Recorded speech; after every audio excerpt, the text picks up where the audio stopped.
Nah, you gotta say things for the time.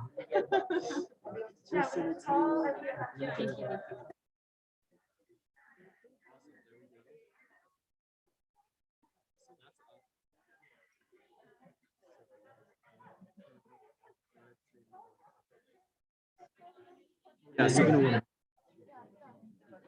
all right, and then on campus versus like a smaller one. and honestly, I can close this, right? Like, I don't need to Try to you might drop a chat there and say for live stream. Or sorry. What's up? Name tag. Oh, it's it's in my office. I'll grab it. So I can grab it if you're busy. Oh, that'd be great. It's up on like the shelf. Hello, ASCSU Senate. Can we please make our way to our seats and get our placards so we can start the night off strong? Okay, You already have decided. It's fine. Within the legislative leadership. Thanks so much. it's fine. Sweet. I think we're good. Captions. Let's Did you see. get the cardboard thing? Yeah, I did. I'm trying to figure out. Here, it should be all set up. Oh, okay. Because I think I had it working. Sweet. Then over here. Over here. Yeah, that's We're gonna wait a Yep, second that's until fine. Senator Oh, so they have Tyson comes captions back. on. If he is not Yeah. back by So do we have 6:37, we captions will for start Zoom? the meeting then. They should be. Go back to the Zoom. Okay. And then yeah, hit more. Transfer. Maybe. Yeah, Yeah, it's gonna be this one in the front rest for name tag. Awesome. Okay. Like the little metal. That looks good. No, thank you so much, man. Awesome. Is that good? Yeah, this should tell you exactly how to do it, but I can also it's like really show you that. Sweet. That looks good. And then that's when the women voters should take it. Awesome. Thanks so much. Yeah.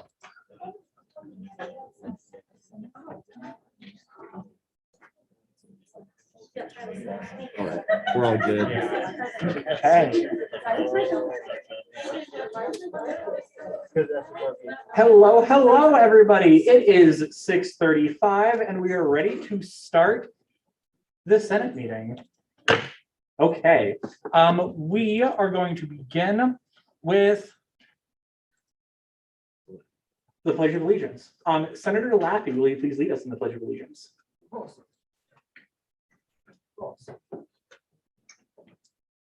I pledge allegiance to the flag of the United States of America and to the republic for which it stands, one nation, under God, indivisible, with liberty and justice for all. Thank you, Senator Laffey. We are now going to Chair Athey. For what purposes do you seek recognition? For your personal privilege. We'll wait till it's quiet a minute. Hey y'all, so I'm speaking as the Senator for the Student Disability Center here. The Senate agenda did not make it on the weekly email this week. That email goes to all of our constituents that have signed up, not just members of ASCSU. Legislative Cabinet was very late in approving the agenda and did so right when that email went out. This was not very cool of us, and Speaker Hill has since thoughtfully set the rule that the agenda needs to be approved by Sunday night. An addendum was sent to the front desk to send out again with the agenda still before 6:30 p.m. in the 48-hour rule. Speaker Hill also sent both documents to everyone that he could, not both documents, sorry, one document, to everyone that he could, but his email list does not include our constituency. The advisors, claiming to wish to limit the amount of emails that are sent out, prohibited the front desk from sending the addition. So quickly, because this is a point that I'm supposed to be fast, I have a rhetorical question for you all. All of us have our individual constituencies, may they be colleges or SCPS offices, but every single one of you represents disabled students. I'm representing specifically disabled students, but we exist in every one of your intersectional identities. So what does accessibility equal? Does the prevention of one extra email in your inbox really get to leave out a whole section of our constituents? So on that note, even though most of the ASCSU members in this room received these documents from Speaker Hill, they did not go through that giant email list that includes everyone. So now we need to read every word on the agenda. Please understand that I know that this is a hassle, and I do not want this to create hostility toward accessibility and wanting to go above and beyond in our space. But reading everything when it isn't sent out to the front desk 48 hours in advance is how we create a space that is welcoming. Thank you, I yield. Okay. And because that is in fact a point of personal privilege and not a motion. It will not be seconded, and it will not be debated on or voted on. We will be reading the agenda in the entirety. Parliamentarian Hunter, are you prepared to do that at this time? Yes. Okay, then the floor is ceded to you. Chair Athey, do you have something to add? Yeah, you can just like do it as we hit the points. That's fine. We just gotta make Okay. sure we read all the words. Okay. So doing it as we hit the points, Chair Athey, if that is how you would like to do it, then that is how we will proceed. We got a thumbs up for everybody who did not see that. Senator Pyfrom, yes. The screens are not on. Yeah, that's what I'm trying to figure out. Let's see. We are working on that right now. Thank you, Senator Pyfrom. Okay. Moving on to the next item on our agenda, item number 3, the land acknowledgement. Colorado State University acknowledges with respect that the land we are on today is the traditional and ancestral homelands of the Arapaho, Cheyenne, and Ute nations and peoples. This was also a site of trade, gathering, and healing for numerous other native tribes. We recognize the indigenous peoples as original stewards of this land and all of the relatives within it. As these words of acknowledgement are spoken and heard, the ties nations have to their traditional homelands are renewed and reaffirmed. CSU is founded as a land grant institution, and we accept that our mission must encompass access to education and inclusion, and significantly, that our founding came at a dire cost to Native nations and peoples whose land this university was built upon. This acknowledgement is the education and inclusion we must practice in recognizing our institutional history, responsibility, and commitment.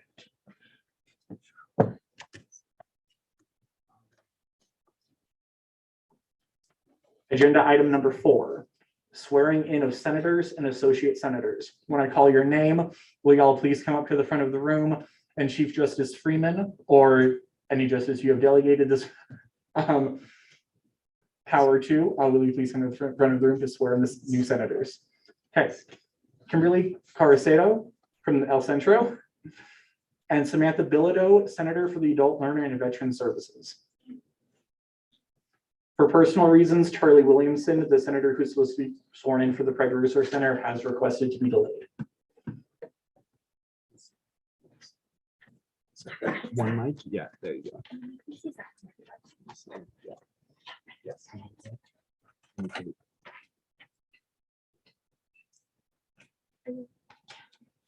I state your name. Do I have to put my No.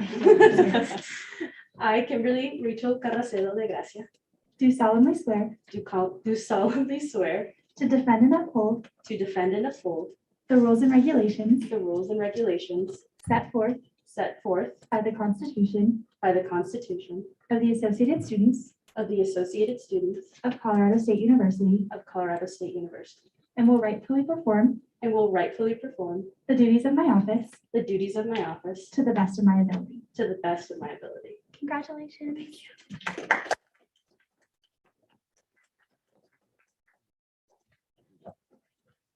Justice Freeman, will you in fact have another senator? I'm so sorry.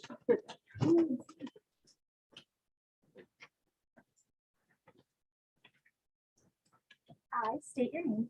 I, Samantha Bilodeau, Do solemnly swear do solemnly swear to defend and uphold to defend and uphold the rules and regulations the rules and regulations set forth set forth by the Constitution by the Constitution of the Associated Students of the Associated Students of Colorado State University, of Colorado State University, and will rightfully perform and will rightfully perform the duties of my office the duties of my office to the best of my ability. to the best of my ability. Congratulations.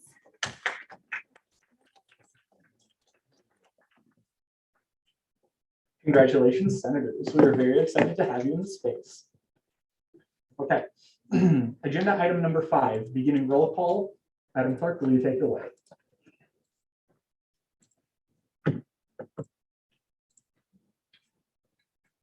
Senator Silverheart, President.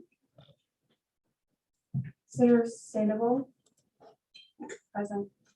Senator Shepherd, President. Senator Baum, Present. Senator Deason, Present. Senator Nyberg, Senator Brown, Present. Senator Scherer, Present. Senator Pyfrom, Present. Senator Moshe, Senator May. Senator Tennyson. Senator Rosales Garcia. Senator Long. Present. Senator Correa. Present. Senator Martyr. Present. Senator Mumford. Present. Senator Bilodeau. Present. Senator Laffey. Present. Senator Trout. Present. Senator Kramer. Present. Senator Gaudicetto. Present. Associate Senator Tequesta. Associate Senator Tefera. Associate Senator Quintana. Associate Senator Reeves. Present. Associate Senator Patterson. Associate Senator Davis. Speaker Pro Tempore Jenkins. Here. Parliamentarian Hunter. Here. Here. Chair Apey. Chair Welch. Present. Chair Osterhout. Chair Morgan. And Chair Ritter. Are there any names that the clerk forgot to call? Point of order. Senator Tennyson is on Zoom.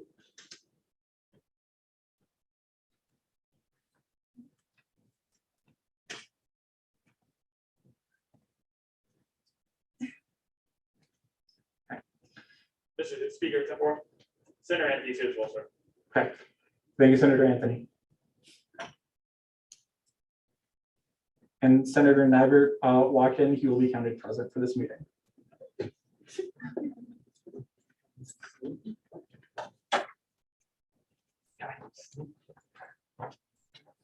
Okay, we are now going to move into the consent agenda. The chair is seeking unanimous consent to approve our consent agenda.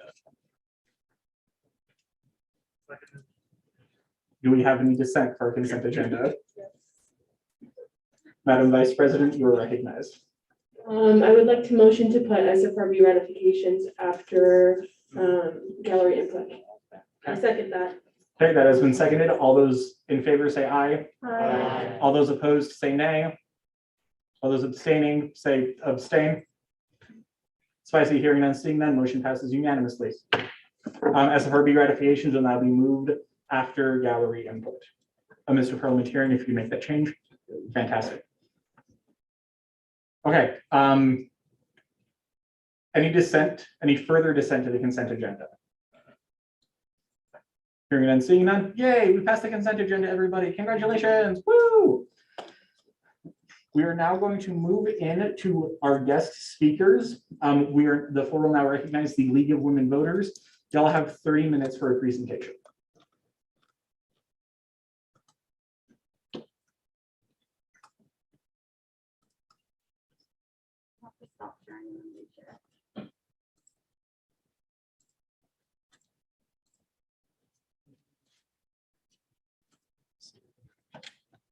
Yeah, there's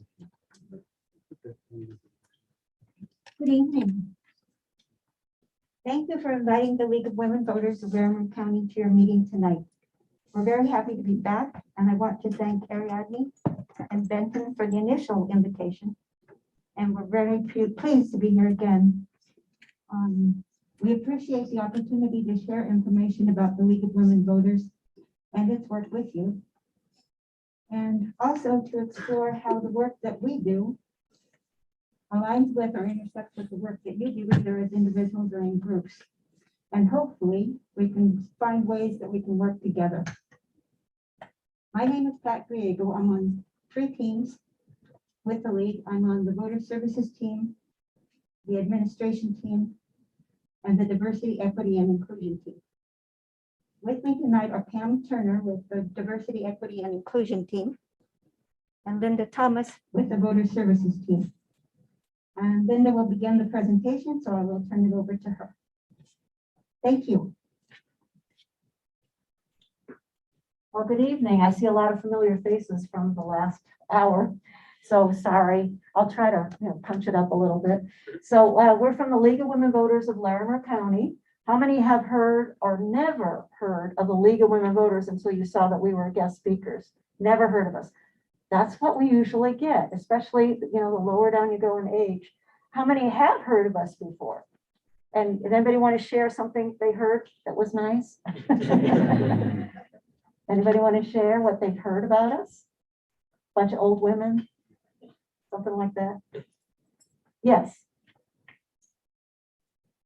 We had a very fun time registering students to vote during the National Voter Registration Day. Yeah, we joined with ASCSU and Slice, and our league came out as well. So yeah, so that was the first time you'd heard of us then? No, I've heard of you before, but that's the first time I've worked with you. Okay, great.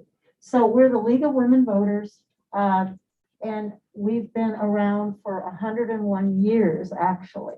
Are you the one that's pressing the buttons? Yeah. Okay, next slide. All right, so we came out of the women's suffrage movement. The same women that were fighting to get the right to vote in the late 1800s and the 1900s, they joined the League of Women Voters 6 months before women got the right to vote, because we wanted to be ready for that. And as you know, the 19th Amendment said you can't discriminate on the basis of gender, and the 15th Amendment said you couldn't discriminate on the basis of race. But still, even with those amendments, it would be another 40 years before some people would be able to vote if they lived in the South. So it wasn't the end of things. We still had to do a lot of fighting after that. All right, next slide. So the League of Women Voters today is not for women only. We have a picture of a gentleman that volunteered with us, and he was registering the lady next to him, and she had immigrated from Cuba, and she had just become a new citizen. We were very excited to register her. We're nonpartisan. We don't support or oppose any candidates or parties, but we are political. We study and we support issues. And sometimes that makes us look like we're partisan. Today, we have chapters in all 50 states. We're serving 700 communities. Next slide. The mission of the League of Women Voters encourages the informed and active participation of citizens in government. It works to increase the understanding of major public policy issues and influences public policy through education and advocacy. And I'm going to turn this over to Pam Turner, DEI chair. Thank you, Linda. My name is Pam Turner, and I'm co-chair of the Diversity, Equity, and Inclusion team of the League of Women Voters of Larimer County. We have a very important policy statement and value statement. I think some of it, next slide, is up here. League of Women Voters is an organization fully committed to diversity, equity, and inclusion in principle and in practice. It is central to the organization's current and future success. In our diversity, equity, and inclusion team, we really work with threefold principle of personal, organizational, and societal change. And we do that in every way we can with every team on the league. So we talked a little bit earlier with some of you about what is diversity. And could someone just give me a thought about what you think that is?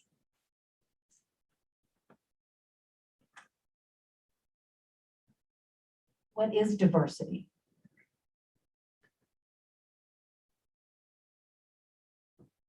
There's somebody up here on the left hand. Oh, yes.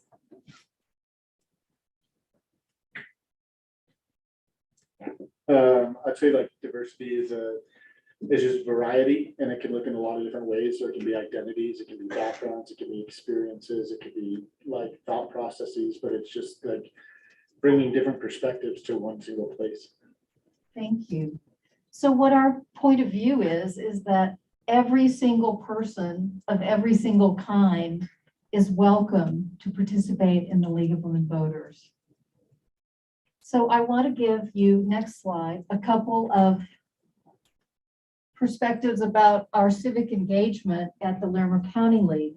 We have many teams, and I'm just going to give you some information about a few.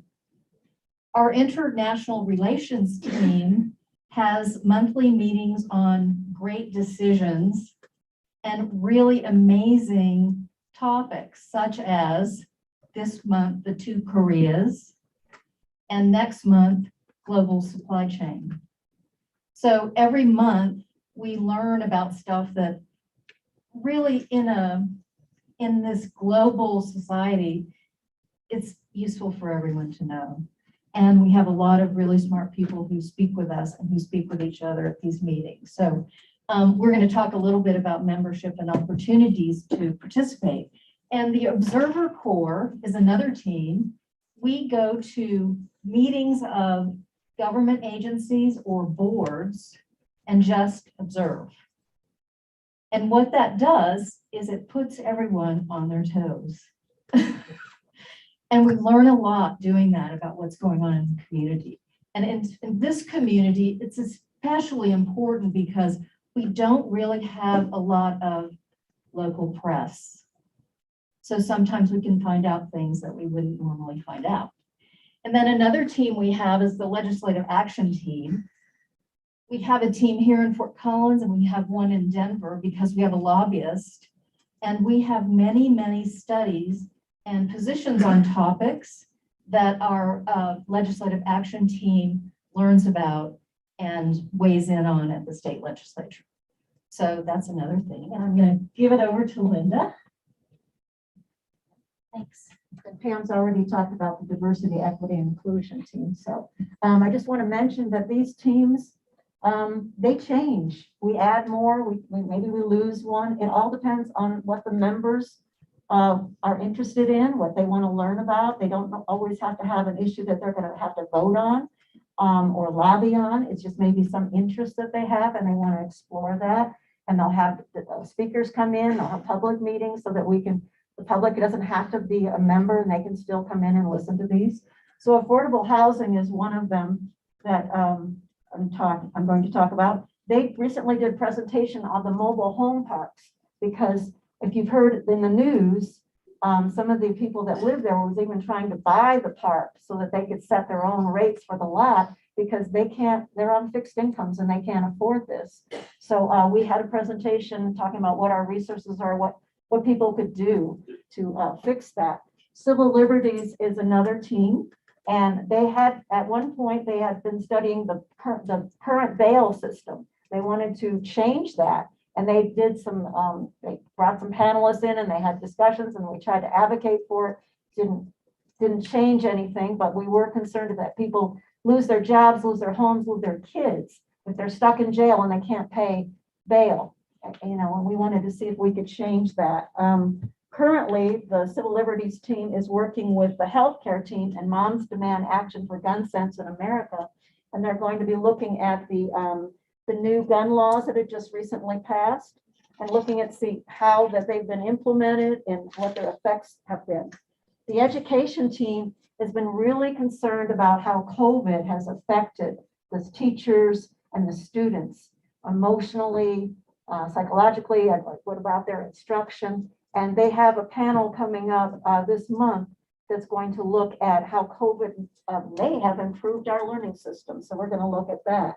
The election reform team, I think we've been working with ASCSU and SLICE already on this.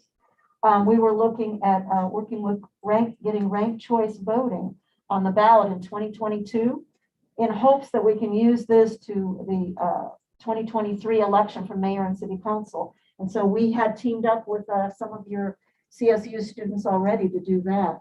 The environmental action team, here's one of them that has been added since I've been here. Since I've been here, they added the education team, the election reform team, and they added 3 more sections for the environmental team. They used to have 3, now they have, I said that wrong, but anyway, now they have 5. And they are trying to slow down the effect of climate change. So they're looking at water, renewable energy, oil and gas, pollinator habitat, and plastics. So, I mean, there's diverse interests there. And they'll meet separately and then they'll get together once a month to talk about what they've done. And as you know, the plastics our league had advocated for that, the environmental team, for banning the plastic bags next year. I mentioned healthcare, that they're working with the Civil Liberties Unit group on the gun laws, looking at that. But they're also, they had a panel that brought in public health departments in different counties to say, how did it go, or how's it going with COVID? Have you had any successes with getting that information out to the public? Have you had problems? And we learned they had a lot of problems, as you are aware of, because it became so partisan. So that was an interesting discussion we had. And then I'm Linda Thomas, and I'm from the Voter Services group, and I do the voter registration for the league. And it's really the heart of the league. We look at who's eligible, how do you register, how do you stay registered, how do you change your registration, when do you vote, when do you register. And also, we looked at the criminal justice system, and those people don't know what their rights are. And so we have been going into the jail and work release and the halfway house to make sure they know that even if they can't vote then, that once they get out, even if they're on parole or probation with a felony conviction, they will be able to vote in Colorado. We also go to farmers markets, food bank, festivals, high schools. We would love to have young people like yourselves help us with voter registration when it fits your schedule, and help promote voting to the young people. They would rather look at you than look at us. I think they would follow along whatever your opinions were. We also have candidate forums. There's actually one going on tonight. There's ballot issue presentations and ballot issue pamphlets that we promote and we'll put in the libraries. We also do vote411.org.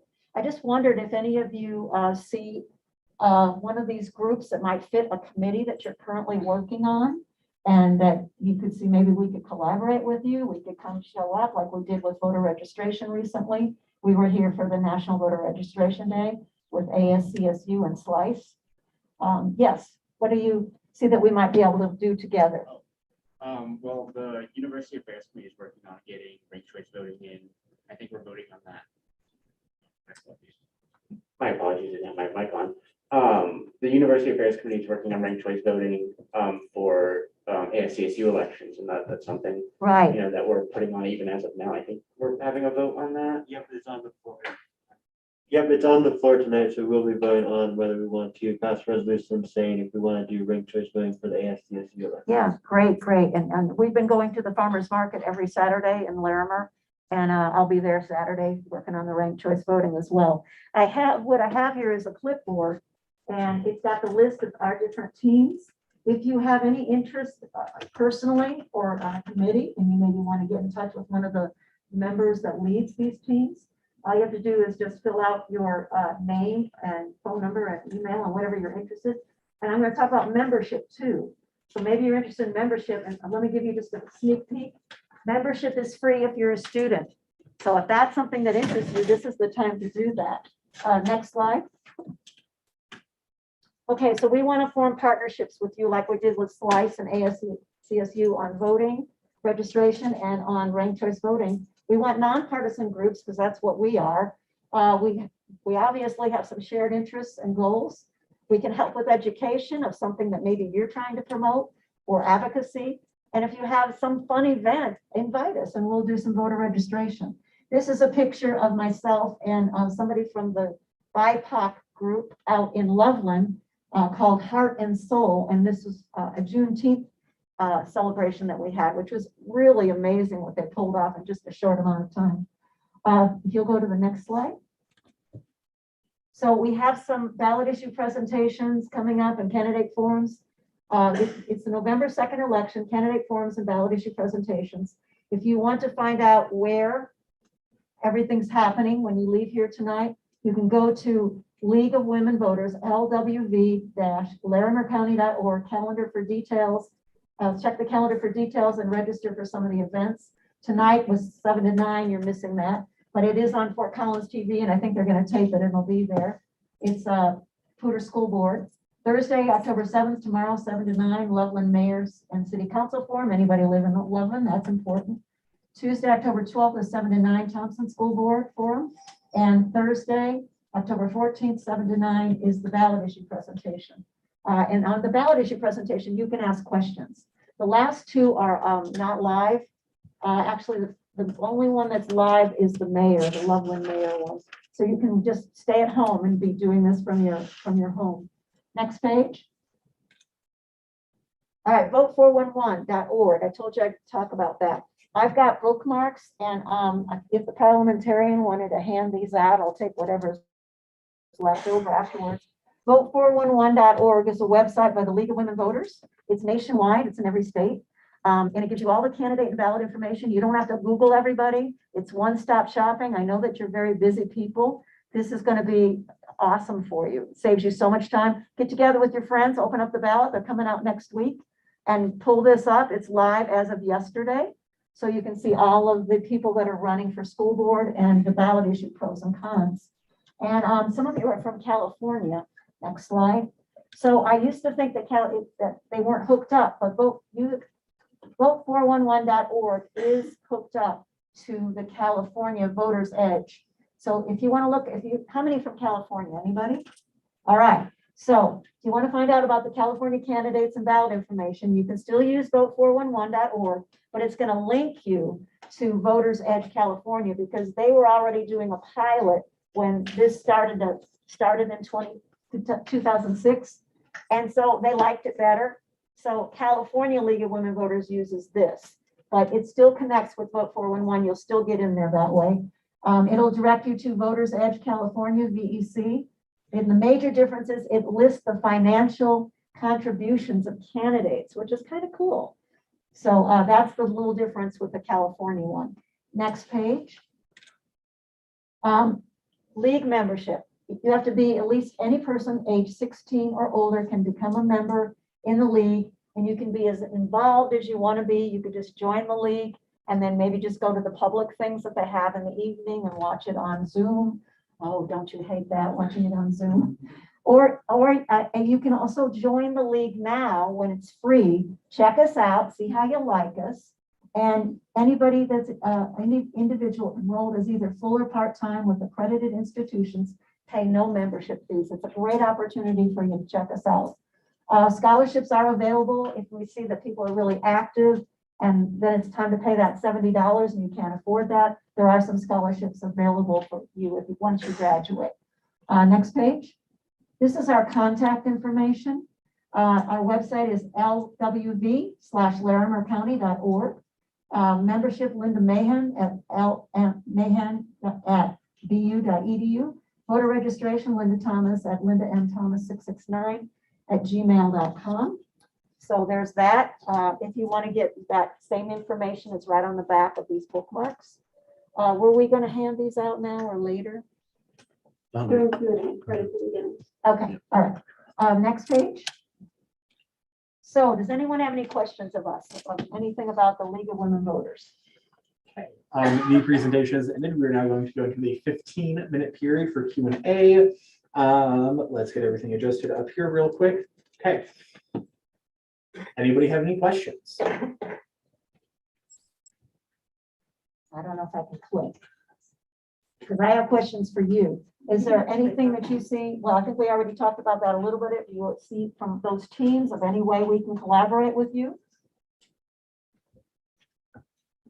other than voter registration or ranked choice voting, is there anything else we might? Anybody have an environmental committee they're on? We may have, I don't know if we worked with you or not on the plastic ban, but there's other things that we can work with you on. Another question that isn't showing because I don't know how to click it. Okay, one more question. Might as well do all three of them, get it over with. There you go. Are there any areas you feel, either as this group or personally, you don't think the League of Women looks like they're addressing? Is there any area that you think that we could do better on, that we should be looking at? That must mean we're doing great, huh? Okay. And any future presentations that you might want? Yes, sir.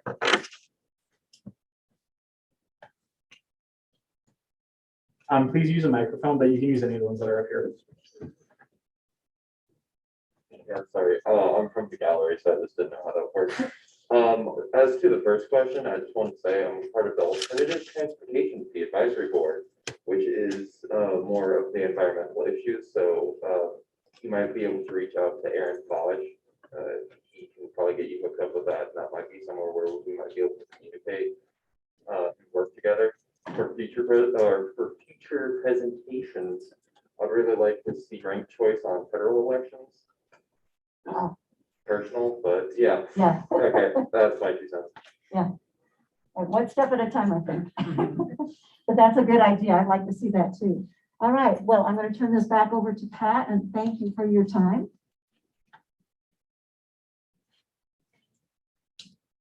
Linda talked about membership, and we are having on October the 20th a gathering that is for prospective members or for new members.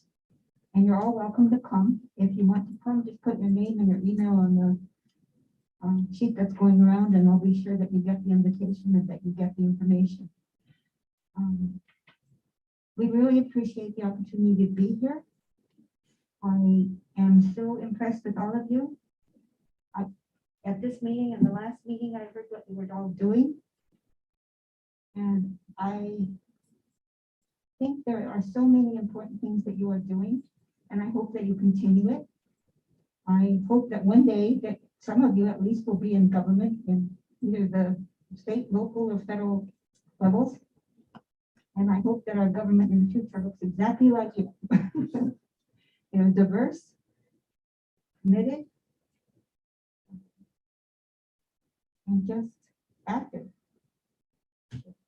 But give me hope. Thank you very much.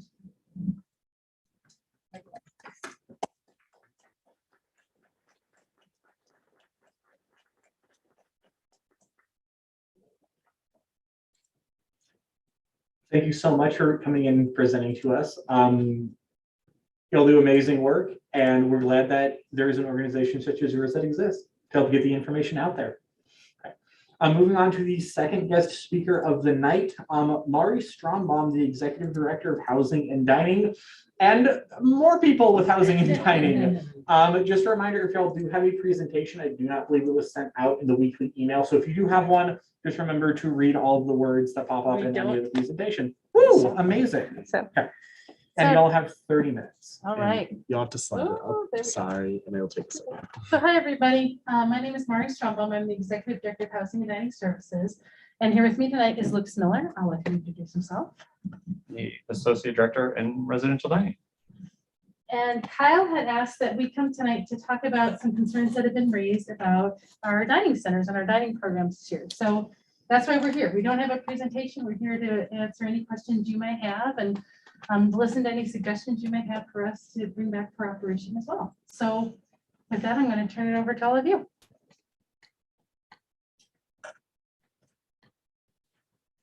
If the chair may be so bold, Please. would y'all please elaborate on some of the problems that have been brought to you and some of the suggestions that y'all have already received? I do know that y'all had a meeting with Director Rossler on Monday. I did. believe. So if y'all could share just some of those things that y'all have talked through and worked through and some of the issues that students have already seen, that might be a good way to get this all rocking and rolling. Okay, thank you for that suggestion.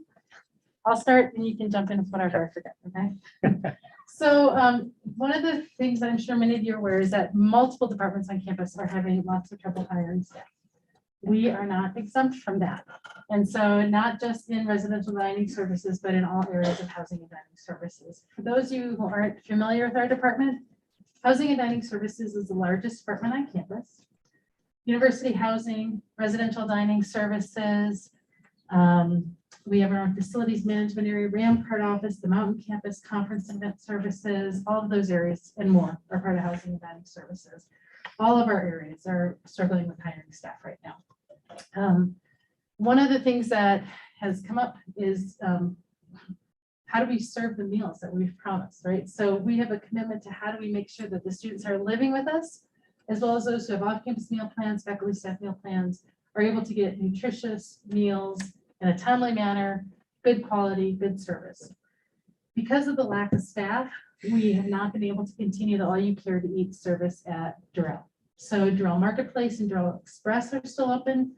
People can order on Grubhub for pickup at Durrell, but the all you care to eat section of Durrell, we needed to close, and remove those staff members over to other venues to help us with keeping those venues operating as strong as possible. We're still short staffed, so that move didn't make up for all the needs, but it has helped a little bit. So that's one of the concerns that I heard was, why did we close Durrell? It's not closed, it's repurposed, right? And we still have seating available in Durrell for the students who order food through Grubhub pickup, and they can eat it right there in the Durrell Center. Lucas can talk a little bit, so I'm going to prompt you when I hand it over in terms of how we've been trying to be responsive to menus and needs and as we're learning. So one of the things that COVID forced us to do is to get online ordering in place. We've changed applications for that, so now we're working through Grubhub, and that's been good. That was something that Lucas and Liz, who's our director, she wishes she could be here tonight. She had surgery this week, that's why she's not here. Had been wanting to do it and finally been able to do it. So that's one of the things that I heard. Another that I heard was concerns about conditions working in the kitchens, right? So I'm going to let Lucas talk more to that because he actually works in the kitchens and I don't. But some of the things that I can share is that I heard that, you know, it's hot working in the kitchen, and it is. I mean, if any of you have worked food service anywhere, kitchens are hot. And we have air conditioning and things that we're trying to manage there. If you're in a dish room, it's hot and it's humid because you've got all the water there, right? So Christian brought forward to me some concerns that we've been addressing. We had one student that we heard about who was having trouble where the water was getting into her gloves. So we looked at how to get longer gloves to support that person.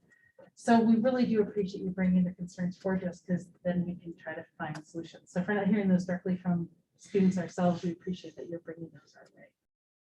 I know there was other things, that's what's in my brain right now. And others can remind me, but I'm going to turn over to Lucas for a little bit first. I'm not sure if you've been out to restaurants in town, actually anywhere in the country, and you've noticed that a lot of places are short-staffed. Some of them are fast food restaurants that are not allowing in-room or in-person dining. They can only run drive-throughs. Some places are not opening for entire meal periods. So maybe they're deciding instead of doing breakfast, lunch, and dinner, they can only do maybe dinner. So what's happened with the pandemic is it's kind of a nationwide labor crisis that we're having. It's really hit the service industry really hard. A lot of folks that worked in the service industry because of the pandemic have chosen other jobs to take. And so it's a situation where what we recognize at the beginning of the school year is that when we went from, you know, the pandemic closed everything down to ramping everything back up, with that, not only are we having severe supply chain issues in terms of getting food and what the food is available, but that disrupted the labor market so much that when we opened the school year up, we realized we get almost no applicants for our jobs. I mean, that's the situation that we're in. And then when people leave, we're not able to replace them. So what happens, it's unfortunate, is that when our student employees do start working with us, when we talk about the conditions, is unfortunately, we're in situations where we're short-staffed with full-time staff. And then when our students come in, unfortunately, they're working in a situation where alongside everyone else is short-staffed. And so when I hear issues about, you know, concerns about the workplace, I think all of that kind of is part of the compounding issue of what happens when you're short-staffed in the workplace. It means there's less people to do the same amount of work. Unfortunately, that did lead us to, as Mari's explaining, what we had to do with Durrell. But what we have seen, because typically what happens at the beginning of the school year is that students, they use their meal plan almost 100%. They're going all the time. And it's at the beginning of the school year. It always happens. And then it tends to decrease a little bit. So what we've noticed after the last few weeks is that things are starting to level off. Our student employment actually has gone up. I think we're 70%, whereas at the beginning of the school year, I don't even think we're at 50%. And so we're also seeing that we don't have as many long lines. Things are kind of coming together a little bit. At the beginning of the school year, it was pretty rough, but we're kind of seeing how it's leveling off.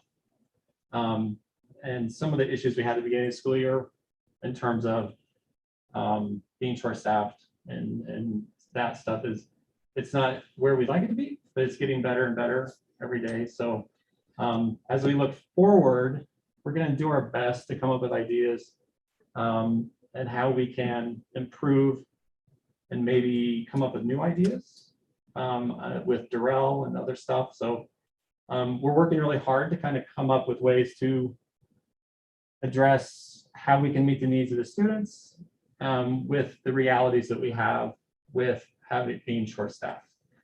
Some of those things that Mars talked, we can leverage technology.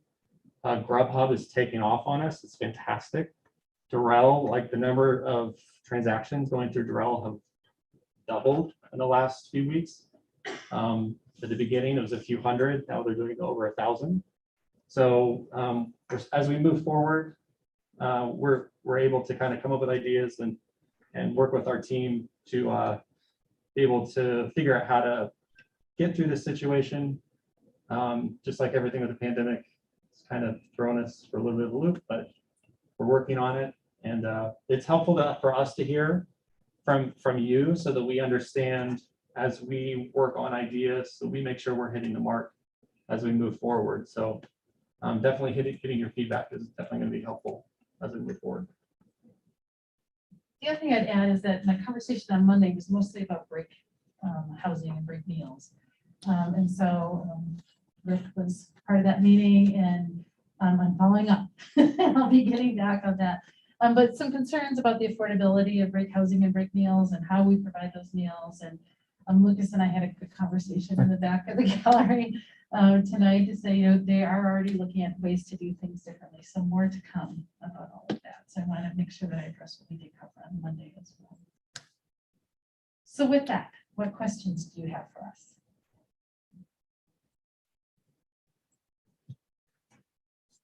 The chair recognizes Senator Correa. Hello. So I'm going to start off directly with the questions that I have. I'd just like to let everyone know that these are not just my questions. These are questions that I got from my residents, from my former co-workers. I used to work at the dining halls too. I worked there for about 2 years. I know you guys say that you guys have lack. Sorry, y'all say that you have lack of employees. What have you done to mitigate those issues? For example, increasing wages or maybe increments to former employees. Why do you think former employees quit? So we actually just sometime early this week announced that we increased the wage of our student employees. We went to $13.25. We were at minimum wage. So I'm not sure every student employee, we're trying to get that information out to everybody. So that's one thing is we do recognize some students when they're looking at what positions they want, other places on campus were paying more. So we were losing some students. So we actually lost some student employees told us they found other positions on campus and it was because of wages. So that's one thing that we did address. And that's something this week actually we've just done. So you all have increased it to 13.25 for even the basic workers. Yeah, so that's the entry level. Then we have the student supervisors, we have student managers, and of course those individuals make a little more. Yeah. Okay. So what about breaks and working conditions? I know when I started working there, we had a 15-minute break for every 3 to 4 hours we worked. But after COVID hit, the breaks disappeared. We were not allowed to have breaks. We had to stand on our feet for 3 to 4 hours a day continuously. So have you guys started breaks again? And this is under the working conditions part. Have you guys restarted breaks? There's always breaks. So within every 4 hours, you get at least 15 minutes. That's the general rule, labor rule. If somebody's not following that, then it's helpful for me to know because that's not what they should be doing. We should be allowing breaks, at least. That's a minimum. I don't think that was followed the entire COVID year. No. Wish we'd known that then. I mean, you guys are the detectives, you should be knowing. Have you guys maybe visited the dining halls, spoke to the student employees over there, ever? Yeah, I'm in the dining halls every day. And the team that we have that helps with the student management team, the folks that oversee those in terms of our professional staff that oversee them, are in our office. So we meet regularly with the student management team all the time. So if people don't realize, in every dining center, there's obviously full-time management staff, so general managers and chefs. But then a lot of the managing of the student employees is done by a student management team. So we have it so that students are managing most of our staff. And so, yes, we're in contact with them. Yes, I understand that you guys are, you are talking to the management, but what about the student staff at the lowest level? Because those concerns are never addressed. The other day I was at Hungry and I wanted coffee. There's like never coffee because there's no one to fill it up. Everyone's so busy. And I believe the manager had to make coffee for me. And it's a job that the student staff needs to do. And I asked him, like, is there nobody else to make coffee? And I was like, is there like no supervisor or a student manager? He was like, no, he's the only one present over there. And that same day when I went to Jurel, the Express, there were 3 student managers over there. 3 student managers. Why is it so inefficient that the Express, the small one, has 3 student managers working, but has Foundry, which is currently serving all the load from the towers, just have one manager. Just one manager. And I've never seen a student manager over there. It's really hard to find supervisors over there, but Jurel has 3 managers, just the Express. Why is it so inefficient? Well, the Foundry does have student managers. They have multiple student managers. I think a little bit of what you're expressing is, I think what I'm trying to explain is the situation that we're in. To be in full transparency, the labor shortage we have, I would describe it as severe. I have colleagues that work in other restaurants and hotels and work in other university food service. I have never seen anything like this. What's going on right now, I can't even describe the confluence of problems that have come together that have caused such severe labor shortages in food service and hospitality industry. And so unfortunately, the result is when you have environments where you're so short-staffed in a type of working environment that requires people, like it's not software. These are people-driven positions. And when you don't have those people, unfortunately, these are the struggles that we have. So you may walk in and see, that one time in Foundry, Hal may be the only manager there. Because I literally only have so many managers. I can't find any more managers because people aren't applying and working. When you're talking about student managers on another place, that's a little bit of a different story. I mean, so I guess what I'm trying to get across is like, I hear your frustrations. We understand them. We want to know the specifics of what's going on so we can address stuff. But I'm trying to explain to you like where we are and it's not a CSU problem. It's really what's going on nationwide. And so we're doing our best to address some of the stuff. And I think too, as Lucas mentioned, it may be about timing, right? And so, all of you who are students, if you're working, your work schedules are based on your availability around your classes, right? So it may have been a moment when there were no students available to be there, right? But I know that, as Lucas said, he is in every dining center all the time.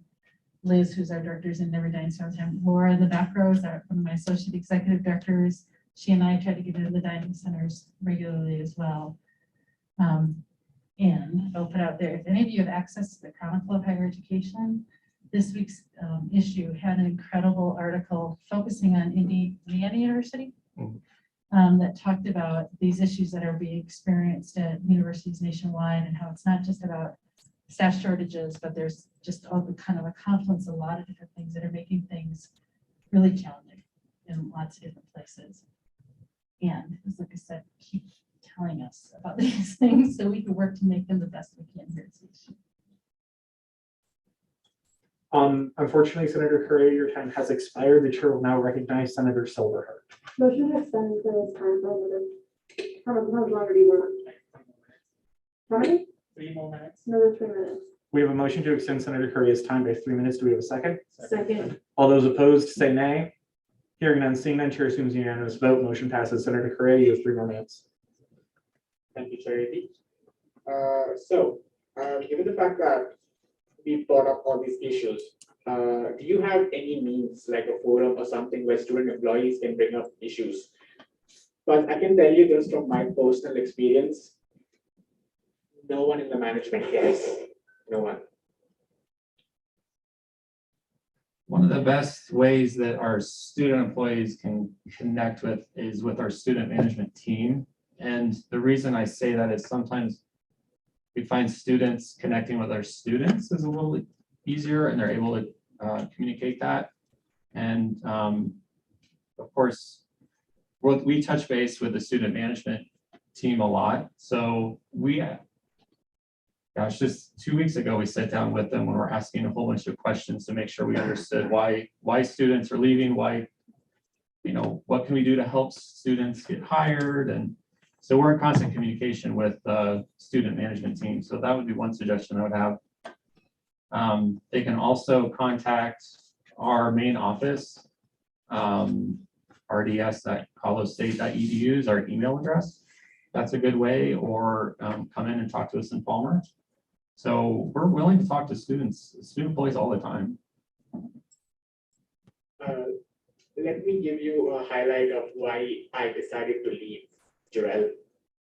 A lot of student employees, supervisors, classifieds would write fake temperatures on the sheets because it was, I don't know, they were lazy maybe. I had an issue with that because I'm very particular when I work. I told the management a million times. There was nothing done about that.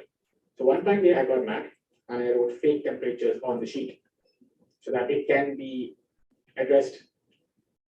But at the end of the day, I was yelled at for doing so. So no matter how much I tried, nobody listened. When I tried, you all have really strange policies.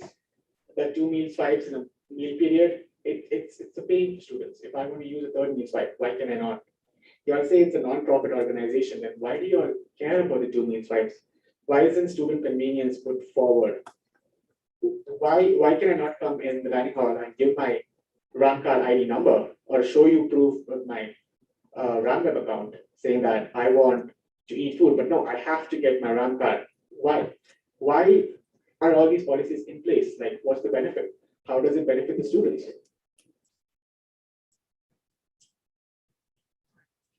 Well, there's a lot there. So if if I want to eat at a dining hall and I go there without my RAM card and I tell them I can give you my RAM card ID number. First of all, there are a lot of discrepancies. Some dining halls accept, sometimes they don't because training is bad. Nobody really trains employees really well. I've worked there. It used to be good when I started, but all the new employees, half of them don't even know what they're doing because training is bad. Why is it that the training is bad? As I said, inefficient with one place having 3 managers and the other place barely having any. Even though Foundry at this point is having a bigger student load than Joel. Also, when I go to have breakfast in the morning, it takes me 30 to 40 minutes to get my breakfast. Just because it's such a long queue, so many students from the towers trying to get breakfast from the express. And unfortunately, Senator Correa, your time has expired. Motion to extend Correa's time by another 15 minutes. You don't have to use it all, but there you go. By another 15 minutes. Do we have a second? Second. All those opposed say nay. Nay. Okay, the chair is going to call for a division of the chamber. All those in favor, raise your placards.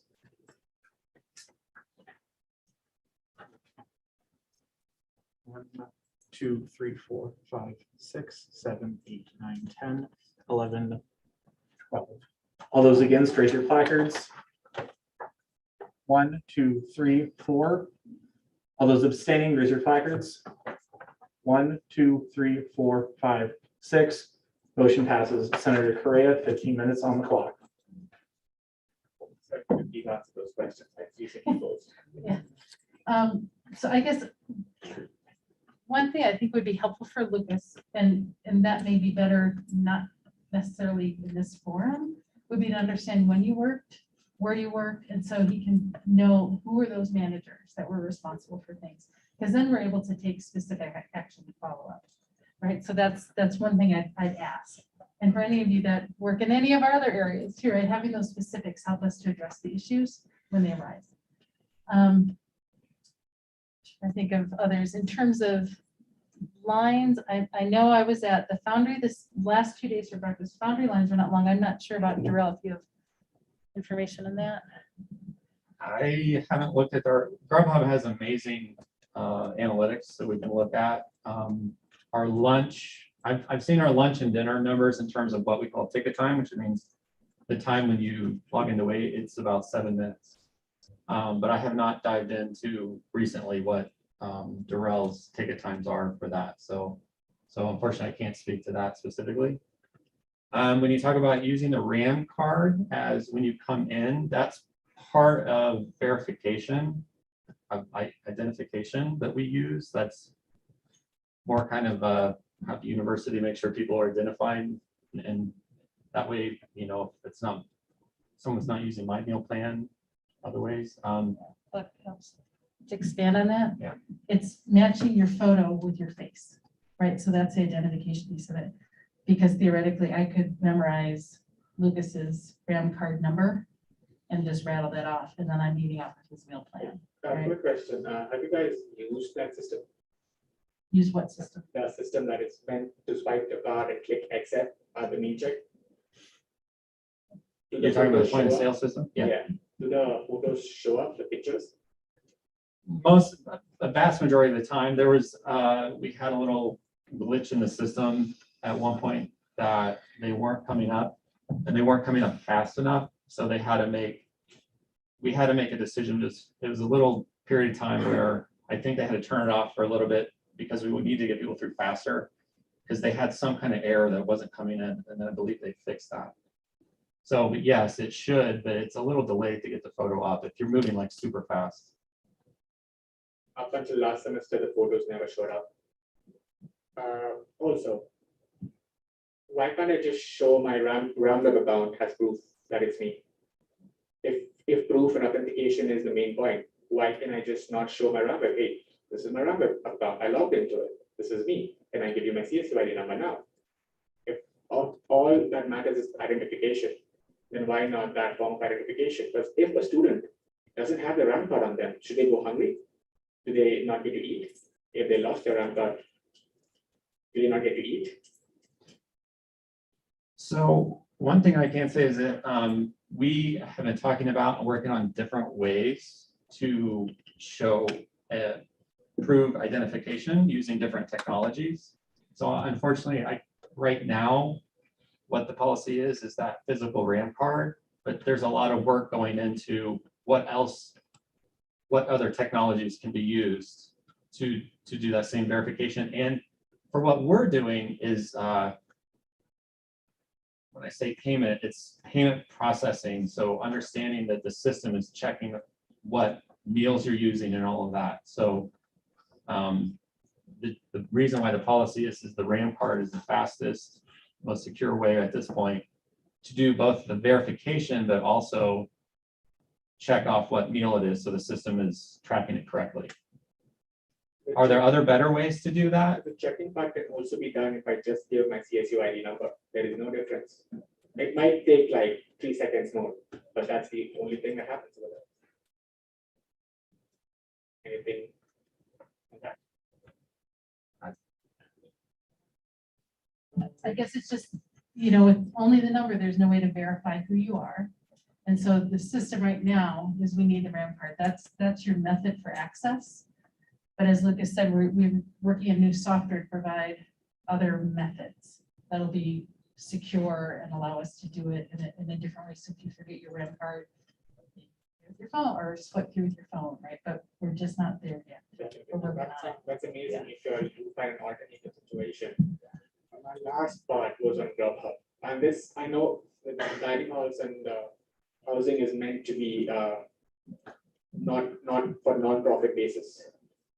I don't understand the logic behind, let's say I want a burger and I want a smoothie.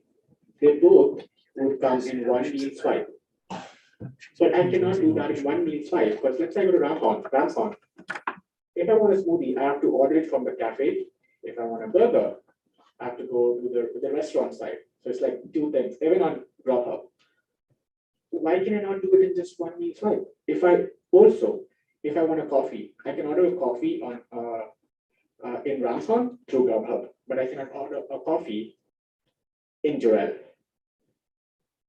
Why? Why is it messed up? Why is there no uniformity? If you're specifically referencing, Ramshorn, for example, the first floor Ramshorn. So one side you're referencing the Marketplace Cafe where you have the espresso and smoothies. The other side is the Express, which is hamburgers and stuff like that. So they're set up in Grubhub as what we call stores. So they're two separate stores. So what you're describing is you're correct.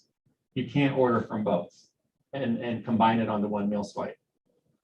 Some of that has to do with the physical location of how they're set up and the way we can produce the food. And because if they were in one physical location in one space, that would be okay. But to produce food quickly and efficiently, it's separated in two physical spaces.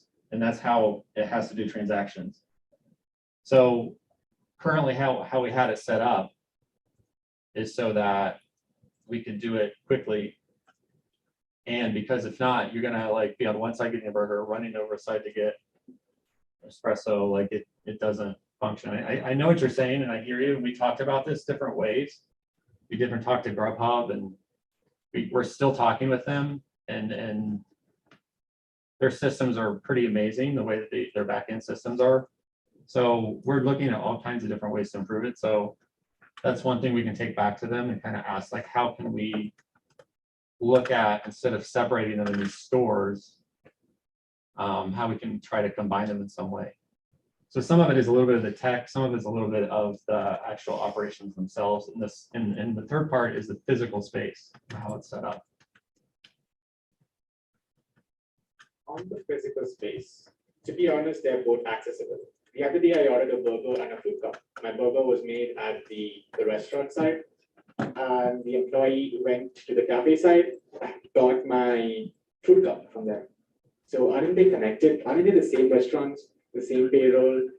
Then why is it difficult for students? Why do I have to use two meal swipes? I know you said that you're trying to mitigate that issue, which is the whole point of this discussion, which I'm really happy about.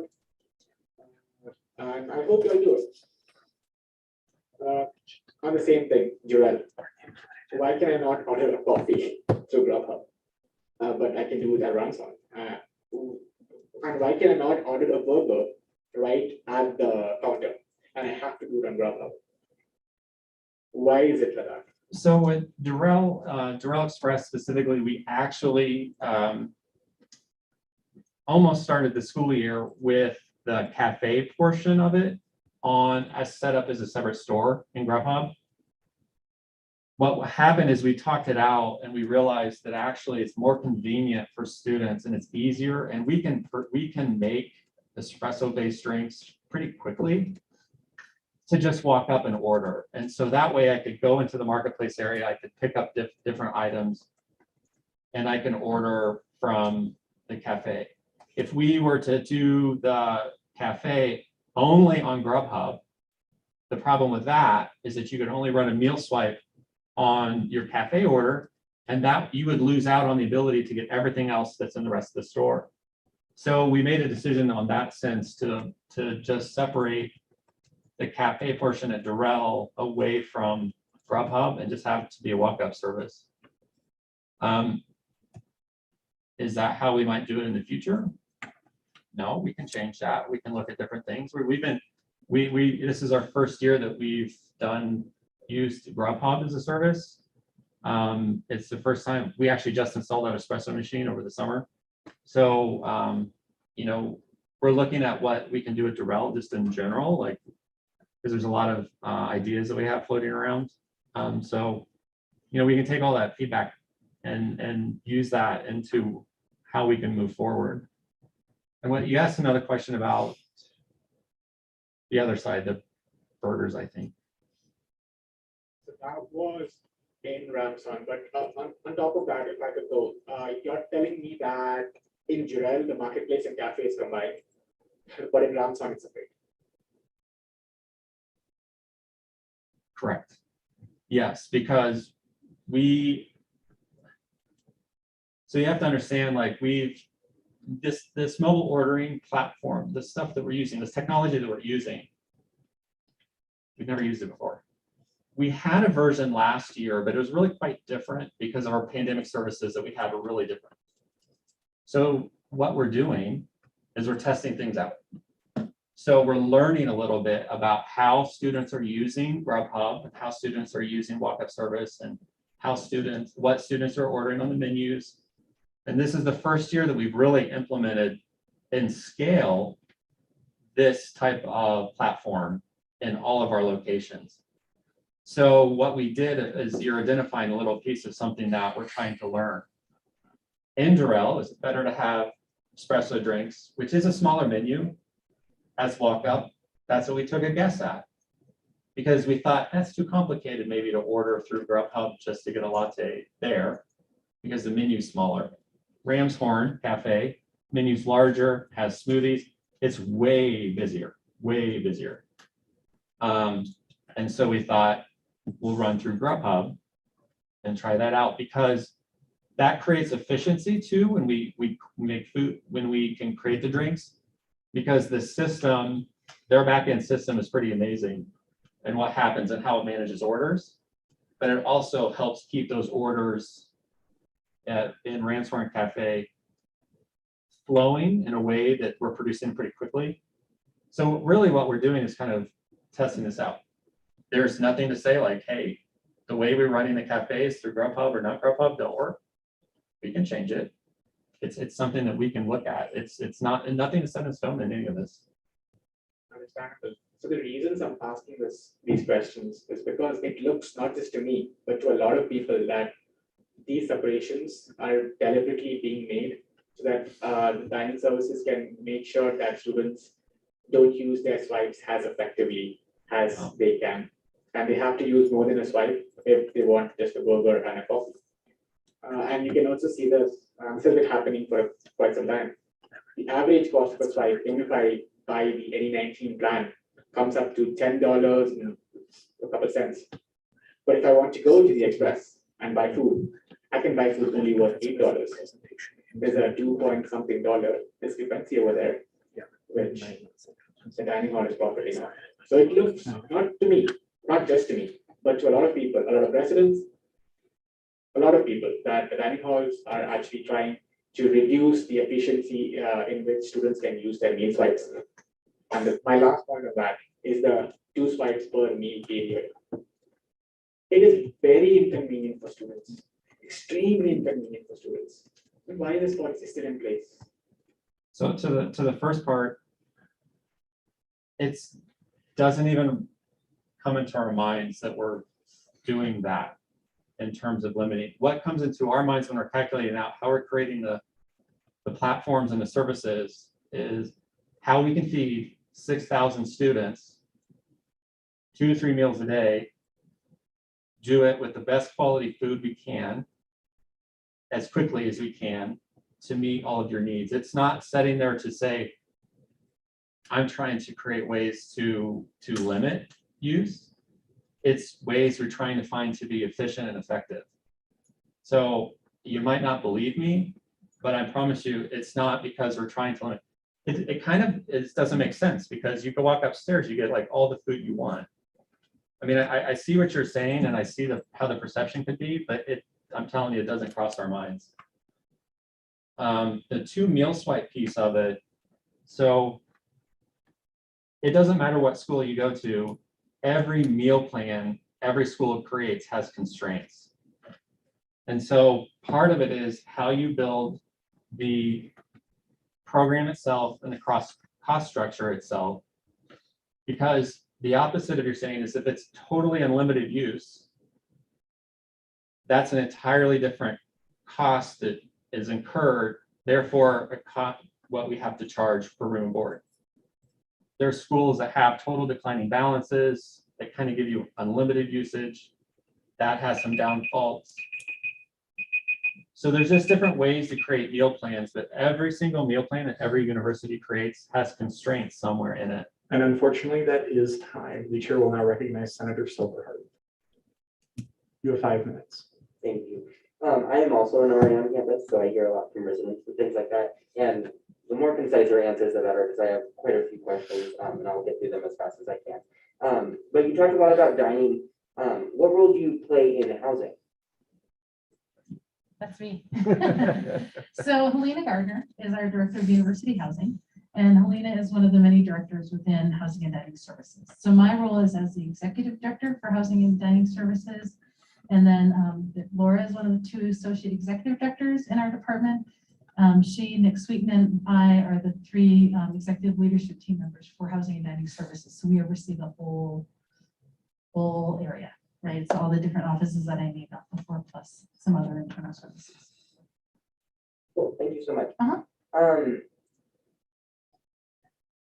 I could not word this in a better way, but why was the Durrell Dining Center closed before student minimum wage was increased? I know that Spoons and Allison was closed before I think the semester even started. So there was already some sort of knowledge regarding like student working and things like that. So why weren't these actions of raising student minimum wage taken earlier in the semester? Can I jump on Spoons? Yeah. Oh, sure. What do you think? No. So Spoons actually had nothing to do with a knowledge of a labor shortage. Okay. So we, for many years, were the commissary for all of the Spoons operations in the city of Fort Collins. So they used the kitchen in Allison to make all their soups and salads and breads and things. Well, they built their own commissary, so they didn't need to use us anymore. And so the decision was made, they didn't need us, so you know, it was a business decision based on something different. So that's why Spoons is no longer in Allison Hall. Now it's really good.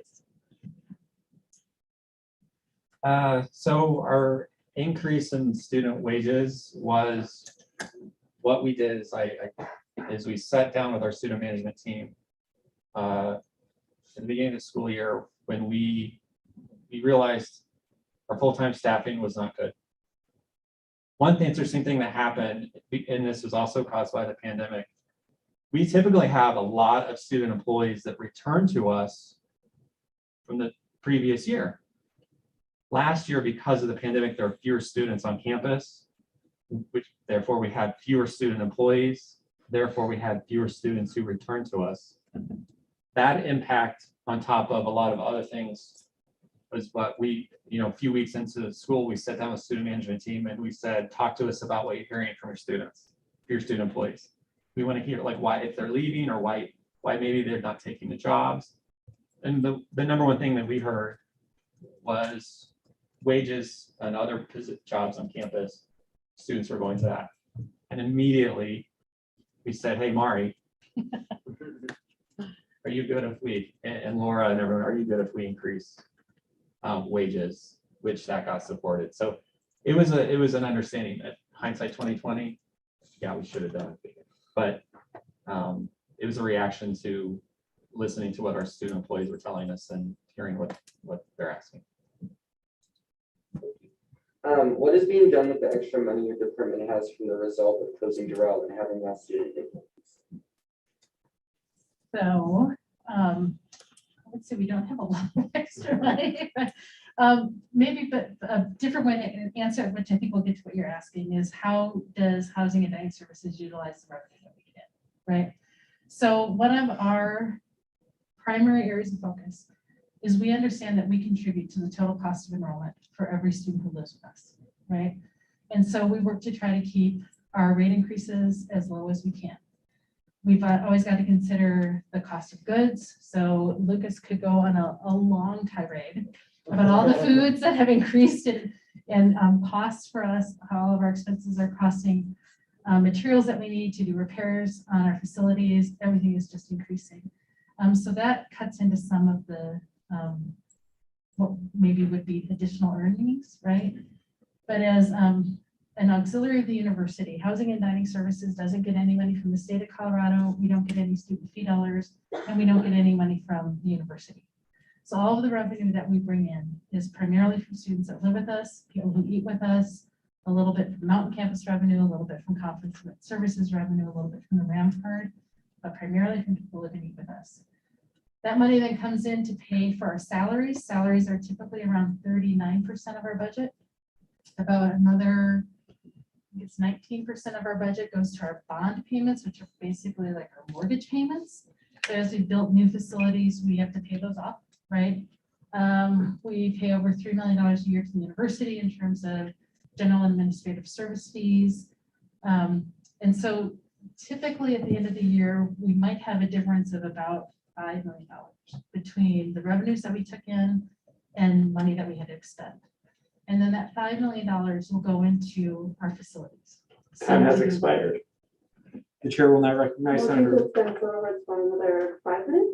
The chair. Because we did that before, I'm good with that. just because we get one for 2013 or 20, or 18, then we get an extra 13 as well. At this time, the chair is going to decline that motion, seeing as how we have 1 minute and 30 seconds left in Q&A, and would love a motion to extend the time in Q&A. Senator Piper. I'd like to make a motion to extend by, call it an hour. I doubt we'll need it, but sorry, guys. Okay, we have a motion. We have the motion. It has been seconded. All those in favor, please raise your placards. 1, 2, 3, 4. Okay, that's unanimous. Mr. Parliamentarian, will you please put 1 hour and 1 minute on the clock? Point of information, some of us did not raise our placards, so it cannot be considered unanimous. You are correct. I am sorry, but it was well over the 2/3 threshold. Thank you, Senator Sandoval. May I make the motion again? Yes, you may. Motion to extend Silverheart's time by 15 minutes. Do we have a second? All those opposed, say nay. Hearing one, seeing one, the chair will assume an almost unanimous vote. Motion passes. Senator Silverheart, 15 minutes on the clock. Go to you. So does that answer your question about the dollars? For the most part, yes. I feel like that would be a much longer conversation for me to fully understand. I have to ask this as a question for formalities, but not looking for an answer right now. It's more of just something that students have expressed to me. But I've had many residents with multiple intolerances complain about having very little options. What plan does your department have to diversify food options for students with gluten, lactose, and other intolerances, in addition to those who are vegan, vegetarian, etc.? And not something that necessarily needs to be answered, but it's still a reoccurring problem within the student population, and something that has been brought to my attention. So this year I become dairy-free and gluten-free, which is horrible because I love pizza and it just ruins everything. And I eat on campus every single day. And so I navigate. I'm not trying to say that's the same experience for everybody. But one thing that has helped me as someone who's helping to run this dining program is I do see kind of the gaps every once in a while where, well, every once in a while I walk into a place and it's like, ooh, maybe we don't have quite as many options as I think we should. Nothing like it when you're personally affected, right?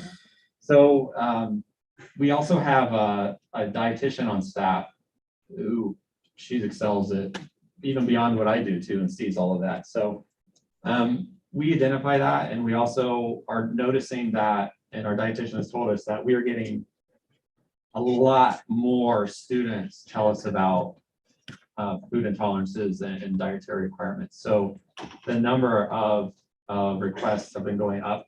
It's going on. And so it's something we look at constantly. Our chef is always looking at it too. So I'm always, trying to find out like, okay, so you wrote that menu, like what can I eat on it? So, but we're doing that a lot. So now I hear that. And we, Brittany, who's our dietitian, works with students. So if there's anyone that you talk to, Brittany Sly in our office, I would definitely suggest having those students reach out to Brittany. And she meets with students one-on-one. So it's really a fantastic service that we have. Very cool and very refreshing to hear that you eat in the dining halls as well. Yeah, I do greatly appreciate that. Two more questions.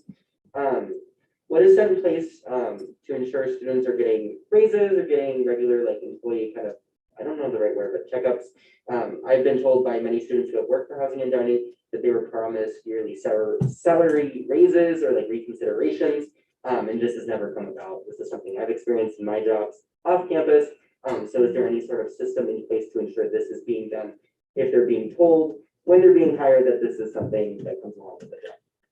One of the things that that we do is, and this is just got announced, I think, to our student employees in dining. So I can't speak to other areas in HDS, but and some of our student employees might not all know this yet because we realized we didn't share this very well, but we have a longevity increase. So if they work in a certain amount of hours this semester and then they come back next semester, then they get an increase in their wages, and then same moving forward. So it keeps going up. So we also have situations where student employees can become student supervisors and then student managers and that kind of thing. So that's kind of what we do in dining. I don't know.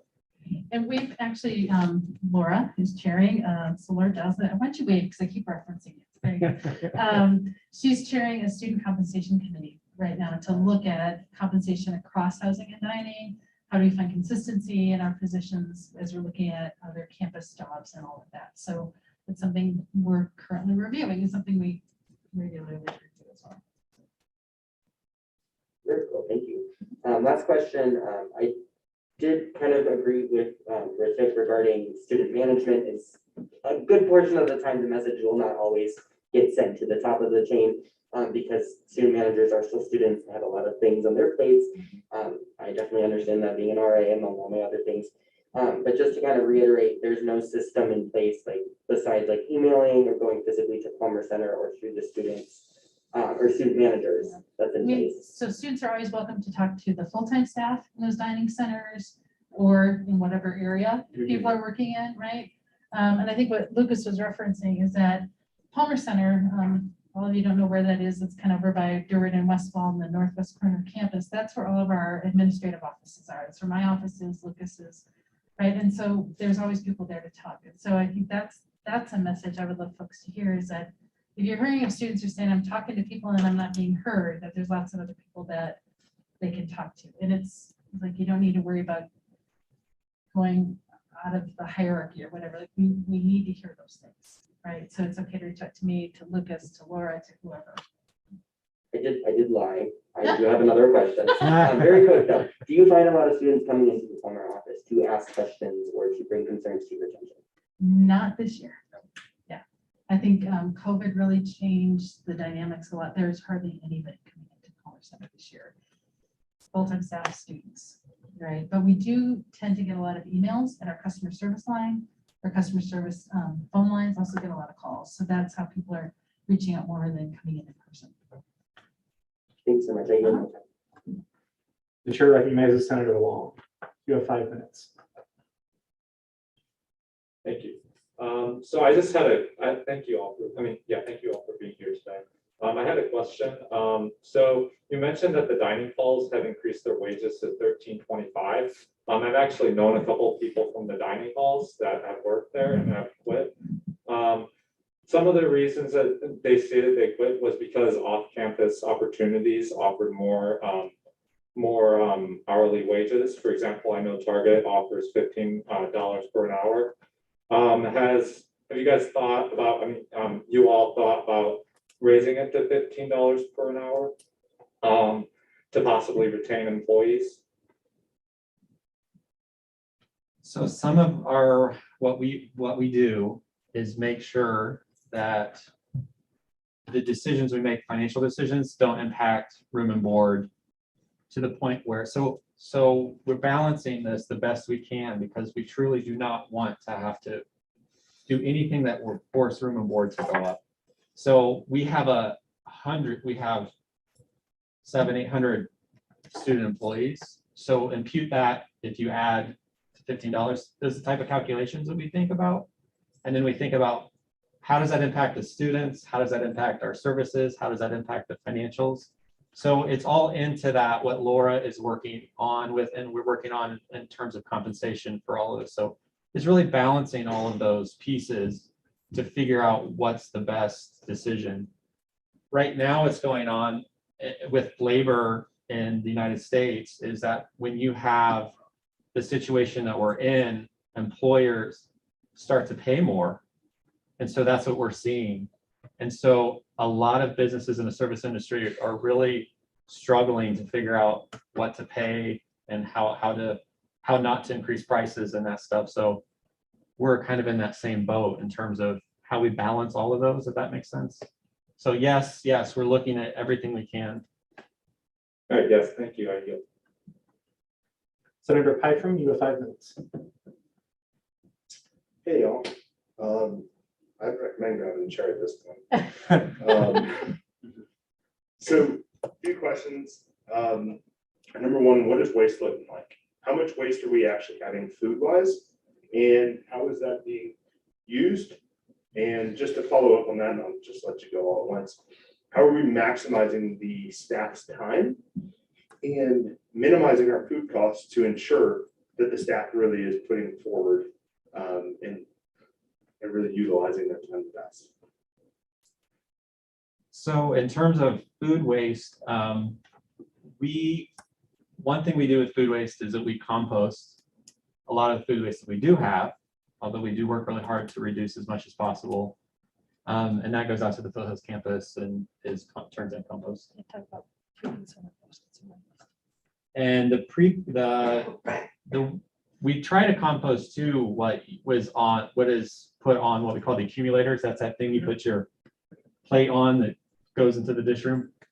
And we sort that out and are also composting that. So it's not just the trimmings and stuff from the kitchen, but it's also that kind of post-consumer waste. One of the things that we look at in terms of food waste is our service model. So one of the things that we learned from the pandemic when we had to go to, which last year when we went to this all-to-go model that we did, is that our food waste was way reduced because we didn't have all the salad bars and all these other options out because of what happened with the pandemic. It got limited. And so one of the things we look at is like what of our services model that we have when we're moving forward that inherently don't have as much waste. So we look at, so that's where like what we call a la carte, those Grubhub orders, when we're just producing food based on the orders that come in, that results in less waste versus an all you care to eat where you're filling all the buffet lines. Am I losing? I'm probably losing you in all of my technical, my dining thing, right? Go ahead. So that's a piece of it that we look at because reducing food waste also makes us more efficient, makes us more cost effective. And then as much as we love to send material to get composted, the goal is to not have as much food waste to send. So I'm not sure I answered everything. Did I? Probably didn't. For the most part, I think Okay. that's probably good. As far as food waste, is there a dollar amount associated with that? And when I ask that in comparative to what the cost is per swipe, and in reducing one, are we willing to reduce the other? Food waste isn't producing enough cost to drive that, probably because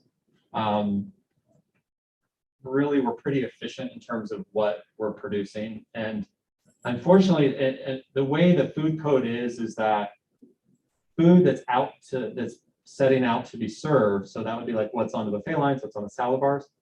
At the end of the night, if that's not consumed, that has to be wasted or composted. But anything that hasn't been served, we're able to utilize it. So we don't end up with a tremendous amount of food waste, and to the point where I think it's driving costs. But it's something that as operators of restaurants, that's what we're definitely looking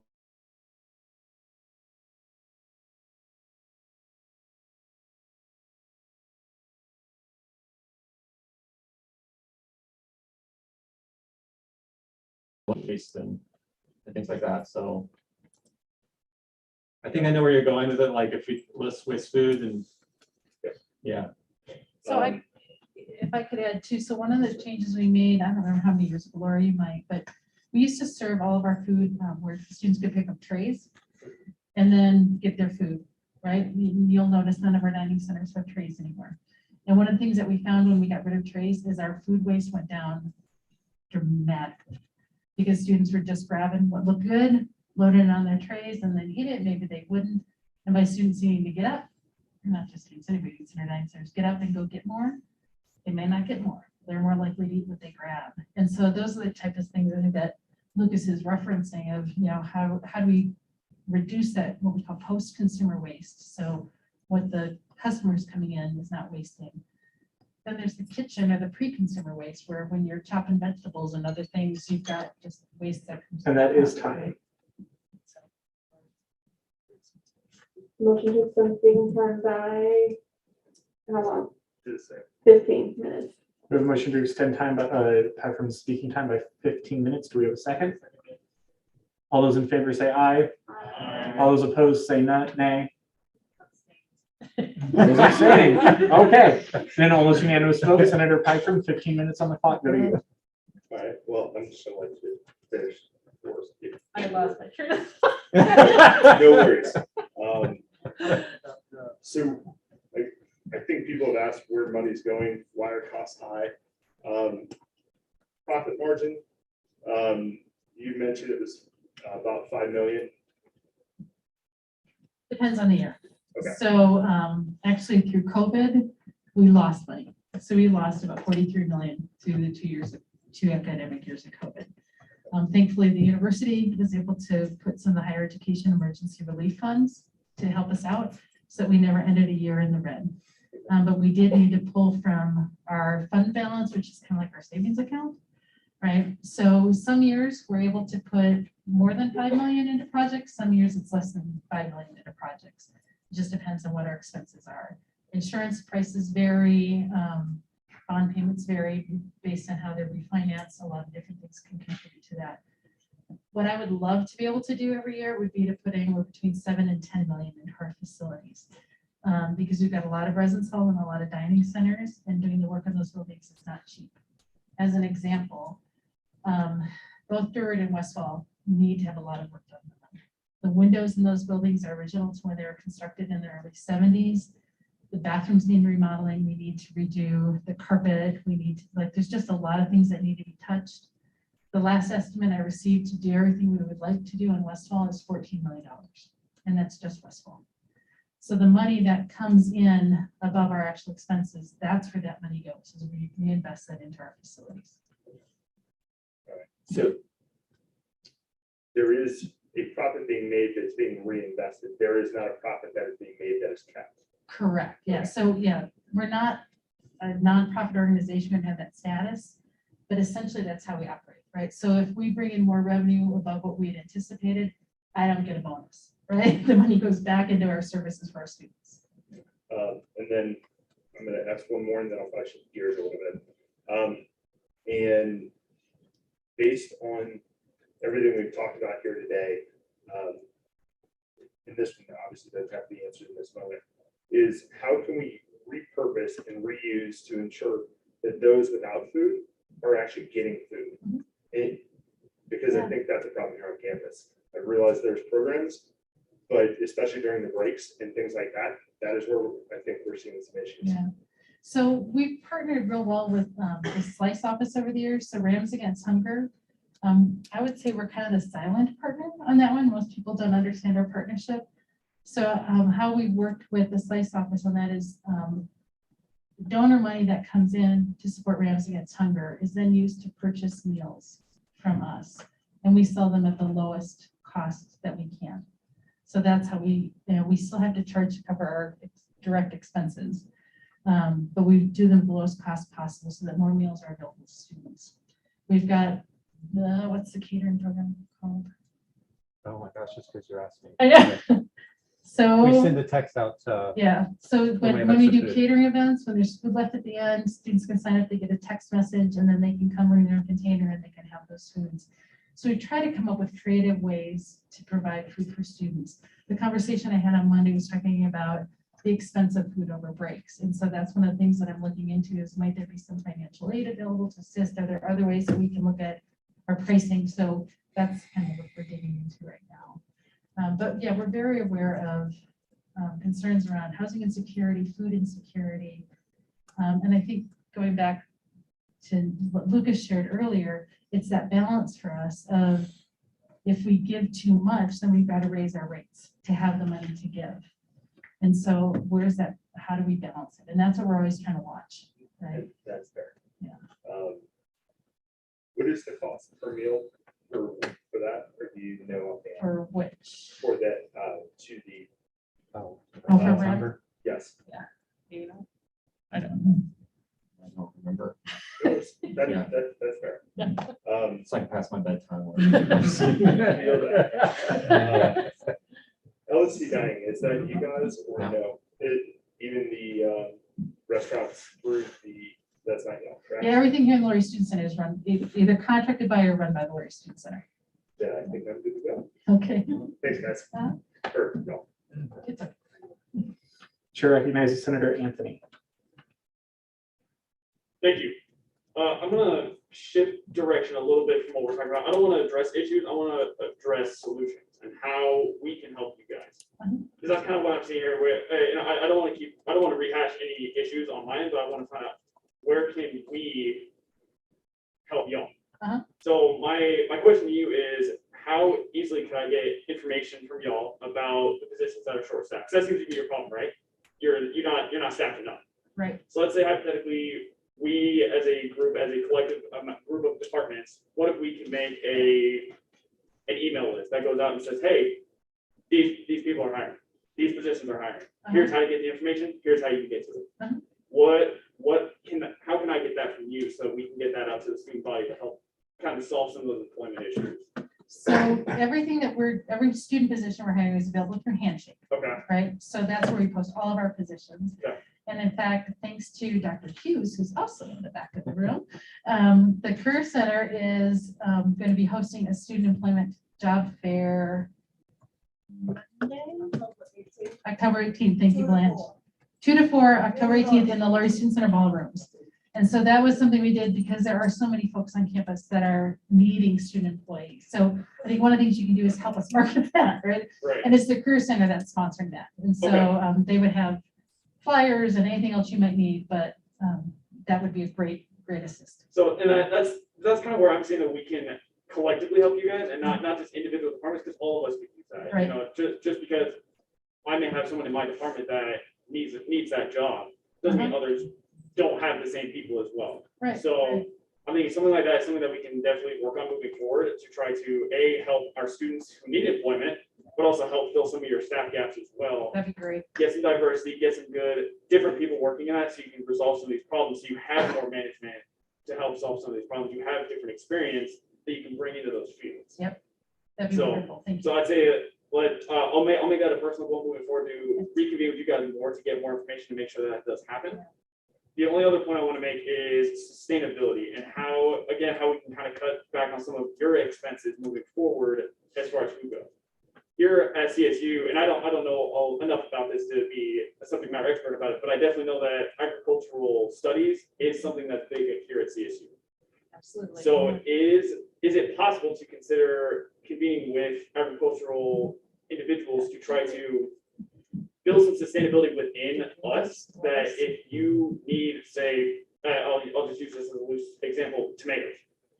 Make a hard set goal for agriculture to make sure that they produce whatever your projected amount of tomatoes that you need a year is, or whatever that what if number is, to develop some interworkable sustainability to drive that down some of that cost even more, so that you can focus on the facility. You can focus on exterior motives rather than just how short the food supply is.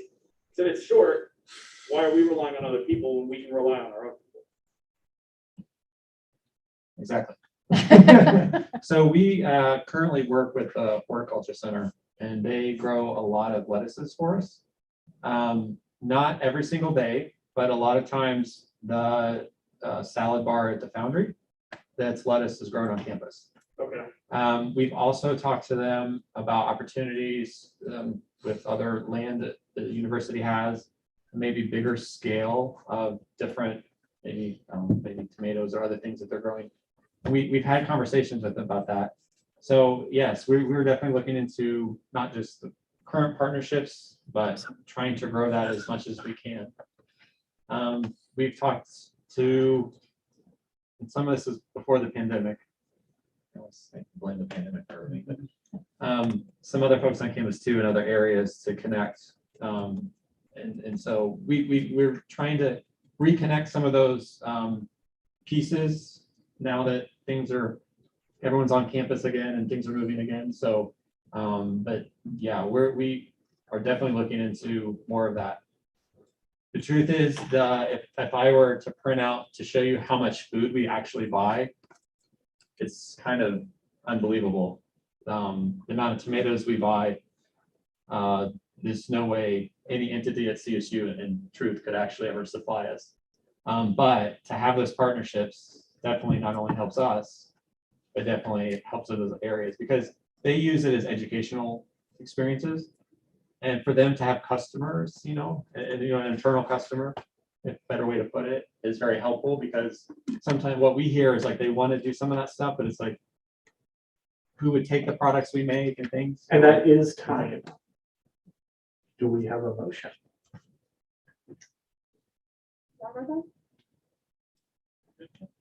Okay. The chair will recognize Senator Brown, and Senator Trout, you are in fact on the speakers list, just a little bit ways down. So I'm a server at a Long Point Steakhouse, so I understand like what you mean about the shortages that are happening in the service industry right now.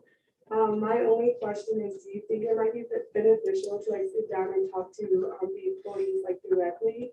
Because I feel like if you're talking to like the student management, then there might be concerns that are filtered, and so that might, sitting with them directly, because that's something that my boss did a while back, and it's something that we found it to be very helpful. So maybe sitting with them directly might help, address those concerns. Yes, that's not a problem. I think there's some individuals on our team that work directly with our student managers. I think, tomorrow when I see them, we'll be talking about how we're going to start doing that. So yeah, I appreciate that. Okay. Sankar, director intern. Deputy Director Vyas, the chair recognizes you. If you'd please step up and use a microphone, that'd be appreciated for accessibility purposes.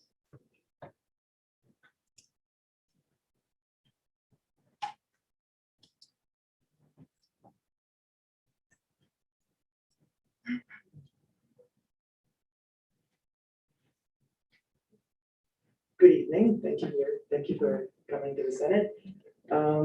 So I want to first introduce myself. I want to Pranam. I'm the Deputy Director of International Affairs.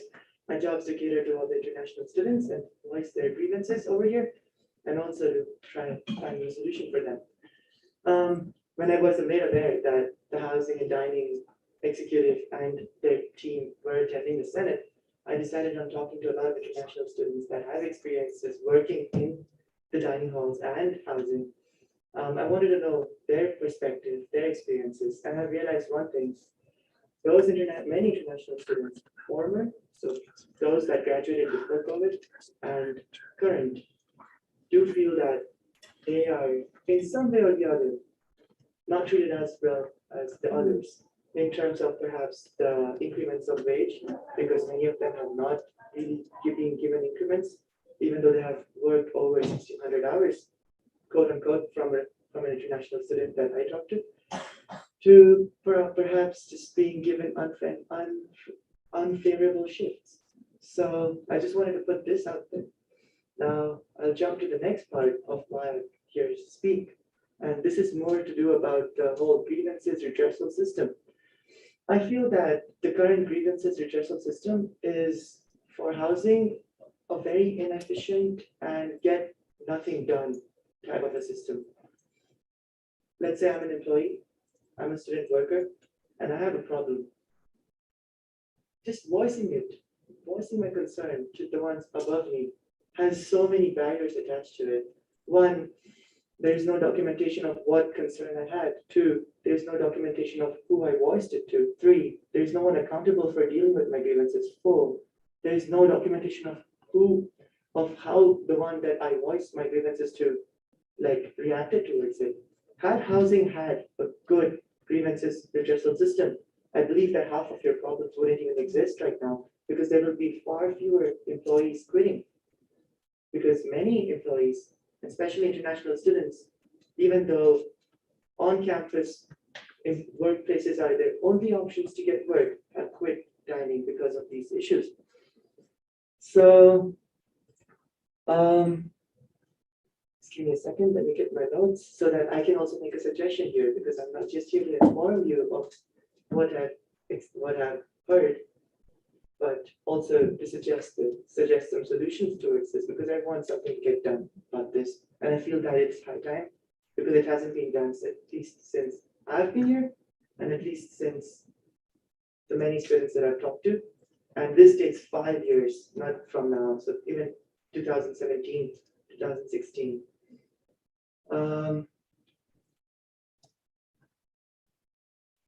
So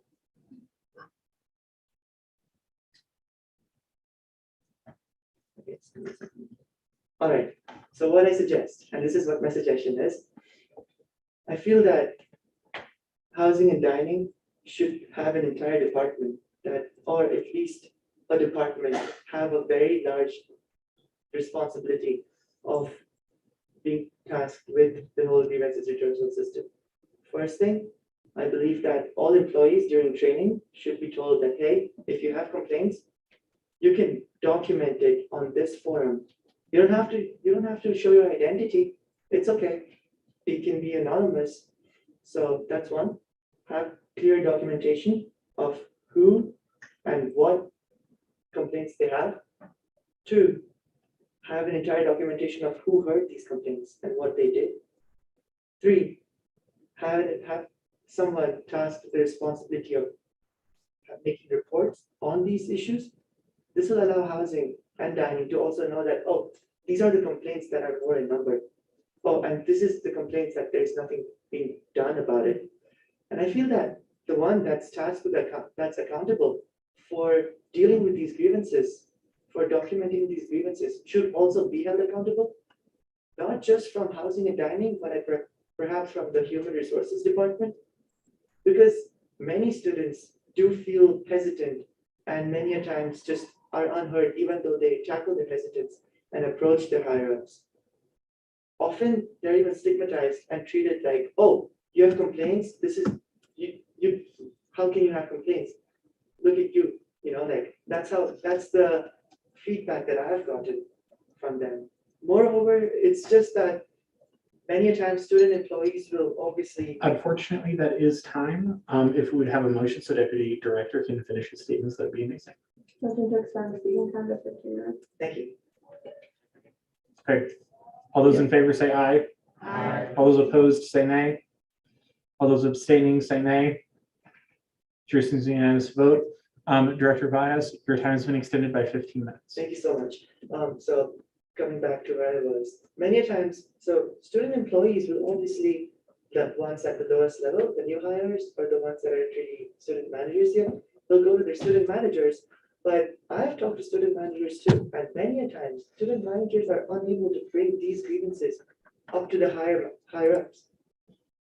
Because, and then they just getting, this is what I'll quote and unquote a student manager statement over this topic. Bro, many a times I feel like I'm just getting crushed between the student employees and the managers. I can't really communicate with both of them. And I feel like I'm just getting like, it's like two trucks hammering me down. This is like quote unquote paraphrase. So I feel that a grievances redressal system will really help housing and dining. And I feel like it's important because a lot of international students, and just not just international students, but all kinds of students, out of state, in state, anyone would benefit from this, because so far they have had to stomach their grievances in, work there, not because they don't, they have to work there, not enjoying the job. but because they have nowhere else to go, at least for that semester.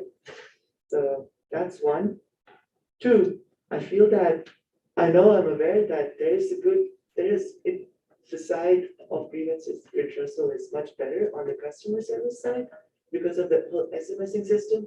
And I was made aware that you all do acknowledge the SMSs, even though you might not put them on the TV. That's great. But I feel like there's no follow-up.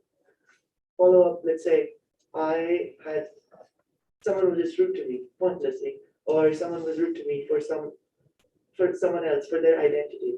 And there's no follow-up. Once they put this complaint forward on the SMSing app, there's no response to it because I know many students that have put their complaints forward on the SMSing app, but they never received any follow-up. So they don't know whether a change has occurred. There has been something done about it.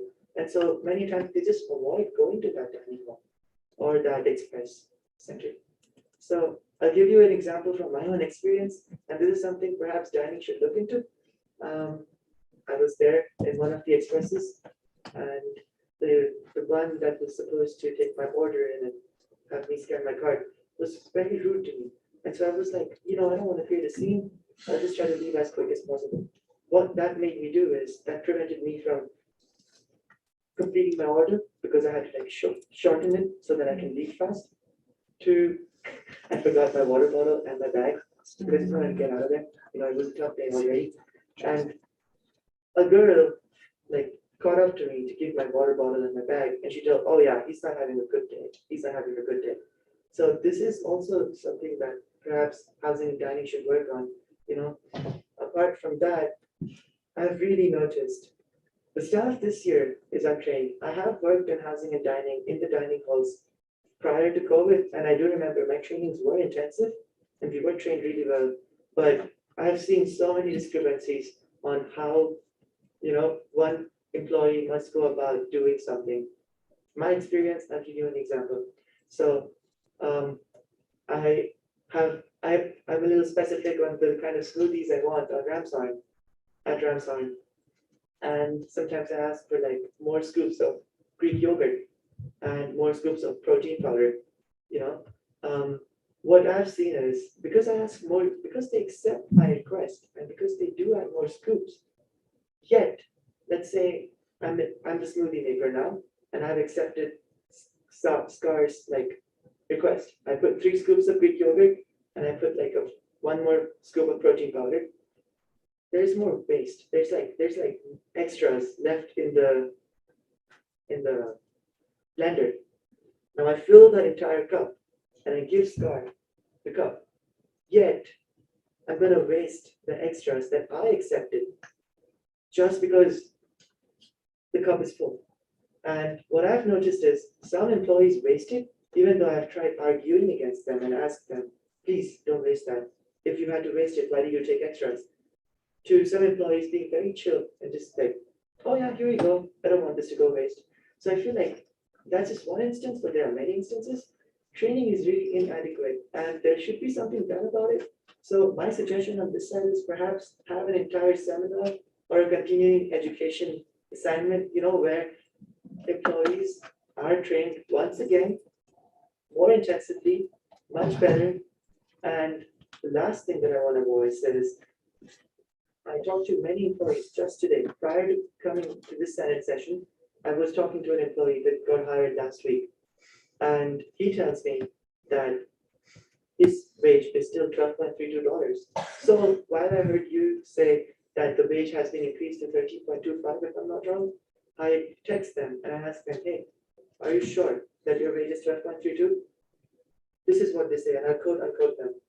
I'm 95% sure it's 12.32. I can't find an exact record, but that's what I remember. So there are 2 things that are possible here. One, perhaps the whole branch is not yet updated with the whole $13.25.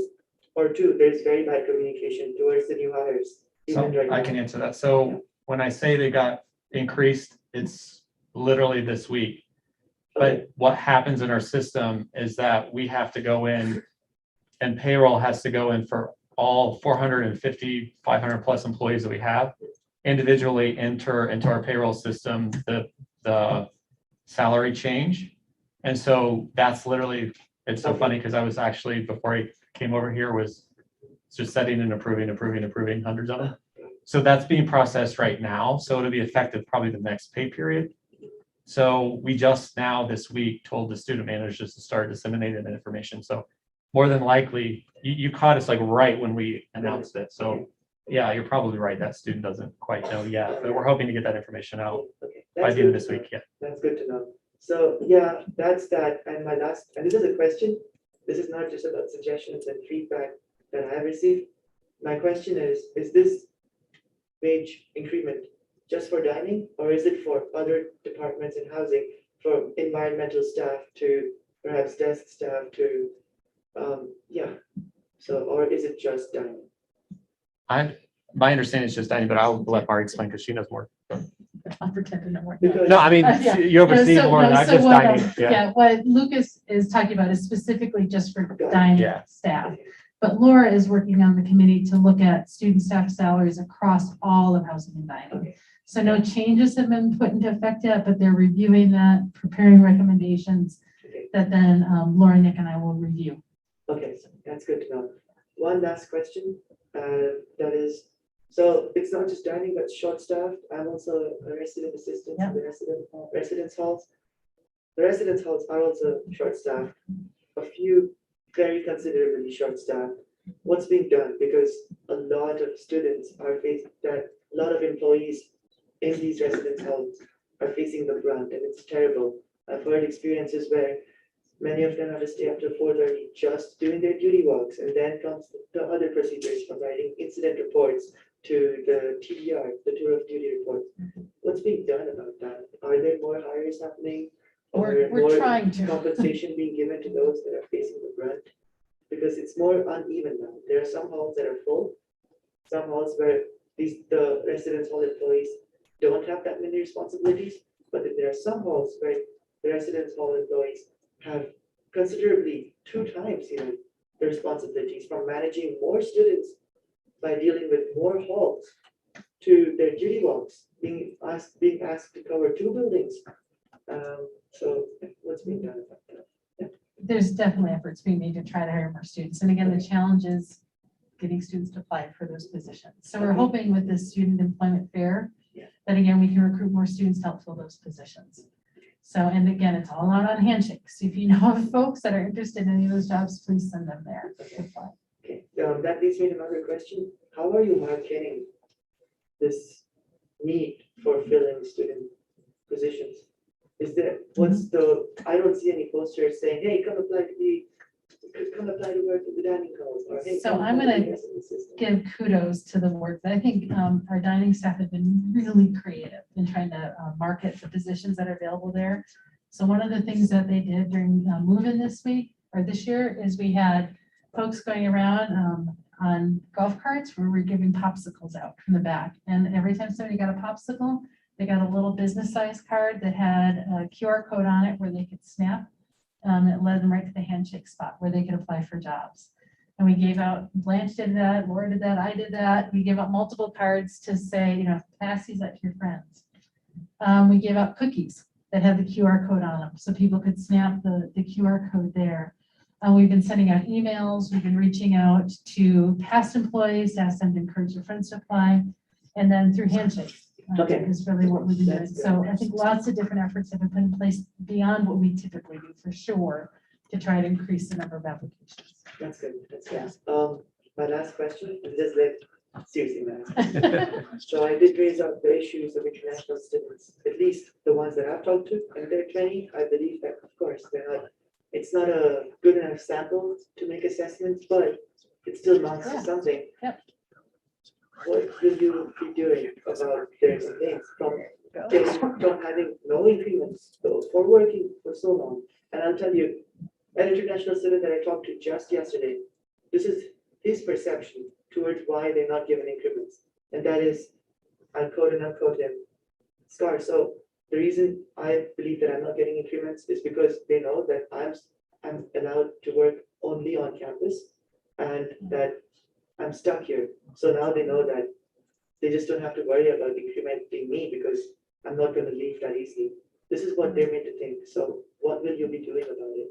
And Yeah, I feel horrible about that because that's most definitely not, I'm sorry, but not the that's how it truth. is. Yeah, so yeah, I feel pretty badly about that. Specifically on the increment thing, that piece of it, and it's making me think that that might be tied to, so last year, when the pandemic hit, one of the things that we changed is that we got rid of that incremental increase. Oh, And so we brought that back this year, but we did a poor job of announcing that to yeah, everybody. so you didn't really let them know So- that you're removing the incremental system, and also didn't let them know that you're bringing it back. Yeah, I think that is a bad part on us and our communication, yeah. I'm happy that now it's over here, so But I it- believe that there will be something that. It's adding up when you're talking about it, so to make you think if students have worked multiple school years, that's probably what it is that it was a decision based on our financial situation at that time and what everything else was going on during the pandemic, during last academic year. And so, yeah, I can see where that piece Yeah, got. so So my yeah, so suggestion is- apologies for that. That's okay. My That's where suggestion we would be sending, will get that information out to students. yeah, sending an email to all your employees, letting them know what it's, because I believe that this could be a common sentiment, not just amongst international students, but many students, especially those in proximity to the campus, because it's easier to work on campus, right? So, yeah, I yield my time. Thank you so much. The chair recognizes Senator Cadaceto. I've gotten it my whole life with my last name, you're all. sorry. So then my suggestion to you is kind of in the form of a question. Have you considered a different way of identification in the meantime until more efficient methods are reached? So I'll just give you an example with me. I work at the library, and for all of our student fees, we pay for your access to chargers, state park passes. Didn't know that. But we require also a thing of identification, and this isn't just a this year thing where people unfortunately forget their RAN cards. So we take driver's licenses, Costco cards, and the state of Colorado has a app where you can show who you are, because it is beyond unfortunate for if I forget my RAN card, I can't use it.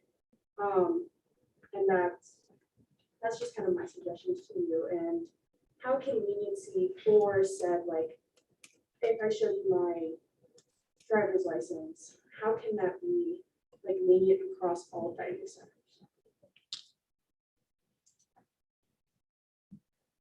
I might have to defer this one to others because it has to do, so the RAM card itself has an identifier that processes through our system that tags to our meal plan. So may have to defer to others in terms of what we were required in terms of identification. That may not be my area of expertise, but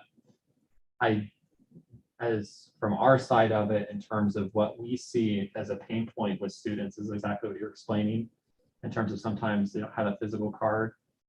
I know this isn't an answer that helps today, but that's where I'm explaining that we've got a lot of people that are working on the IT side and the tech side to really find ways to make that experience easier and avoid just requiring you to have a physical thing. Unfortunately, there is an amazing amount of technological difficulties to make that happen, but folks are working on that.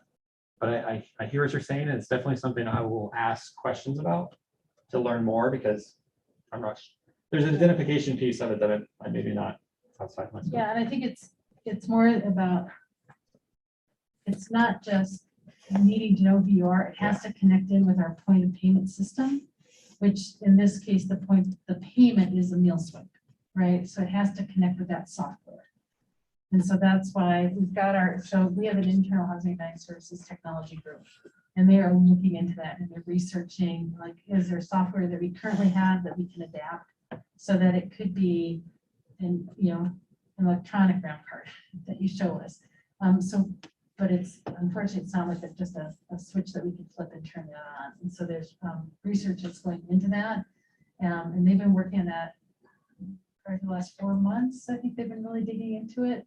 So we're hoping that it's something we just don't have it.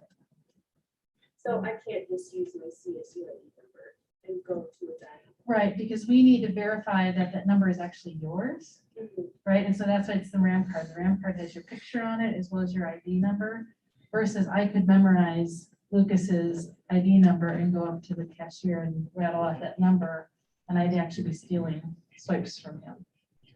I guess that's kind of where, you know, we definitely face that too, like when we rent out MacBooks. Right. If you memorize someone's code, you can just go ahead and steal a MacBook, and that's where, if you have your driver's license, confirm that back to us, something that would only take 10 seconds. So that was, Yeah, and that's where, again, it goes in that point of payment system, and that's the complication. And, you know, and I know that Lucas and his staff, although he may not want to say this right now, like, they will work with students too at the point of sale. So it's not, you know, too bad, so sad. You lost a RAM card, how do we help you get that replacement as quick as possible? We don't want people going, they paid for those meals. We want them to get access to those meals. But we also have to make sure that we're protecting the integrity of the system so that somebody else isn't losing out because somebody's stealing. Yeah, thank you. Thank you. The chair will now recognize Senator Sherry for 5 minutes. So just a quick clarification, just a yes or no question first. Is there currently a single streamlined method or forum to hear student feedback? No. Okay. As you can see, there's a lot of feedback in this space for you. And while we represent the student body, we are unable to speak for them in the short time given. If you truly want feedback, everyone's voice deserves to be heard, and current methods to hear feedback may not be accessible for many students. What is preventing you from creating a simple, accessible method to hear student feedback? So that's also something that's being undertaken by this committee that Laura's chairing to look at student salaries and student wages. Is they're also digging into how do we make sure that we're gathering that feedback from all areas across housing and land. And so part of it is that because our department is so large, dining has kind of been doing their own thing, university housing has done their own thing, housing and dining services facilities has done their own thing, and part of what we're looking at is how do we bring that all together so it's an easier system for everybody to access. So is there a specific goal in place to have a method for this? Yes. Yeah. Okay. Is there a place where that's documented? In terms of the notes for the committee that's meeting, so it's this student staff compensation committee that Laura is chairing, and so that's where we're capturing all of that. Okay, and do students have access to that? Not right now, because it's our staff members that are working on that. But once we have kind of recommendations in place that we're moving forward, then we'll be sharing those out. Okay, and how will you do that? I don't know, Laura, we talked about how you're sharing that information out. We haven't gotten there yet. So, but we'll make sure that that's shared with all of our employees. At a minimum, it would be an email to all of our student employees. Okay, thank you. I yield. Senator Trett, the chair recognizes you for 5 minutes. Thank you. Finally. I know, tell me about it. But thank you guys for coming in. I'm sure this is a lot longer than you guys anticipated, but we really do appreciate you being here. I was the advisor of ASCSU for 7 years, so Yeah. I got it. And on more of a personal note, as someone who was Westfall my freshman year, who was stuck in a three bedroom, being stuck in the middle room, it is exciting to hear that funding is going to be put into that dorm hall and whatnot, which kind of leads into a question that's a little bit off topic. So a couple weeks ago, the top 2 floors, to my understanding, were vacated for COVID isolation rooms. What is the compensation for the students who were in those top 2 floors that had to have vacated, whether to a different dorm or had to go home? Excuse me. What was the compensation like for those students? I'm going to get there when we get there in a roundabout way. Okay. So when we started preparing for this academic year, our application numbers for the fall were low. We did not anticipate having Westfall open at all. And our hope had been to start a renovation on Westfall in January. So that was our plan. Starting mid-July, early July, all of a sudden our application numbers really escalated very quickly. We didn't think we'd have Edwards Hall open. Edwards is open. We thought we would do Allison all as doubles as singles. Only half of Allison is doubles as singles. And then we thought we would use Westfall only for overflow. For those of you who've been on campus in the past, you've often done overflow into lounges or other spaces and other halls. And then once we know who's not coming, because we always have some no-shows, then we move students out of those lounges and into permanent spaces. This year, we thought, well, we'll just use that. Westfall, we have to have Westfall empty by the end of the semester so that we can do the work. And so every student that was assigned to Westfall was told this is temporary housing and that you will be relocated to another space as quickly as the space is available for you, right? The numbers that are in Westfall are so much higher than we had anticipated. The pandemic preparedness team had asked us to keep 2 floors in Westfall available in case there's a spike in need for quarantine and isolation. Once we saw the numbers of students that were in Westfall, we reconsidered the project. We looked at the cost escalation for the project in terms of materials and said we're going to push that project back a year. So rather than relocating everybody who is assigned to Westfall, we only had to relocate students who are on floors 11 and 12. But there's no compensation because they were told from the beginning that it's temporary housing. So bonus to those on floors 2 through 10, but they don't have to move. Unfortunately, those who are on 11 and 12, we did have to relocate by request of the pandemic preparedness team. Okay, thank you. Mhm. And then, so kind of going to the RAM ID thing, you guys already kind of answered it, but I wanted to make sure. So as a suggestion, as was referenced earlier, the My Colorado app, that was the app that was referenced that the state of Colorado uses for state IDs and whatnot. I would recommend doing something that's similar to a My Colorado app, as well as like Samsung and Apple Pay. Yeah. That way it all runs through those systems. I don't know what that looks like on the IT side, but something to push forward you can. As someone who works at the Way Student Center, I work at Morgan's Grind, I work as a barista, so not necessarily housing and dining, different sectors, but some ways that we're doing, because we had a whole bunch of students come in. I mean, Morgan's Grind is pretty much packed with students. We haven't had this many students since the end of, or the beginning of 2020, right? And it's not just because, oh, it's a coffee shop. I mean, a part of it is that, but a lot of it is the work. So I have a little bit of a list for recommendations for you guys. So one, have the upper management, not just in staff management, interact with students. We have a retail copy manager who works with a bunch of all the other coffee shops, and she does her absolute best to interact with every single student, whether they're a supervisor or even just the runners who just work maybe an hour a day to get supplies to and from the shop, and gets those, any complaints and whatnot. Now that is huge for morale. We all love our retail copy manager. She's also part of the student affairs department. So, I don't know if that's exactly what management is under, but. Yeah, housing and dining and the Lawyer Student Center are both part of student affairs. Okay, Yeah. perfect. Also incentives for students to stay. Again, for a coffee shop, you get a free coffee shift or a shift drink for, working a shift, right? That's a huge incentive for college students, right? So something like that would help with even just a little bit in terms of keeping students. And then the last one that I have on here is ensure a safe environment. And that is time. Sure, you think? Kind of a previous question. This has been a lot, and I think that we could send some emails potentially and get more questions answered because it's 8:51. All right, the chair will reject a motion for previous question because that implies that something will be voted on. We don't have a vote, but the chair will accept a motion to end Q&A. I'm just going off of how we've run Robert's rules of order in the past. I will move to end Q&A. Okay, we have a motion to end Q&A. Seconded. All those in favor say aye. Aye. All those opposed say nay. Hearing none, seeing none, chair assumes unanimous vote. Motion passes. Thank you both for coming in, and I'm so sorry for everybody for this long Senate meeting, but hopefully it was productive for everybody involved. Thanks, y'all. And you can find my email address on the Housing and Dining website. Look for the executive director, my email address is there, because both my first name and my last name are hard to spell. So I wanted to, okay? Thank you. A motion for a 10-minute recess. I second. Okay, all those opposed say nay. Seeing none, hearing none, chair assumes unanimous vote. Motion passes. Please be back in these chambers at 9:01 p.m. Thank you very much. I was like,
I'm sharing the Senate agenda.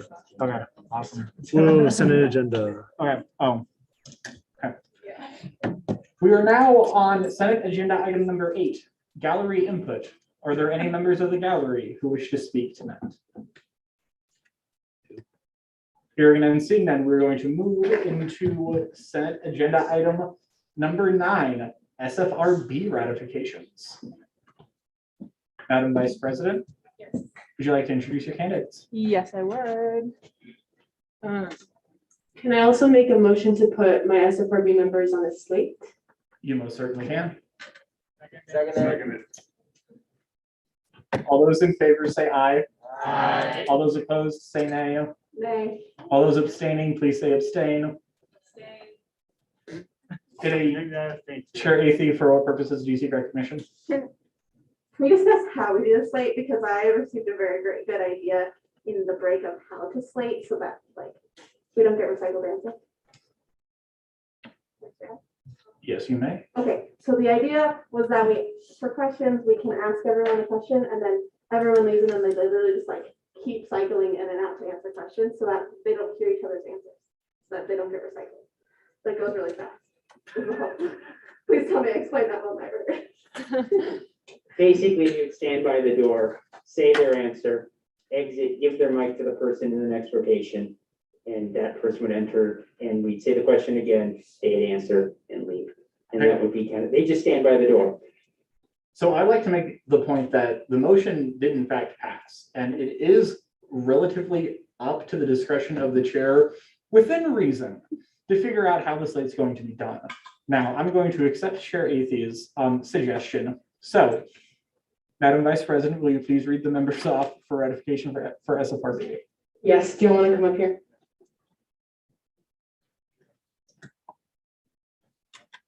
And then we also have one person joining us on Zoom as well. No, I think he just said that he will be doing this. Okay, yeah, I was gonna say we could do that all together. Yeah, you got wrong. Madam Vice President, how many people are we ratifying for SFRB tonight? 10 people. There's no one else. Thank you so very much. Okay, actually, no, we don't have anybody on Zoom anymore. Russell. Wait. Okay. So only 9? Yes, 9. Only 9. Only 90 minutes. Just go in that order, those stuff. We still have actually 10 people. All right, can I start? Yeah, okay, cool. Yes, you may. All right, so first we'll start with Hannah, right over here. Hannah's a senior studying zoology and history. Previously served on the board, so this is going to be her 4th year on SFRB. She has very effective positive communication skills and also serves as the vice president of CNS College Council, which also oversees tech fees for CNS students which they pay each semester, and they approve improvements and projects for their college. And then I'll make, if you want to say something? Sure. As she said, my name is Hannah. This would be my, oh, it's not loud enough. I guess. Or the- Oh, so many microphones. Awesome, it's on. Are you sure? Oh, there it is. Okay, sorry about that. My name is Hannah, and this would be my 4th year serving on the board if y'all decide to ratify me. I do serve as the CNS Council's vice president, so my experience here the last 3 years has given me a good insight on how to further serve my constituents within my college. In that manner, I also, he's not in here anymore, but Senator Benton out in the lobby is also on there. So I've worked with Benton a lot. He's given us a lot of updates about the work y'all have been doing in here. More so, I've more closely worked with ALVS the last 2 years. I also have some work with WGAC, but it has been very, I don't want to say it's been memorable, but I feel like I've been able to help a lot of students who I feel may not have a voice, not as large a voice in ASCSU, such as our veteran students and adult learner population. And so I hope to continue doing that this year. Thank you, Hannah. Now, next, we'll move on to Evan Welch, who is a second year studying political science, currently serving as a senator for the College of Liberal Arts. Also is the chair for University Affairs Committee and previously served on the Budgetary Affairs Committee in the past. And then he also served on SFRB last year and wants to continue to learn more about student fees and how they are spent, especially through an in-person component. And then I don't really have anything else to mention because Mary did a great job explaining it. So thank you, Mary, and then you.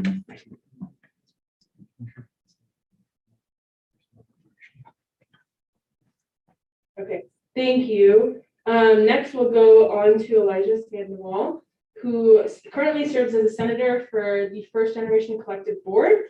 Also works with the academics department within the executive branch. Is a transfer student as well as a first generation student studying psychology and political science. Also was a former chair of the State Student Advisory Council for Red Rocks Community College.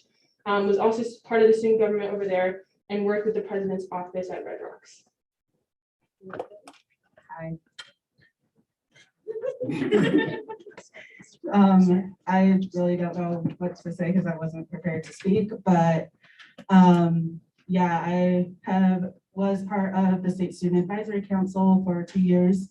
And for those of you who don't know what that is it's like student government where we talk about things that we want to see changed as students, but instead at a local institution level, it's at a statewide level. So I have been in the Capitol. I have actually been on the floor of the Senate, which in the Capitol building, which if you guys don't know, that's really, really difficult to do. I have spoken with many senators of Colorado. I actually also spoken with Governor Polis a few times. And fun fact, I have my former president's, Red Rocks president, I have her cell phone number in my phone, and I text her on occasion just to say, hey, what's up? So, yeah. All right, thank you. Next, we'll go on to Alejandra Posada Stoner, who is a third-year student studying biochemistry with a minor in ethnic studies. Also serves as the current director of health for the executive branch. Is also founder of Maintaining Pre-Health Minds Club, a member of the Biomed Student Association, and wants to learn more about the allocation of student fees in order to relay that information to the general student body. Do you want to add anything? Sorry, my voice sounds so bad. I think you did a great introduction. I don't have anything to add. Thank you. Perfect. Y'all did not have to add anything if you don't want to, by the way. All right, next we'll go on to Jasper, who is a senior studying finance, economics, and sports management. Has previously served on the board. This would be his third semester upon ratification. Also currently works with athletics and wants to continue developing relationships with current departments. Wants to expand direct feedback from students on different fee areas, and also served on the Rocky Student Media Corporation board, and also helped manage the budget of DSLC, Pi Kappa Phi, and many more. Sure. Hello. Hello. Oh, sorry. Hi, I'm Jasper. I think Vice President Retznick about covered it. I'm a finance, economics, and sports management student, so budgets and money is probably kind of up my alley. I'm returning on the board because I love it. I think it's one of the most impactful things I can do with the skills that I have here at CSU. I've been a senator, so I've been in some of y'all's shoes a while back. I've been chief of staff last year, so I'm pretty familiar with the ASCSU functions and how it all works. And I think this year I'm best suited to serve that role in ASCSU. I'm involved in kind of clubs and organizations across campus and a pretty diverse group of those. And so I think what I bring to the table is just a wide reach of student perspectives and students. And I really try and do outreach while on the board and asking students what they would like their fees to go to and how they'd like their fee managed and not just deciding for them. Hopefully I get a chance to do that again this year and come back and keep asking students how the fee should be managed. All right, thank you, Jasper.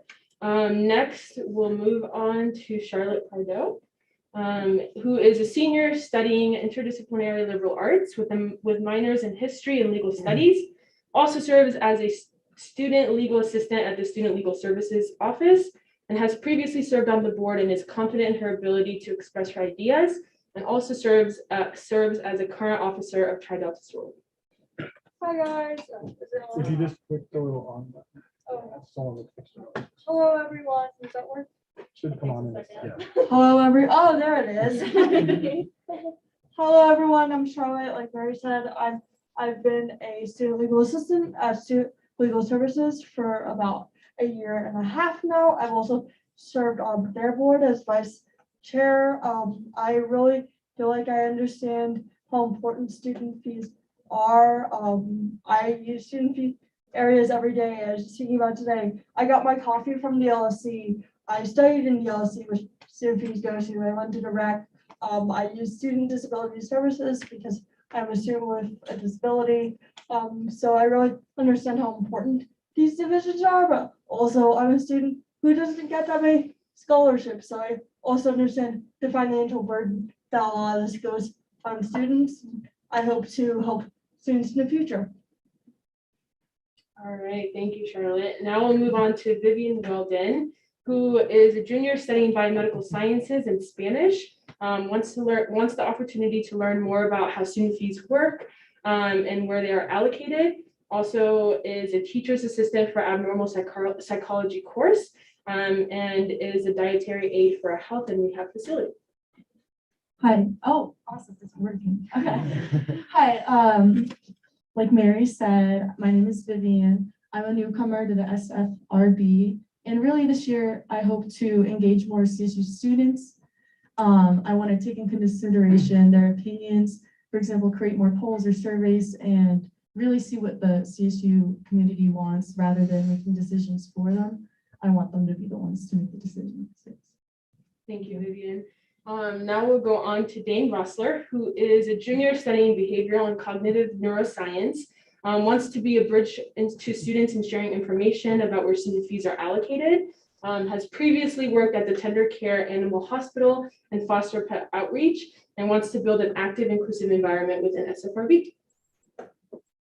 Hello, I am Dane Rossler, and many of you probably know my brother Benton, and I have heard a lot about ASCSU from him, and that's also how I knew about SFRB.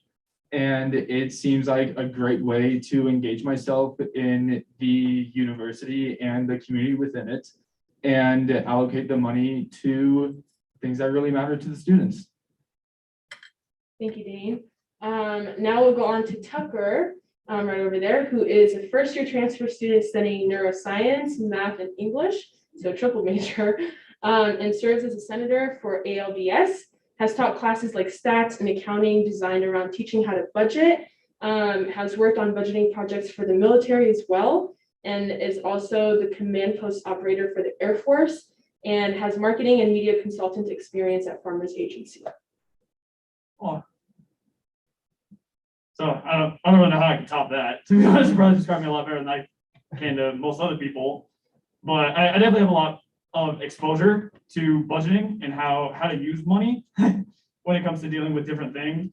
Like I said, I've worked in a lot of insurance agencies. I've worked with the military, which if you know anything about the military budget, it is its own political nightmare in itself. So I hope to be able to step in and kind of help apply as much of it as I can to ensure that what the budgeting want, like what individual areas want, is highlighted when it comes to making those decisions. But like I said, we want to know why. So I'm not just giving you the red stamp of approval. I want to know what the reason is behind what we're signing off for, but also to ensure that there's a good diplomatic understanding across everybody that, yes, I understand where your concerns are, but we also want to make sure that we help everybody else as well. So I just hope that we can add a good level of understanding on all fronts of that when it comes to how the student fees are used. So. Thank you, Tucker. Now we'll go on to our last candidate for the night, which is Michael Townsend.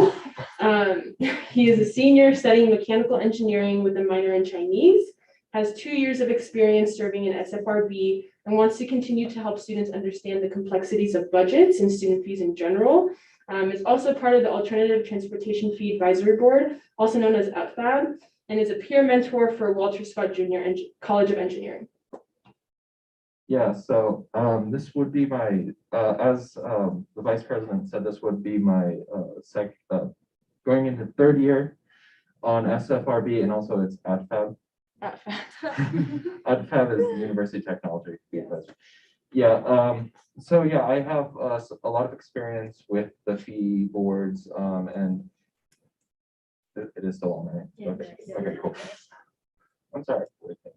Okay, anyway, so I do have a lot of experience with budgets and working on SFRBs. I've been on SFRB and on the boards that actually go to SFRB to request for funding.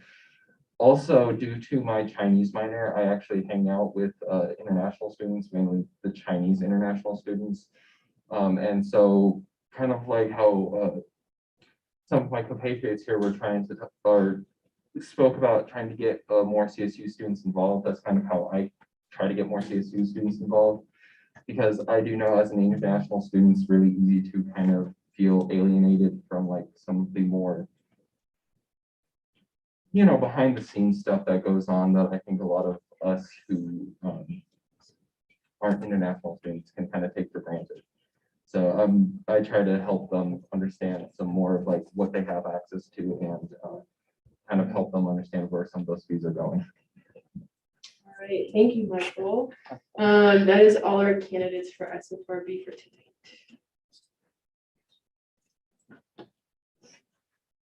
Amazing. Thank you so much, Vice President Geber-Sadik, and to all of the candidates. Amazing, fantastic. We love this. So, because of this suggestion from Chair Athey, what we're going to do is we're going to have people ask you a question. We'll see how this goes. It might be interesting. We're going to have the speakers ask questions so you can all hear it, and then let's start with Jasper because he's just up front. Everybody else is going to leave the room. Jasper's going to answer the question. No, not yet, not yet. Jasper's going to answer the question, go out, get the next sacrifice to come in, answer the question, and we're going to be doing that for a while to see how it goes so that we can get through this a little bit easier and we don't get any recycled answers. Or hopefully we won't get any recycled answers. Okay, so because we have 10 people, yes, 10 people. Yes. 1 hour and 40 minutes will be going on the clock. Senator Hyfrin, for what purposes do you seek recognition? Motion, we do this in class, and that way it would be faster, we can get through a bunch of people and actually remember their answers. In 5, so just have half of them go out into the hallway. Well, I mean, worst case, just 5 at a time or something like that. Yeah, okay. That works. Seeing no opposition. Officer Torres Doxy. We gonna check on quorum? Do we have quorum? Okay. And the clerk just left. Okay, so this is fun, y'all. So we didn't have a call for quorum. So what we are going to do is go through roll call again. I'm sorry.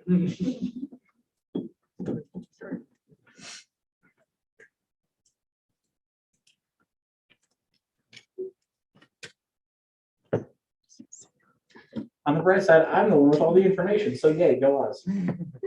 Okay, Senator Silverheart. Present. Senator Sandoval. Present. Senator Shepherd. Present. Senator Baum. Present. Senator Deason. Present. Senator Nybert. Present. Senator Brown. Here. Senator Scher. Present. Senator Pyfrom. Senator Moshe. Senator May. Present. Senator Tennyson. Senator Rosales Garcia. Senator Long. Present. Senator Correa. Present. Senator Martyr. Is he still on Zoom? No. Okay. Senator Mumford. Present. Senator Bilodeau. Present. Senator Laffey. Senator Trout. Present. Senator Kramer. Present. Senator Anthony. Present. Senator Garcedo. Gracias. Chair Athy. Here. Chair Welch. Here. Chair Osterhout. Chair Morgan. Chair Ritter. Okay. We have 19 voting members present that, Senator Scher, for what purposes do you seek Point recognition? of information, Yes. do the senators that are up for ratification for the board count for quorum for this? Thank you. They do not count for quorum for that. And that means that 4 of them, yes, 4. 1, 2, 3, 4, 3. Yes, 3. I know how to count. So that leaves 16. We got to do some math, which is not my strong suit. That is the 2/3 mark. I don't think it is anymore. But they're also taken out of quorum entirely. So they don't count towards voting members because they can't vote. So even with them out, we still in fact do have a quorum. Okay, that's good to know. That's good. Yes, and even if we didn't, we figure out what to do from there. So yes, Senator Pyfrom. Point of information, how many voting members are there? Point of information, how many voting members are there? Let's look. Okay, so we need to add 3 to whatever this number is up there, because chairs. Understand my strong suit. We have 26 voting members. -4 for the ones that are. -3. 3. So, So we have 16 and then. so 2/3 of 16. 23 then, because the senators out there are taken out of quorum. And again, I was really serious when I said math is not my strong suit, so we're gonna pull up the calculator. We're good. We're good. It would be 24. It would be. Yeah, we actually do in fact need 16 senators for quorum, and we have the bare minimum right now. Yay, we love this for us. Okay, so anyway, 5 people in the room at a time. The first 5 people, whoever you happen to be, will be the ones who stay. And everybody gets to hear the question. The last 5 people go into the hallway, think about the question a little bit, percolate, come back in, answer the question. We'll call everybody back in, ask the question. Process will be repeated. I don't know, order, I guess. If the members are staying in the room, it negates what I've said, which at this point, I'm tired too. It's fine. Okay. We don't need to do the cycling thing because that doesn't help. There's 5 members in the room. Sweet. Okay, so 1 hour, 40 minutes on the clock. No one leaves.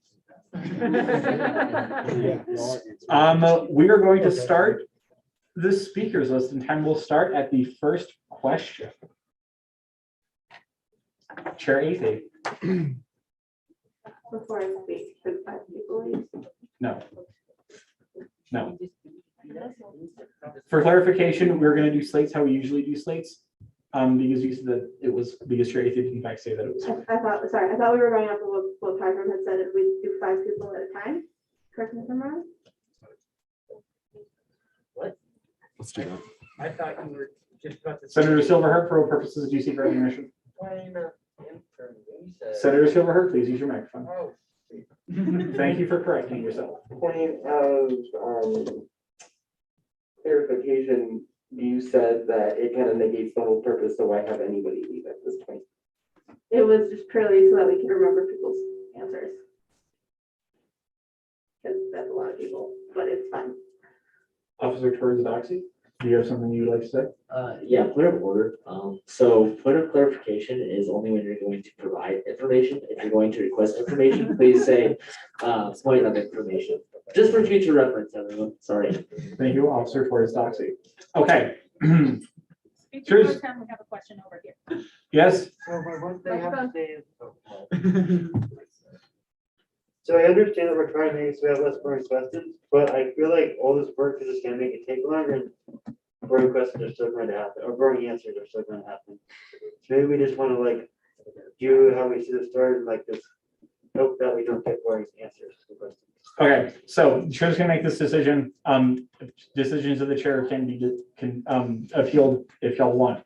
We're gonna do slates like we usually do slates. It is very late, and we all do in fact want to get out of here. And we're gonna get questions no matter what to the answers that we want, or answers to the questions that we want. So the speakers list is now open. Anybody who wishes to ask SFRB candidates questions, please raise your flags. Chair Ethan, the chair recognizes you for 50 minutes. Damn right. I have 4 questions, so answer quickly.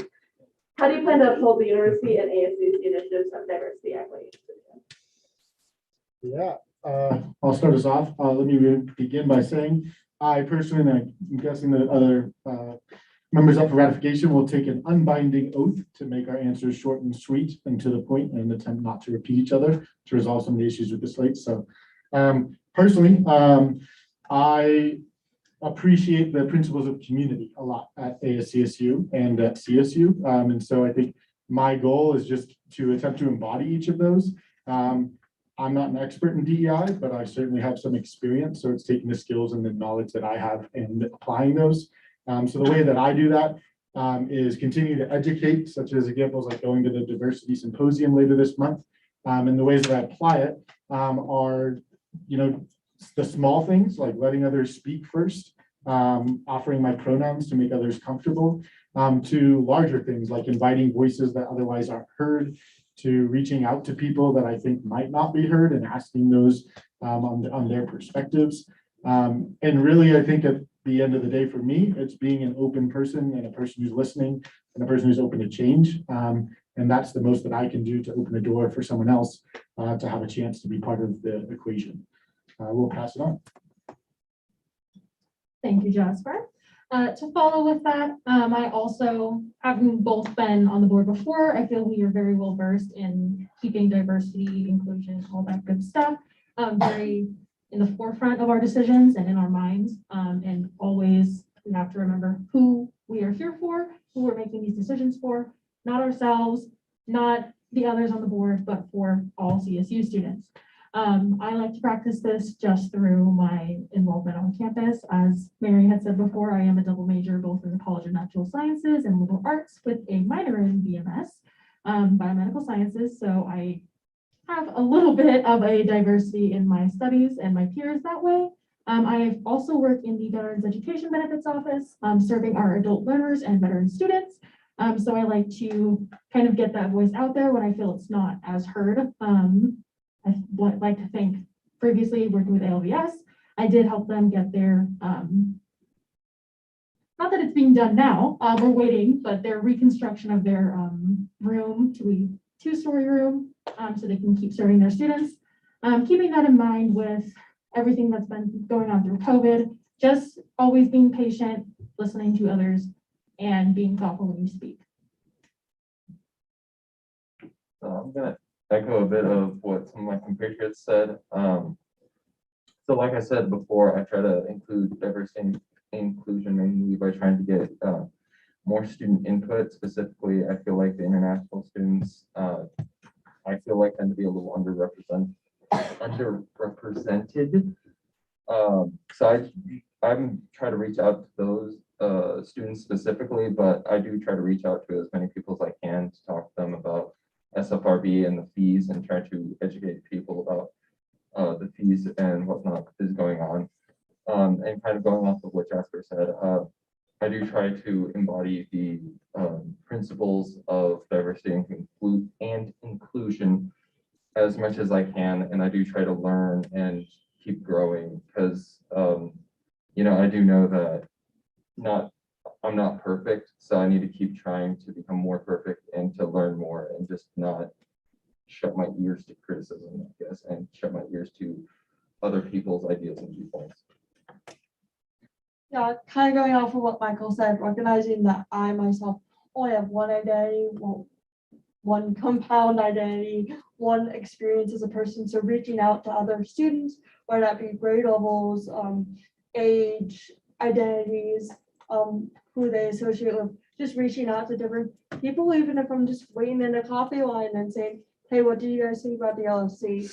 Also recognizing that even though we don't directly fund diversity offices for fees, realizing that they do interact with our fee areas. For example, at Student Legal Services, we have an immigration attorney, and a lot of our referrals come from All Central. So just realizing those relationships in the different offices would be really important and would really help with diversity, I think.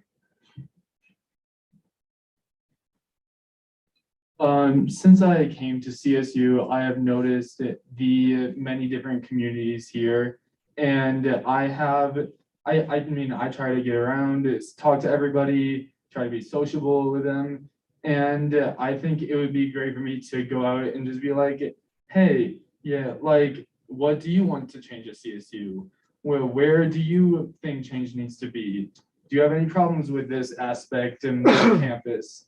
And see what their input is in for where we should change things and try to get everybody involved in those changes. Okay, as a new member of the SFRB, I feel like I'm still learning about each of the organizations and departments which we are giving our allocating our student fees to. So I hope to learn more about that and then ask people who use each of those resources how they feel about where their student fees are going to, like if they feel like they need more resources from this department, if they feel like their money is being used to the fullest extent. Just overall engaging more CSU students is what I hope to do. So I was born in Mexico and moved to the States in middle school. Through that experience, I had quite a broad range of interactions with people who are pretty different from what you see typically here in the United States. So I'm really going to try to embody diversity, equity, and inclusion by bringing that unique perspective to SFRB and also listening to students who have similar perspectives as well, because I tend to connect pretty well with students who are like me. In terms of students who aren't like me, through the Director of Health role, I have had the opportunity to connect with the student diversity offices. So I definitely have those connections there. So also talking to them and keeping them in the loop with decisions that are being made. And then just because it's been a lot of people, could you repeat the question this way? How do you plan to uphold the university and ASCSU initiatives of diversity, equity, and inclusion?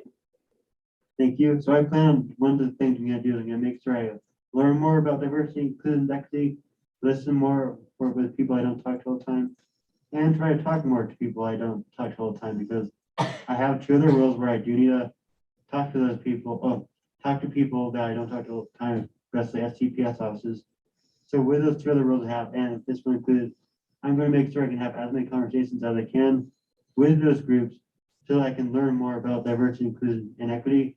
And once I learn more, I'm going to work on implementing that SFRB by seeing what they have to say and then going on that or asking certain questions to help get that stuff done. I think just to kind of reiterate on what has already kind of previously been mentioned a lot. So one of my jobs in the military was as a paralegal. And for those of you that don't know, that's pretty much a military attorney. And one of the major components of my job was to not focus on certain components of somebody's character, like where they're from, what their race is. A big component of my job is to see past that to what is really going on at hand. And what that did to me is it kind of opened up my eyes to realize, wow, sometimes I don't make the best decisions for people in groups that I don't identify as. So with that, it kind of opens up my mind to understand that I may never understand, and fully be able to immerse myself into these different groups. So I open myself to criticism. Some of the judgments I may think is a good idea for these groups, but if someone comes up and says, no, it's not, that's where I have to step back and say, let's make a change then. So I open myself up to that criticism and that open discussion to attack the problems in the way that everybody sees fit, not just the way that I see fit. And it kind of builds on that same idea is that I don't know all the answers. I count on other people to also be able to advocate for themselves better than I can for them. So I think that's probably the biggest contribution I can make in that goal for diversity and inclusion is I will be open to accepting the fact that other people have better views than I will for certain groups that I don't identify with. But also in that same respect though, it is just a big connection piece. You know, one of the main goals that Mary was telling me about this board was that they want to connect the affected areas together as well. And I feel like that's exactly what can help include that diversity and that inclusion as well, because we get these different areas connected and talking with each other, we can get that diversity too. So for me, it comes with my identities. You know, I did some math, I did some asking around, and correct me if I'm wrong, but I am the oldest female here in Senate. I'm behind 2 males. So for me being an adult learner, I see things that young adults might not see as much. I'm a Black student, so I see the troubles that my community goes through being Black. I'm work with the disability center because yes, I do have multiple disabilities, but you cannot see them, they're invisible. So I see what people with these invisible disabilities go through and how scared they are to speak up and say, hey, we need this change, we need this. And on top of all that, I identify as female. So there might be some things within the female restrooms, for example, or the locker rooms that other people might not see that we see and we're like, okay, well, that's not right. That should change. Why is this like this? I'm not afraid to speak up and I'm not afraid to ask questions. And I'm not afraid to advocate for not only myself, but my community as CSU to say, hey, our student fees are being spent here. Let's say athletics. Yeah, that's great. But what about our cultural centers? What about, I'm blanking because it's late, but you get the idea. So that's how I plan to incorporate inclusion and diversity. And I'll just keep the mic and just go right back down. It's your job to represent all identities, not just those that you hold. How do you intend to ensure that you're doing it? Some of your answers might have sort of covered it, but I'm asking a giant group of people. So I just answered that. My answer is gonna pretty much kind of cover that in that same way, that I understand that just because I don't identify as it, doesn't mean that it doesn't have to be incorporated in that decision. Their contribution, their perspective is just as important as anybody else's, regardless whether I identify with it or not. As an incorporated associate student, it's still that priority, so. See, even though I don't identify with those identities, they're still part of this campus. There's still students that pay fees. So even if I don't know, I still need to learn, and I still will incorporate by learning what other people have. I'll learn that and then just work on incorporating what I learned into how I do SFRB.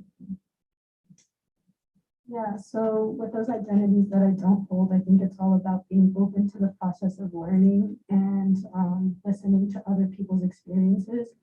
I kind of get that exposure a little bit through the ethnic studies minor that I have right now and all of the classes that I've been taking through that minor. So that's like one of the ways in which I've kind of like opened my eyes and started that education process about different identities.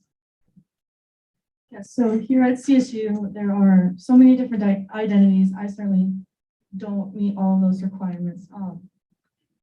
But I feel like I don't represent them, so I have to listen to them, and I want to make sure that we don't prioritize some people over others and just really listen to all the different groups here that are at CSU. So I identify as a gay male. And so with that background, I definitely understand what it's like to not be heard and to just kind of like be put on the back burner. And I want to make sure that anybody who feels that certain way gets to speak what they have to say. And I will be here to listen for them. Yeah, kind of like my pre-ratification, I'm sorry, I'm tired. I've been saying I identify as a woman and I identify as a woman with physical disability. However, that's not even close to all the ranges of identities and experiences of people I meet every day. And at student legal services, for example, I discuss issues of people on the phone, and their background does not matter. If it's an international student, if it's a straight white male, we give them our services. However, it is important because our fees do impact different communities differently. So kind of finding a balance of equality and actually finding this idea that everyone should be impacted in the way that really helps them. Sorry, I'm tired. So yeah, pretty much I'm just gonna echo what some of my comrades said. just kind of opening up and listening. As some of my friends jokingly put, I kind of am like, I'm a white guy. I tend to, you know, not. Well, yeah, I'm just gonna leave it at that. So mainly what I do is I just try to listen to other people, and I just the main thing I just try to remember is that I really do come from a place of privilege, because you know, I don't walk into a bar and get kicked out just because I look Jewish or I'm Asian, which happened to a few of my friends. You know, I don't have to carry mace with me or anything like that. Like, you know, I understand that my life and a lot of stuff that I do without thinking is not exactly something that everyone else has the ability to just do and have the access to. So keeping that in mind, listening to other people's stories, and keeping in mind that everyone has their own identity and their own life stuff. Sorry, I'm also tired. Just trying to learn, and keep an open mind. One thing this board has definitely taught me is to work well with other people of other identities, other backgrounds, other majors.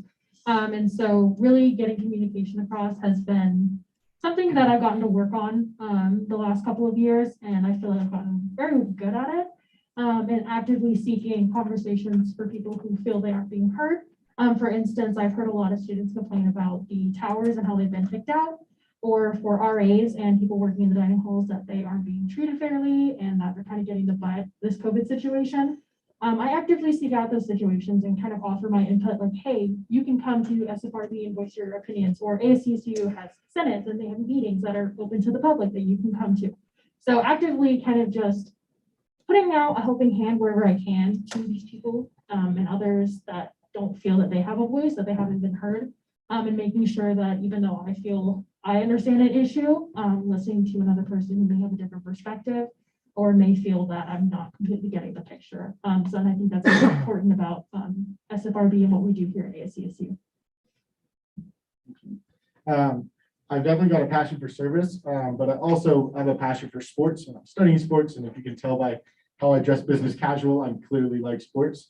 And I've worked with athletes in a number of ways. So hopefully continuing an SRB with them. I work a job for Random Sports Properties that works with athletes. I serve on now the Intercollegiate Athletics Board that works with athletes. So I've worked with, and I have friends who are athletes. So I'm talking with athletes all the time. And one of the examples is, oh, well, that's a demographic, they're athletes. But the more that I talk to athletes, the more I find out that the only thing they have in common is probably that they're just in better shape than me. But otherwise, they come from a huge, diverse group of backgrounds, of experiences, of being raised. But when you look at them, you just see someone who's on the track team, or somebody who's on the football team, or somebody who's on the golf team. And you don't see all of that. And that's the same way that Senator Sandoval said. I also have identities that are below the surface. And I think what's really important in that is that the surface, don't judge a book by its cover. The surface isn't what you get. And so there's a lot of identities that I can speak to, or people that I understand and I can help represent them. And there's times when I can't, and I won't. And anyone who's been in the conference room has probably seen that quote from former ASCSU president up in the conference room about being an advocate. And it probably could be worded better, but I think it's up there because the message is really powerful, that you don't have to be like somebody else to be an advocate for them. So for me, that means when I understand and when I can be an advocate, I can be an advocate.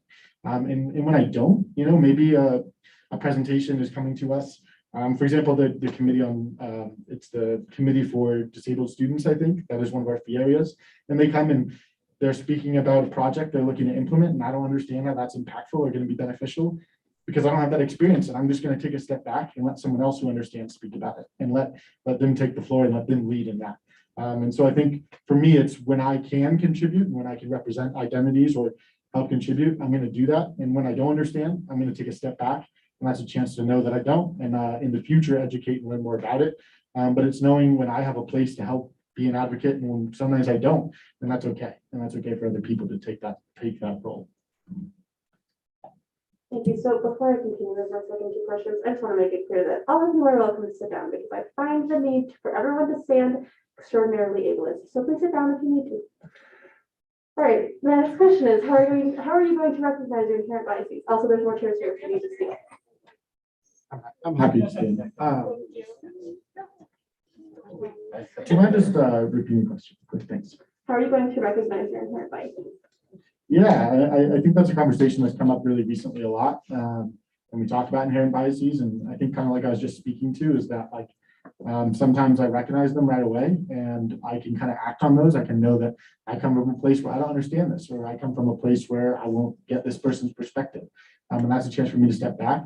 And on the other side of it, it's sometimes I won't realize that I have inherent biases.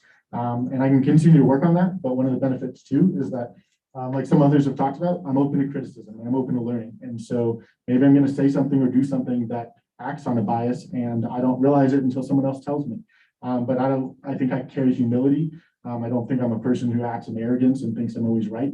And so if I make a mistake like that, where I, come up short, I'm going to try not to do it again, because the more you do it, the more it becomes, impactful and worse. But that's okay to make a mistake, and I can improve from there, and I'm willing to take feedback. So I think I can recognize the things that I already know about, because I'm familiar with inherent biases. But when I'm not, I'm willing to learn. Will you repeat the question once more? How are you going to recognize your inherent biases? Thank you.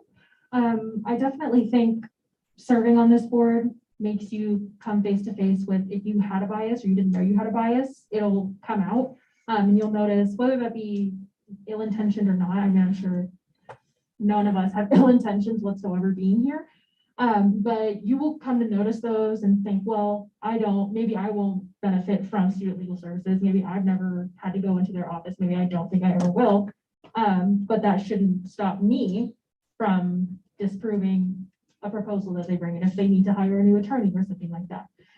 So it definitely makes you come face to face with any biases you have, the way you think, and really just putting yourself in other shoes, thinking about everything that's really going on, all of the students that we have to serve, all the students that are here on campus, and all the students whose good money we are using to allocate to their needs, not just our own, not just my own. I'm gonna have to ask you to repeat the question again. How are you going to recognize your inherent biases?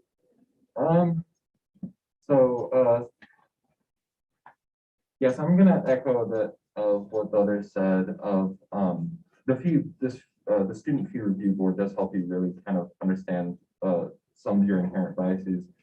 Mainly for me, I do remember a presentation from the Student Disability Center about them talking about the automatic door switches, which me as a person who doesn't have a disability never really thinks about them much. They're just really convenient when I'm moving boxes and I have my hands full.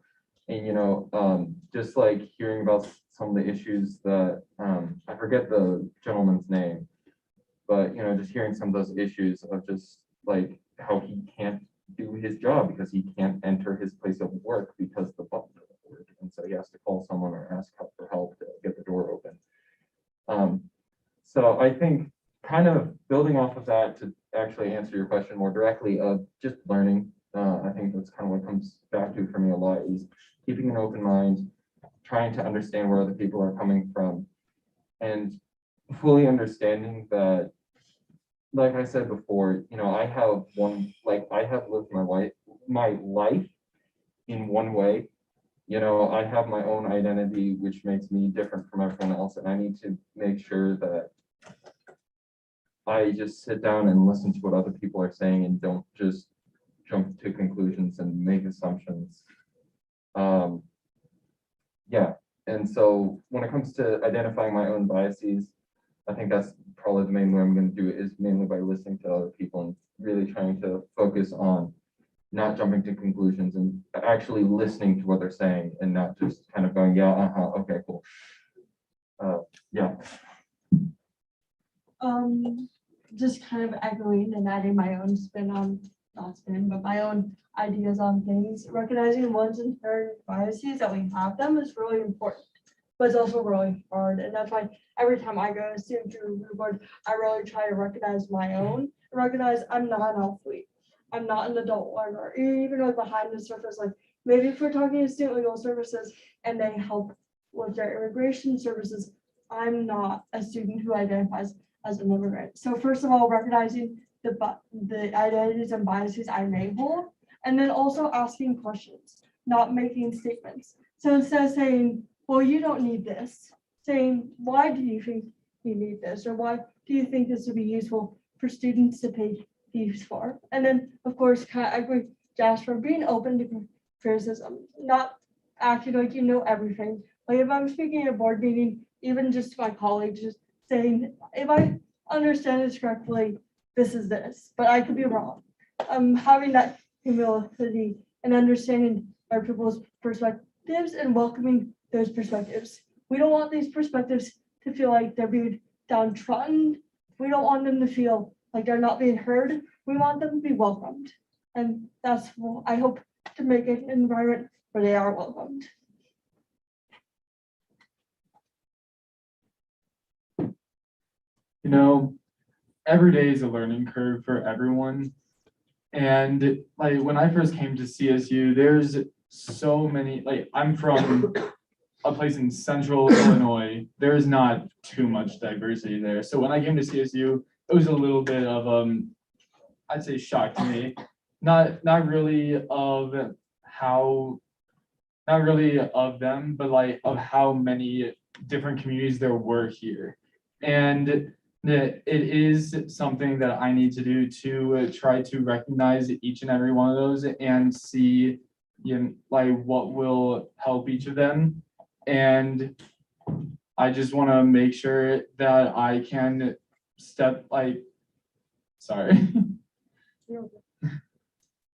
just want to make sure that everybody gets heard here and that I can make CSU a better place for everyone. But I am learning, we're all learning, and I will take as much criticism as it takes until I do learn about these people and everything about them. Carrying off of that, I also went to a high school that wasn't very diverse.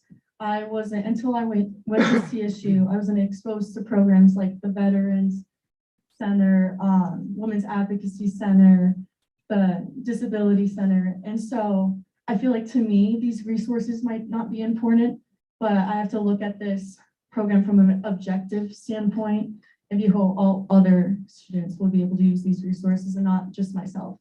Thank you. So with implicit bias, I think the sad part about it is the fact that oftentimes it's hard to see and they come up after an issue has been brought to your attention about it. So by addressing, or I will address my own implicit biases by acknowledging that I have them and also apologizing for anything that may come up due to those implicit biases. So really being open to learning and confronting the biases that I do have from the get-go rather than just ignoring them.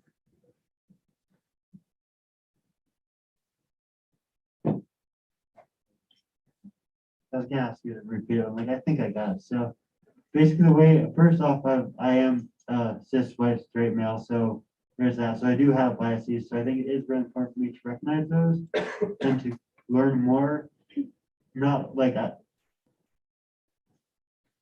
So basically, I want to make sure that relevance is great. Basically, I want to. Yeah.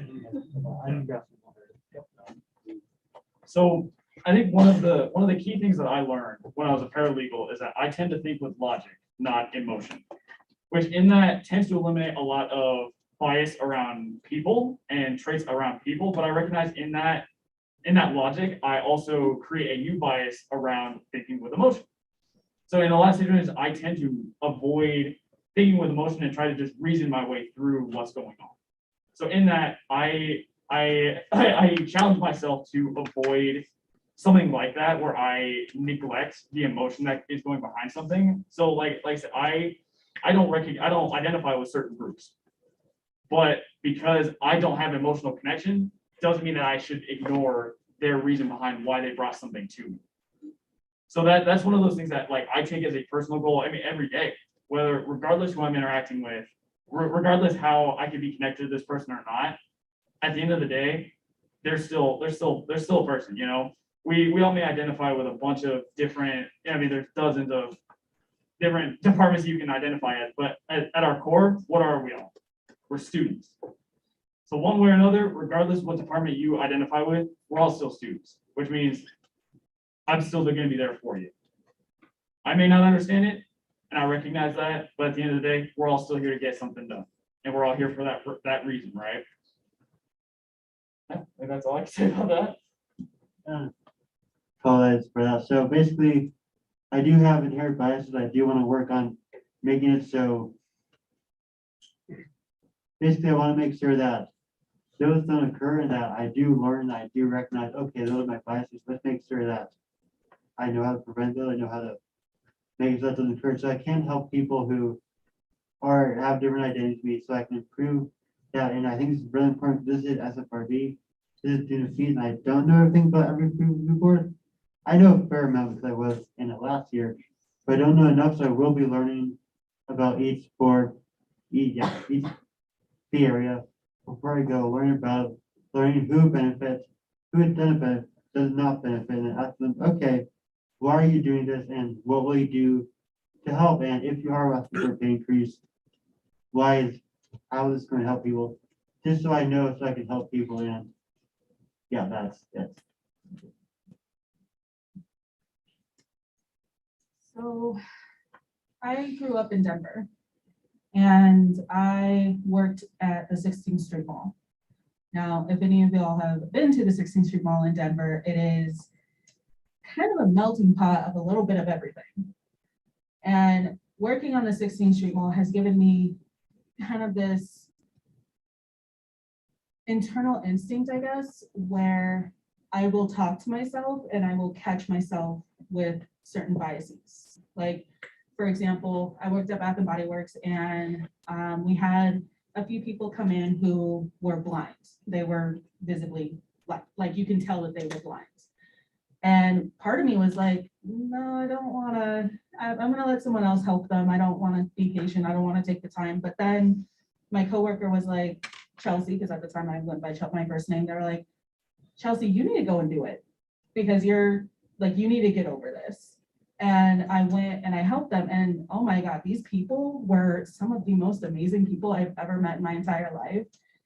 And I wouldn't have done that if I didn't go up and talk to them. So I have this like inner voice in my head that calls me by my first name. And it's like, no, you need to go and talk to those people. You need to get over yourself because you're not the only person in the world who's dealing with things. You're not the only person in the world, period. But then I also realized that, we're all human. Like Senator Anthony said, yeah, we're students, but we're human. We're always going to have those internal biases no matter what we do, because that's just part of our nature. But it is important that we learn to check ourselves. We learn to rely on other people to put us in check and saying, hey, that wasn't cool, or hey, you should probably educate yourself a little bit more about that. And then also be open to that feedback. That's it. Thank you. Okay, well, the last question now. So one more. What made you decide to apply for this position, and why do you think you're qualified for it? I'm loud, I'm proud, I want to be heard. That's my motto. I want to be a voice for those who feel like they don't have it. I want to be a voice for those who are still learning how to use their voices. But I mean, what college or university allows students to be on the student fee review board? Like, that's freaking cool. The fact that we can see where our student fees are going and we have a say in where they go and how much goes where. And not only are we going to be learning about all the different places that contribute to the student fees, but we're going to have a say in those. Like, we can say, yeah, we want to give more money to athletics, or yeah, we want to give more money to the student legal department place. I apologize, it is late. Like, we have a say in that. And the fact that the school is allowing us to have a say in that, I think is freaking awesome. And I would use another word if I wasn't in Senate, but you get the idea. So to speak freely, when I was first requested to be the senator of ALBS, one of the requests that was made of me by my superiors in ALBS was that I get on this board, because they are one of the areas that is funded by the Student Fee Review Board. So they wanted somebody that was representing them to also act on that board to be able to advocate for ALBS, but also to understand the process better so that they could pretty much plan their request more geared toward the board than rather just making a blanket request out of nowhere that they hope maybe works. So that was a lot of the reason why I initially went to the vice president about this board. But as she was explaining to me the purpose, the goals that she had moving forward with this board, I became immersed in it. And I could not agree more with what the goal of this board was. So as I began to learn more and as I began to understand more, the reason why I'm here just grows and develops more. Because if we can help connect the areas and the communities together, why not? I mean, sure, they're coming to us for money, but at the end of the day, it's still about us. Like I said, it's about people. And that's why we're here. So I initially started here to get a voice on this board, but as I develop more and as I immerse more, I can't see a better reason to be here than to just help people. You know, like I said, we have such a huge impact on so many crucial areas of this campus that I can't see a better way to contribute to the campus than this. I really can't. All right, so last year when I was a freshman, I joined CSU and I was like, oh, I want to join the student government and help them. And so the first thing I saw was student peer review board. I actually learned about that really before I even learned about the Senate. So I applied for it and I was like, let's give this out. Let's help the students of CSU. And so that's why I joined, because I want to help the students. And then I've been a member at SFRB for a year and I became a senator and I've been trying to help students as much as possible. And so the reason I decided to join this year was because I want to continue to help students as much as possible. And I think this is one of the best ways to help those students. And the way I'm qualified is that basically I just want to help students and I also do have a year experience. I think those two things make me qualified. So as the director of health for ASCSU, I get to manage a budget, which essentially goes to the students and goes towards helping students. And I ran into a lot of frustration with how I could spend or how I could allocate that money towards students and where I could spend it. So I think that being a part of the student peer review board will help make an impact on a larger level, particularly in regards to health with students specifically, because that's kind of what I'm interested in. That's where I see the student peer review board could make a bit larger impact, but that's not to say that it couldn't make a larger impact in other areas as well. So essentially, I joined the student peer review board to make a larger impact on student lives. I wanted to join the student peer review board just because of how Elijah said, CSU's transparency with students and how their student fees are allocated. Many other schools don't even get the option to see where their student fees are going. So I feel like I want to be a part of that and represent the CSU community. I feel like all these other people, they have played big roles in like student government, but I'm just like a fresh face. I feel like I'm just an average student. So I feel like I can really put in like that perspective into the SFRB. And I think that's why I would qualify. Thank you. You know, I mean, you go to a store, you purchase something, you know exactly what you're buying. When you're going to college, you are buying education, but then people are like, yo, what are all these fees for? Like, why am I paying so much money? And I would love to be the person that can answer that question. I really want people to be able to come in and that, like, they could be even complaining to me, like, what, like, as in why are we paying so much? And I want to be like, girl, I'll tell you exactly what you're paying for. And I want to make sure that the changes that we make in SFRB are correlating to with these students and that they're getting their money's worth. I just take a breath here. The first time I applied to the board was a year ago. To Anthony. Yeah. Anthony, I was asked by Student Legal Services to apply to find out more about the board, but they felt confident in me because I was such an outgoing person and I always asked questions, probably to an annoying extent in staff meetings when we were talking about something, for example, like a staff attorney search. I say, oh, when is that going to start? what are your qualifications? And they're like, Charlotte, you're a student assistant. Don't ask this. But I did want to ask those questions, and that's why I chose to apply.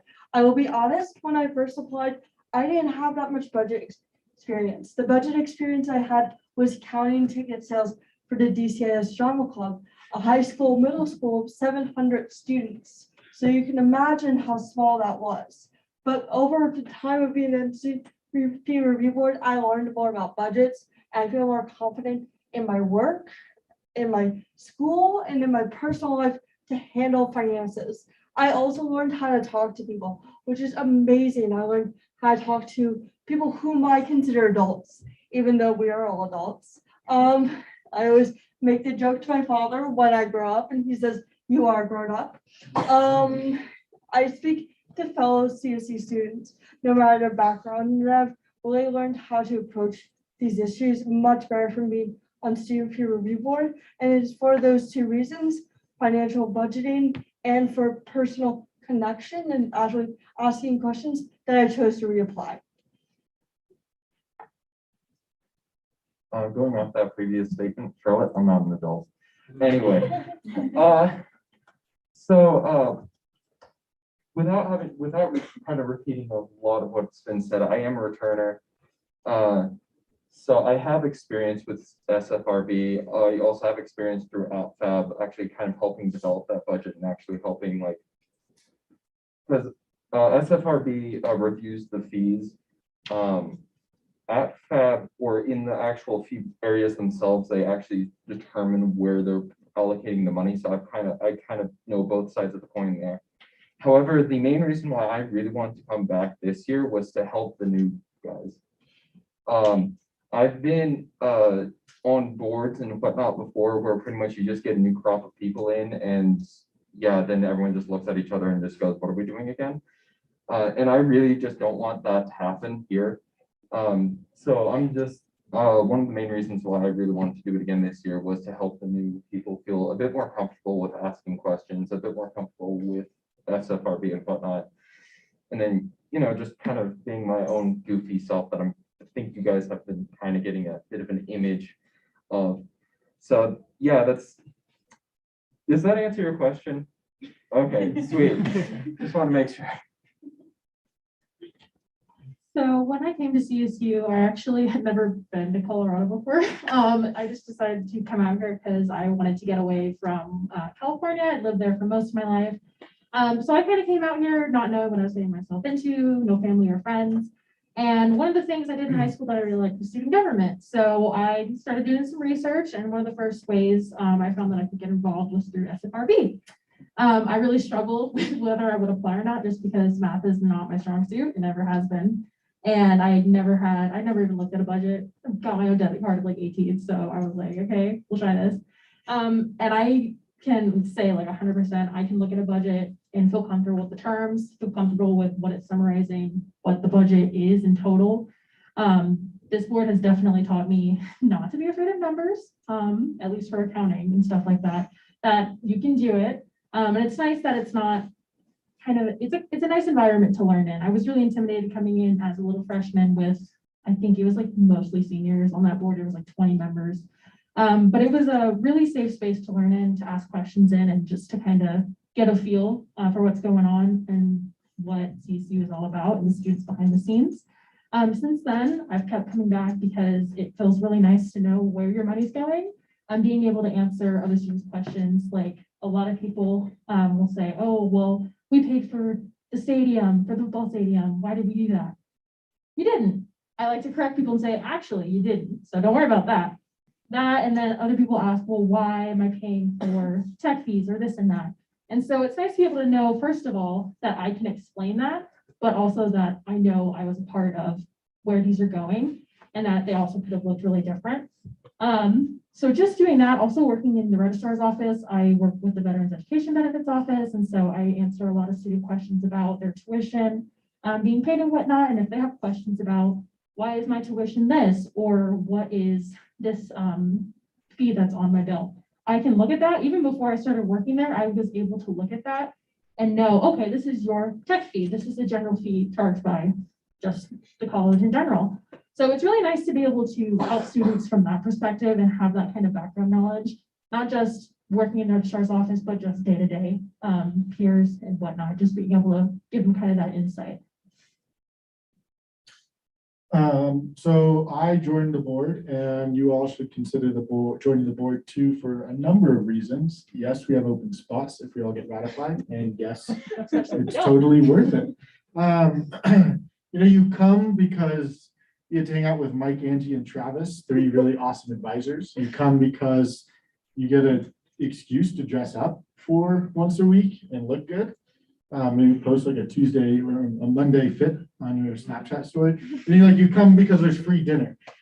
You come for a lot of reasons, but I think you stay because there's a really important mission that's tasked to you. And that's to make sure that the student fee is being spent wisely, responsibly, and, you know, on behalf of students. So for me, that's, I think, what sucked me in.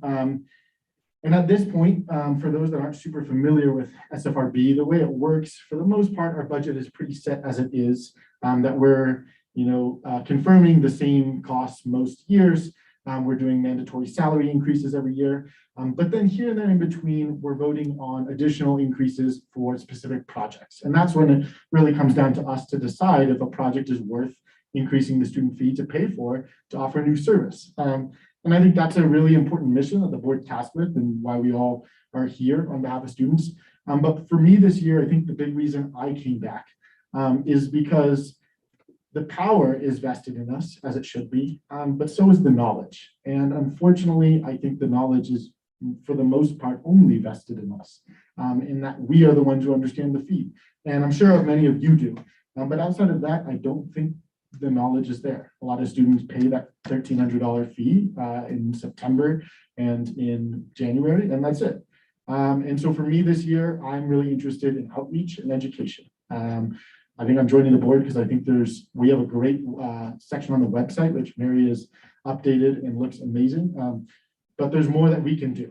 So I'm interested in some ideas and some new goals of how else we outreach, whether it's an Instagram account that posts updates about how SFRB is spending its money, whether it's tabling on the plaza to get more student input and outreach, but opportunities and ways that we can not just have us understand why and how the student fee is being spent, but have every student at CSU know why they're paying an extra $1,300, because everyone pays a different amount of tuition, but based on credit hours, we all pay the same fee, and none of us should, you know, feel like we're paying empty money.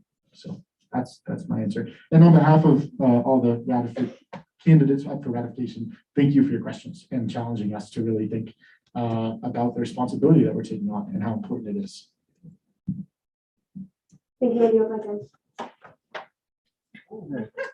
Okay, thank you, Chair Athey. Senator Python, did you want to be on the speakers list? Yes. Okay, Senator Python is already on the speakers list, and the chair will recognize you for 15 minutes. So just so everyone's aware, I'm not taking 50 minutes. No shot. I do have a couple of quick questions, just based on what was said and also maybe something I missed. Can I ask targeted questions? We could all pass, I think. Yes. Okay. All right. Just want to make sure I wasn't like soloing someone out. Go ahead. Michael, right? Perfect. All right. I missed what year you were in MEC, and also what are you taking this next year? If you turn it off. Yeah. Yeah, might be dying. You can also use an icon up here. Yeah. Go ahead. All right, so I'm moving the podium apparently. I'm a 5th year in MEC. So right now I am taking senior design. I'm in Chinese 3. I'm in I should probably know this. MEC 460. I'm in turbo machinery and LCA. And you've done this before, so you know what Yes, you got sir. going on. I think that was my only question for you. I'm gonna be on second speakers.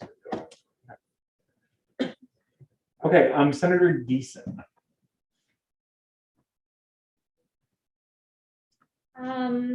I motion to exhaust the speakers list. Ooh, okay, so by exhausting the speakers list, that means that nobody else can go on the speakers list. And fun fact, nobody else is currently on the speakers list. So, Jim Parsons just added himself to the secondary speakers list. He's second speaker. so the way, here's a fun fact for all of you. The way that the speakers list works is y'all raise your placards and we get you on the list.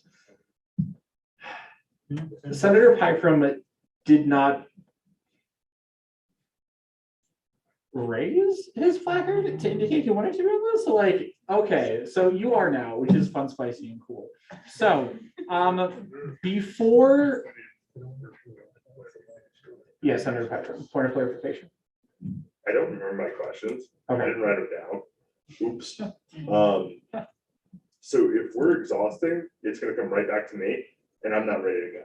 So at that point, yeah. So the chair will not accept that motion at this time. However, the chair will accept a motion to exhaust the speakers list with additions, which would give people one last time to get on the speakers list. And then once we get through all of those questions, we're done. We can't extend anymore. Speaker, point of information real quick. Yes, Mr. Sloss? Also, if there are questions that you can't remember tonight or anything, we'll be continue to be open to questions. So like, if you want to reach out to us via email or reach out to Mary to pass on questions or like connect with one of us and meet with us to ask questions, I think all of us are probably pretty happy to do that too. So, you know, this isn't like an end all be all if you have to find out if we're doing something right or wrong tonight. I yield my time back to the speaker. Thank you, Mr. Sloss. So do we have a motion to exhaust speakers list with additions? Yes. We have a motion to exhaust speakers list with additions. Do we have a second? Second. All those opposed say nay. Hearing none, seeing none, chair assumes unanimous vote, motion passes. All those who wish to ask the ratifications for SFRB further questions, please raise your placard now. Okay. So far in the speakers list, we have Senator Trout. Anybody else? Okay, hearing none, seeing none, Senator Trout, the chair recognizes you for 50 minutes. Awesome, thank you. And again, I'll make these as quick as possible. I put these questions so they're a little bit more rapid fire and a little more individualistic. So that should be great. So for each of you, what areas of CSU do you feel you best represent / give a voice to, whether that is a specific SDPS office or a specific major or groups of people? Great question. I love this. Hopefully this displays, you know, diverse perspectives from the board. I can represent a lot. I think I have a lot of outreach, but I think I'm going to be best at representing college business students. I'm on the College of Business Council. I'm very involved in the College of Business, athletes and working with athletics. Fraternity and sorority life. I'm involved in fraternity and sorority life, so I represent IFC pretty well. And then yeah, I'm going to say students with disabilities. I have disabilities obviously below the surface, but they make school really challenging sometimes for me. And so I don't think I'm always going to relate to every student with disabilities, but I definitely can understand that perspective when we get there. As I kind of mentioned a little bit before, I like to think I have the best of both worlds because I have my primary major in college and natural sciences, but I have my secondary major in liberal arts. So I get a good mix of people I talk to, just material that I'm exposed to, conversations I have on the daily. Not only that, but I also have been endowed with my veterans education benefits. So I get to interact with our veteran students and adult learners on a pretty frequent, if not everyday basis. And I do get to work in that office. So I also know a little bit about the operations of the registrar and things like that. What else? I also have my minor in BMS, but that's kind of pretty similar. I'm also a pre-vet student.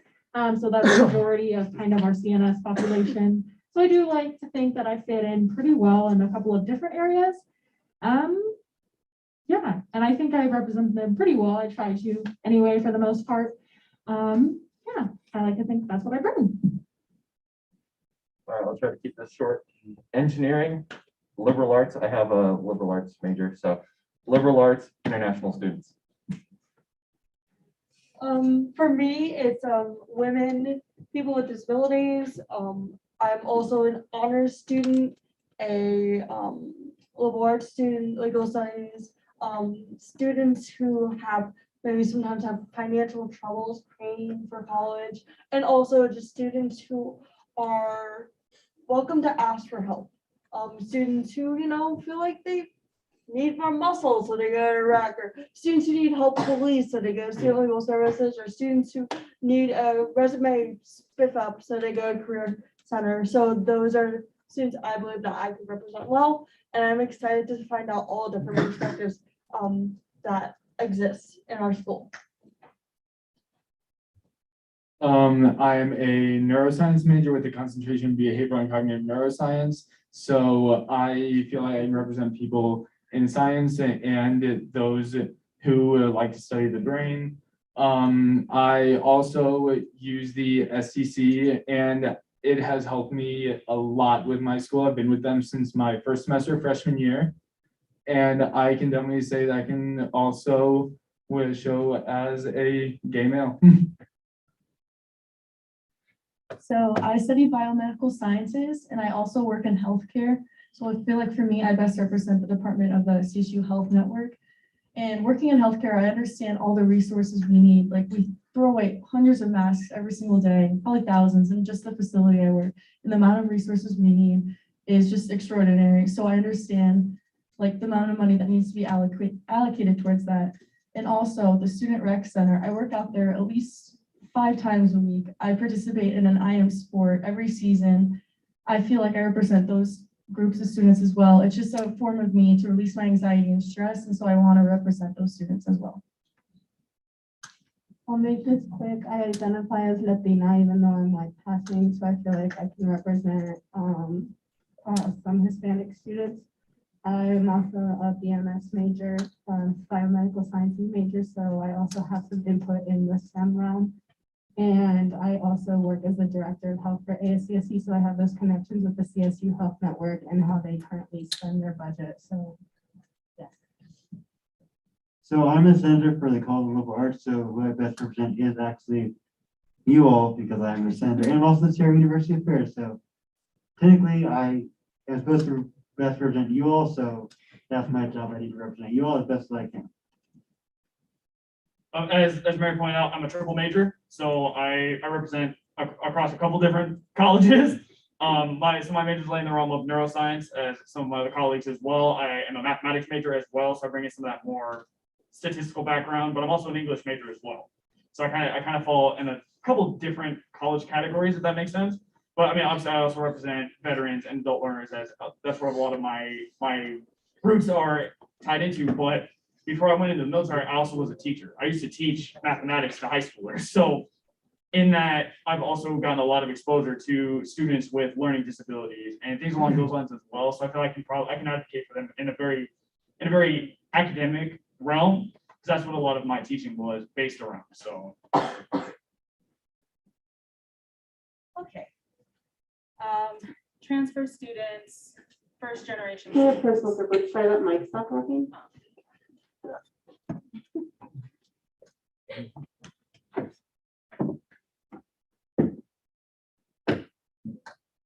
Can y'all hear me? Okay. I love the fact that I don't have to get up. So, as I was saying, I am a transfer student. I am a first generation student. I am an adult learner. I am a student with disabilities. I am a Black student. I am a woman student. I am a student of the College of Psychology. I'm blanking on what that college is. I am a political science major. I am a English focused in creative writing minor. I work with SLICE through the President's Leadership Program. I work with Rams Against Hunger. I work with ASCSU. That's it. Those are the students that I feel like I can best represent, because I kind of am a little bit of all of them. Thank you. Oh, this is exciting. Oh my God. Which makes my second question a little bit harder. And I want to clarify with the question. So let me ask the question first, and then I'll kind of, yes. So what area of CSU did you not hear that is officially being represented that you would like to reach out to? Now, there are 10 amazing people who represent all sorts of things, right? And we can't always think of things off the top of my head, or off the top of our heads, and it's late. So if you don't have anything that comes to mind right away, just say something along the lines of you'll be looking into places that aren't being represented, if that makes things a little bit easier. I guess I'll start. Oh, and I forgot the Pride Resource Center too.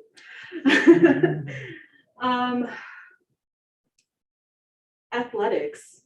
I didn't realize just how much $40 million go into athletics. And when I heard that, I was like, what the hell are we, like, what is that money going to? So I am really looking forward to looking into athletics and looking into what that realm looks like and the rec center. And unfortunately, the handheld mic has died so for accessibility reasons, I am gonna ask that y'all use the fun, wonderful mic up here, or if it's easier, one of the fun little mics up in the front row over there. Yeah, Senator Fecker, go for it. Go another line. I think the departments that I want to dive into more and I want to learn more about are the culturally diverse groups, because as I did a DNA test and I'm about as white can get. It's pretty much what it said. I'm very much European, German, French, British, whatever. So there's not a lot of me that is diverse. So I want to dive more into Asian Pacific Islander, the Hispanic background. Like I want to dive more into that because that's I see that as a weakness for me because I just don't have that culture. I don't have that background. I don't have family members that identify in those areas that I can go ask questions about, so I want to dive more into that and learn more about the culture and the idea behind these different cultures, these different peoples. Because like I said, that's where I see myself as a bigger weakness. On the academic side, sure, I can dive into a lot of different things, but that's really where I see where my focus needs to be.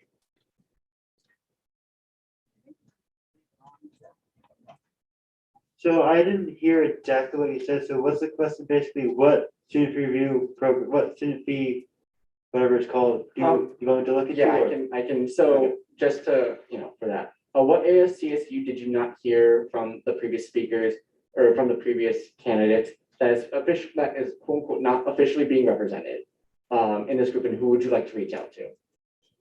So what organizations do you want me to look out to that aren't a part of the student fee review board? If you can name some off the top of your head, if not, just tell us that you will be looking into groups that are not being represented. Okay, so basically, I think the way I'm gonna answer that, I don't really know, so I'm going to probably, if I can, I'm gonna reach out to you to say, hey, can you tell me like any ideas of what isn't being represented that you think I should look into? Just because I don't know, I do want to know, but at the moment, I can't really answer that. So I do want to reach out to multiple ones that maybe should be, so definitely might want to talk to some of you about that.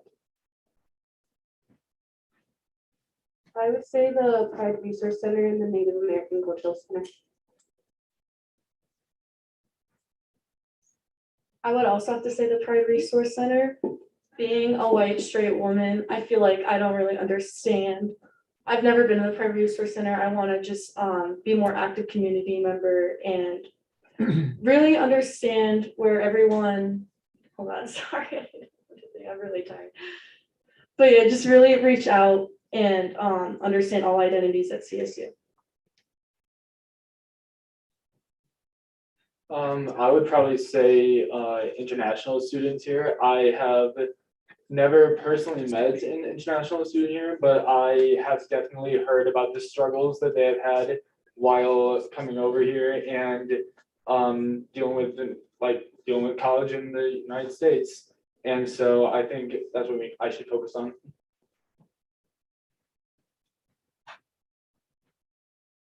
First of all, I want to say when answering this question that, as we alluded to, there are many identities that we hold beyond the surface. So I don't want to say that these identities aren't represented, but these are just identities that maybe we didn't feel comfortable sharing or that we would remain private.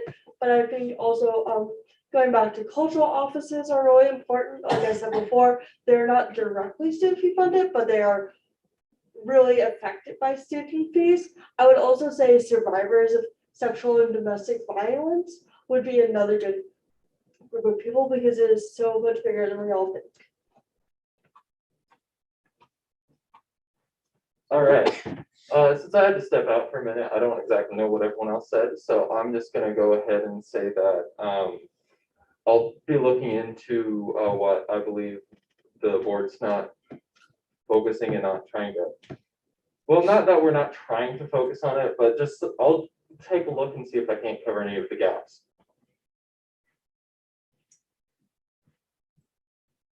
It's already been mentioned a bit, but definitely our cultural and gender support centers, El Centro, Pride is pretty supported as well, but Pride, WGAC, those resources, as well as maybe some of our other colleges that aren't as represented.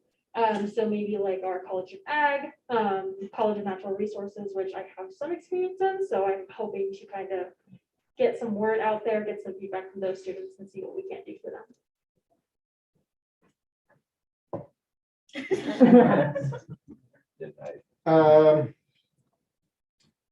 I think we missed it, but I think out-of-state students would be a great group to represent, but I think some of us are, including me, so I think we cover that. Some people mentioned some identities. I do think that represented some of the SDPS offices, but I don't think between all of us, we covered all of them. So I think just those as a baseline of they're really important to have a voice and be powerful in the conversation. So that might just be reaching out to the senators who represent them to get some perspective. But a group that hasn't been mentioned that I think would be really impactful is financially insecure and low income students. So I think for me, that's going to be reaching out to financial aid, but $1,300 is a lot of money. And if you're on grants covering your tuition, but now you're expected to pay that, I don't expect everyone is able to. So how that impacts students and how we can help support those students, I think is something I would like to look into that we haven't considered before. So thanks for your question. All right, and for those who like didn't really truly know like what groups, I have some. I mean, you guys brought up some ones that I didn't even think about: financially insecure, sexual assault survivors, those sorts of things. So recommended groups, for example, would be those at like the UCA. Music, theater, and dance students are rarely, if ever, represented on mainstream campus. While they're, across the street from Main Street campus, no one ever. While the chair does encourage discussions about target demographics, they would like to remind the chamber that this is the time for Q&A, not recommendations. Right, and that's kind of it, but things to consider. All right, I yield the rest of my time to the chair. Point of information you can discuss in the debate section after. Yes. And we'd love to hear suggestions. Yes, and that is not to dissuade you from Senator Trout from getting any of this information out there, because those are very key demographics. But times and places, especially 10:34 on a Wednesday. Okay, Senator Pyfrom, do you have your questions, or would you like to continue on? I do have them. I'll pose them. Don't expect an answer. We can move on. It was for those who have already served. What is something you would change about the SFRB? What is a fee that needs to be replaced? And what is a fee that you would like to move? Again, there's a time and a place for this, and it's not now. Okay, so then with that, because we move to exhaust the speakers list with additions, we are done with Q&A. I'll ask all of the candidates to leave the Senate chambers, preferably either the ASCSU office or just mill about in the hallway, whichever one y'all choose, but please all go to the same place so that we know where to get you when deliberation has ended. No, you're fine.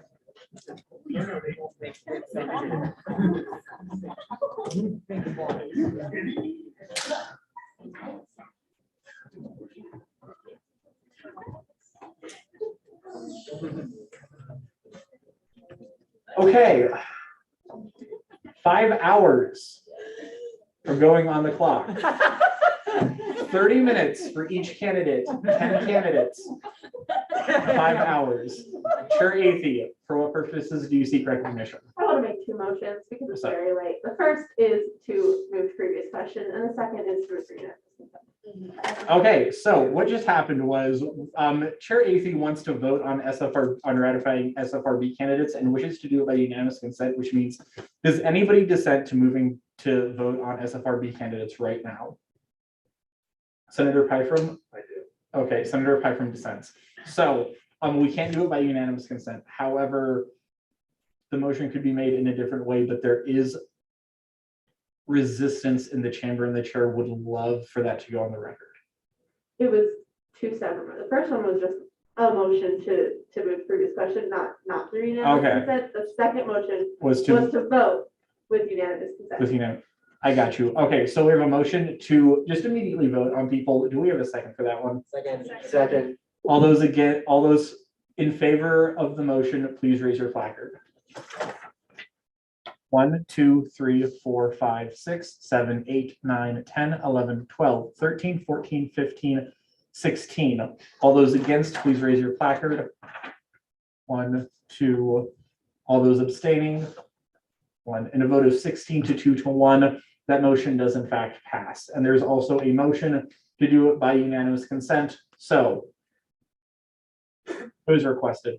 So we're all good. That's a voting method. And we can do it because we have slates. It's great. We don't have to do secret ballots, which would be kind of a pain in the butt, but that's okay. So does anybody dissent to confirming the SFRB candidates brought forth by Vice President Gebersat? Okay. Senator Pyfrom, you did in fact raise your hand. Was there anything that you wanted to say? Given the fact that we're not going to discuss, makes no sense. Okay. Vice President Gebersat, could you please bring in what we have of the student fee review board right now? Yes. Without a doubt, one of the quickest 5 hours that has ever gone by in history. Honestly, yes, it is 10:38 and we have done like 9 things on our agenda today. But don't worry, it will get better. Man, you guys started discussion and it lasted 5 hours. I will say that it will not stay here until 3 a.m. That's too much, and I don't expect anybody else to either. I make a motion to end this meeting at midnight. I refuse to stay until 3 a.m. If we're still here, then you can make that motion all you wish, Senator Sandoval. Chief Justice Freeman, do SFRB people need to be sworn in? Okay, Chief Justice Freeman, can you come down and administer the oath of office who are newly ratified members of the student fee review board? Oh, the vote is unanimous. Y'all got it with unanimous consent. Woo!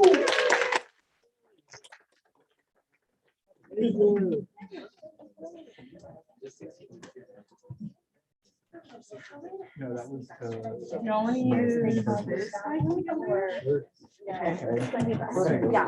use multiple mics.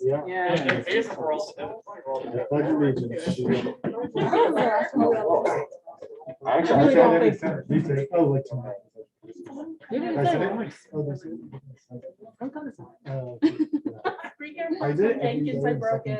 Are y'all ready? Okay, so Okay, I state your name.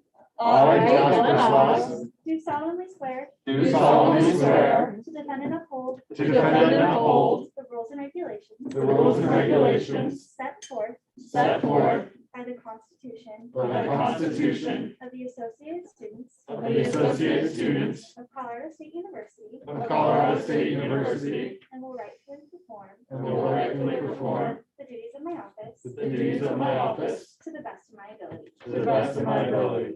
Congratulations.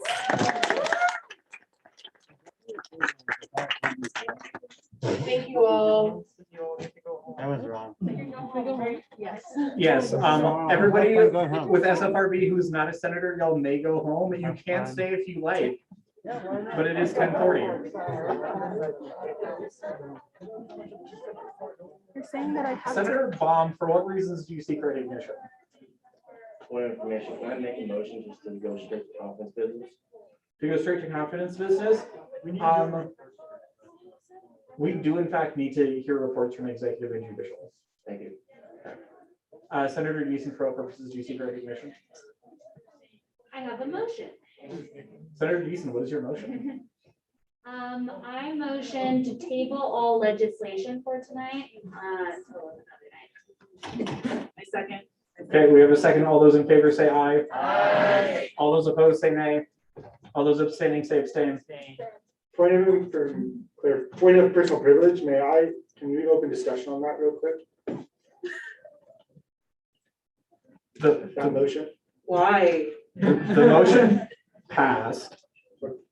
Well, there is discussion. Point of information from me, I'm the author of one of those, it's the ranked choice voting legislation. I don't know that I can come to Senate next week if it's tabled, and I don't know that Anya will be able to. If it is expected to be long, I totally understand tabling it, and I don't want to eat up more time, but if it's just a few minutes of quick questions, because it's just a resolution, if that's possible to be done tonight, that would be amazing, because I don't know that I'll be able to attend to help with that next week. I'm not a senator. Chair Welch, for all purposes, do you seek recognition? So, okay, I'm the University of Chair, and so we looked over, we didn't actually make any changes, and I can explain it pretty well, I feel like, so just because of the time, it's nice. And if you do want, I can just quickly text you during Senate next week, if we do have any questions, but I don't think we will have any. And the chair would like to remind Mr. Sloss that no other presentation will be made, so the authors are not required to come to that Senate session. Point of order. Yes, Chair Casey. Sort of. Legislative cabinet can put it in consent agenda, and I think that the Senate would mostly be okay with that, and then it would be fine. Okay. Thank you all. Awesome. Okay, so bills have been tabled. Yay, congratulations, which means we are going to go into agenda item number 10, executive reports. Any member of the executive branch wishing to make reports? Floor recognizes Chief of Staff Ryder. Reader? Ryder, thank you.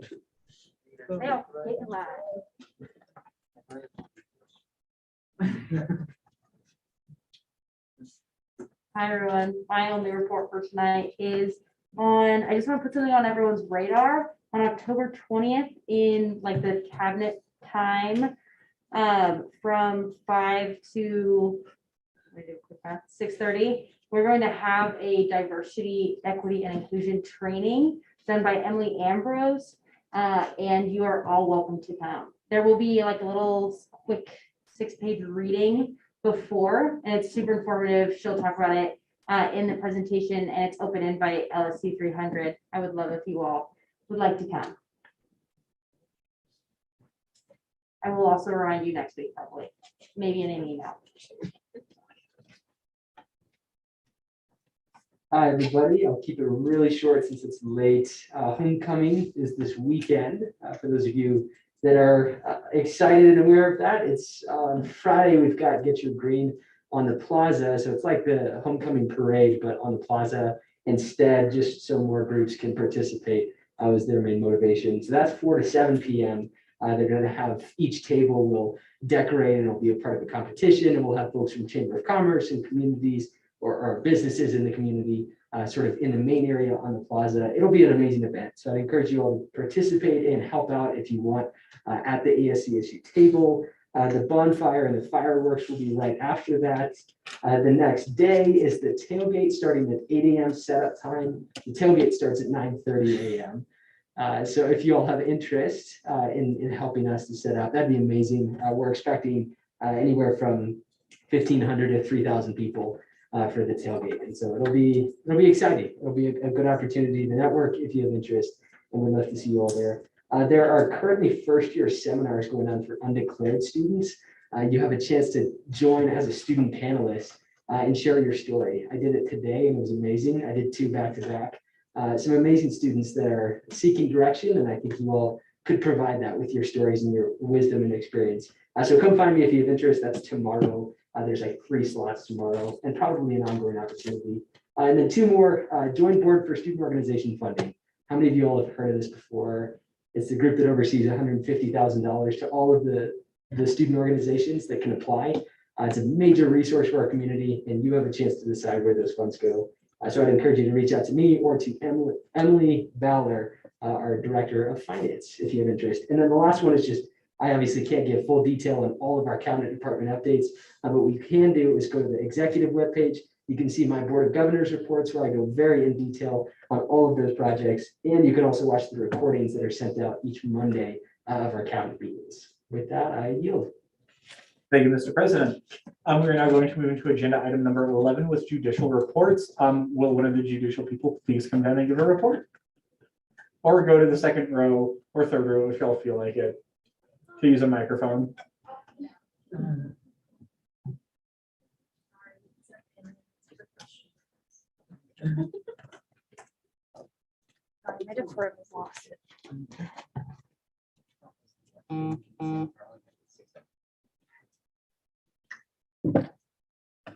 Okay, y'all, I will try to keep this as quick and painless as possible.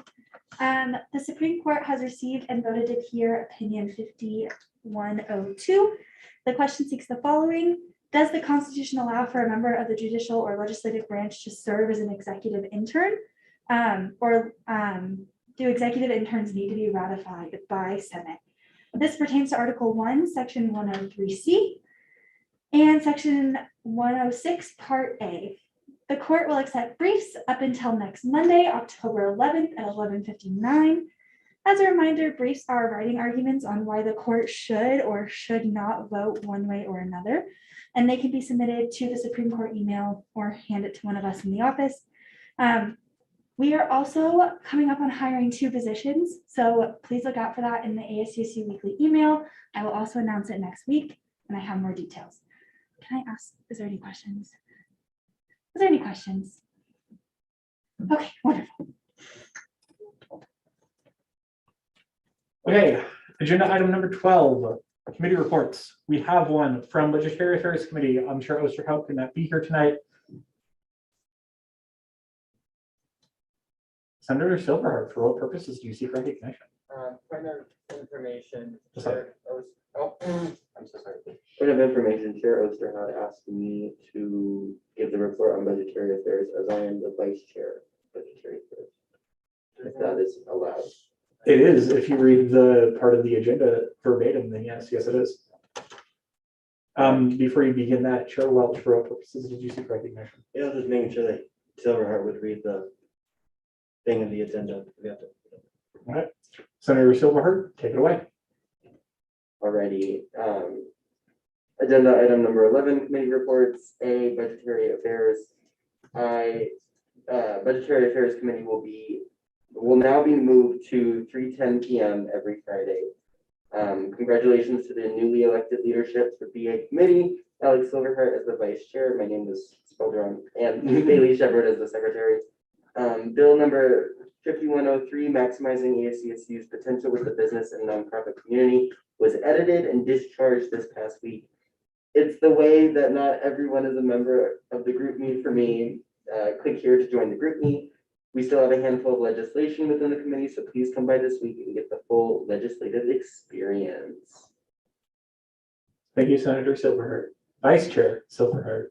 Internal Affairs.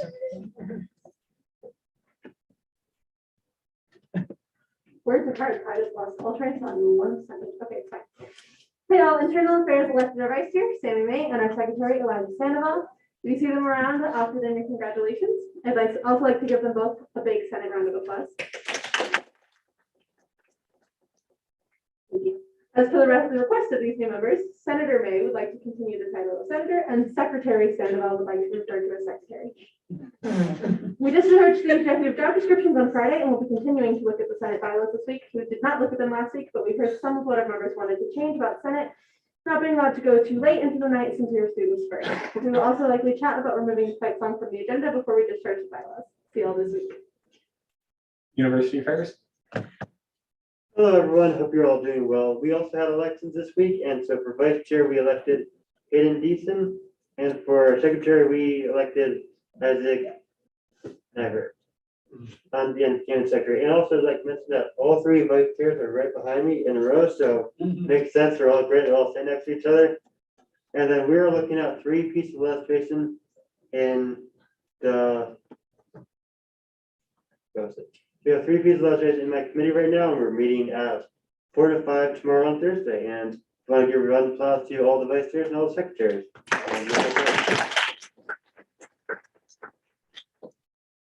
the chair would like to offer their congratulations to the newly elected vice chairs and secretaries of the committees. Congratulations, y'all. Okay. Caucus reports. We have one from the Women's Caucus from Chair Morgan. Women's Caucus will be canceled tomorrow, and starting next week, it will start meeting bi-weekly. That is all that we have.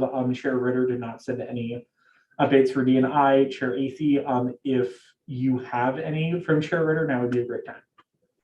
I don't have an official one, but I believe that she said she was canceling it. Give me a minute so I can double check on that. And we will come back to you when you have that. We are now going to move into Senator and Associate Senator reports, starting with Adult Learning and Veteran Services.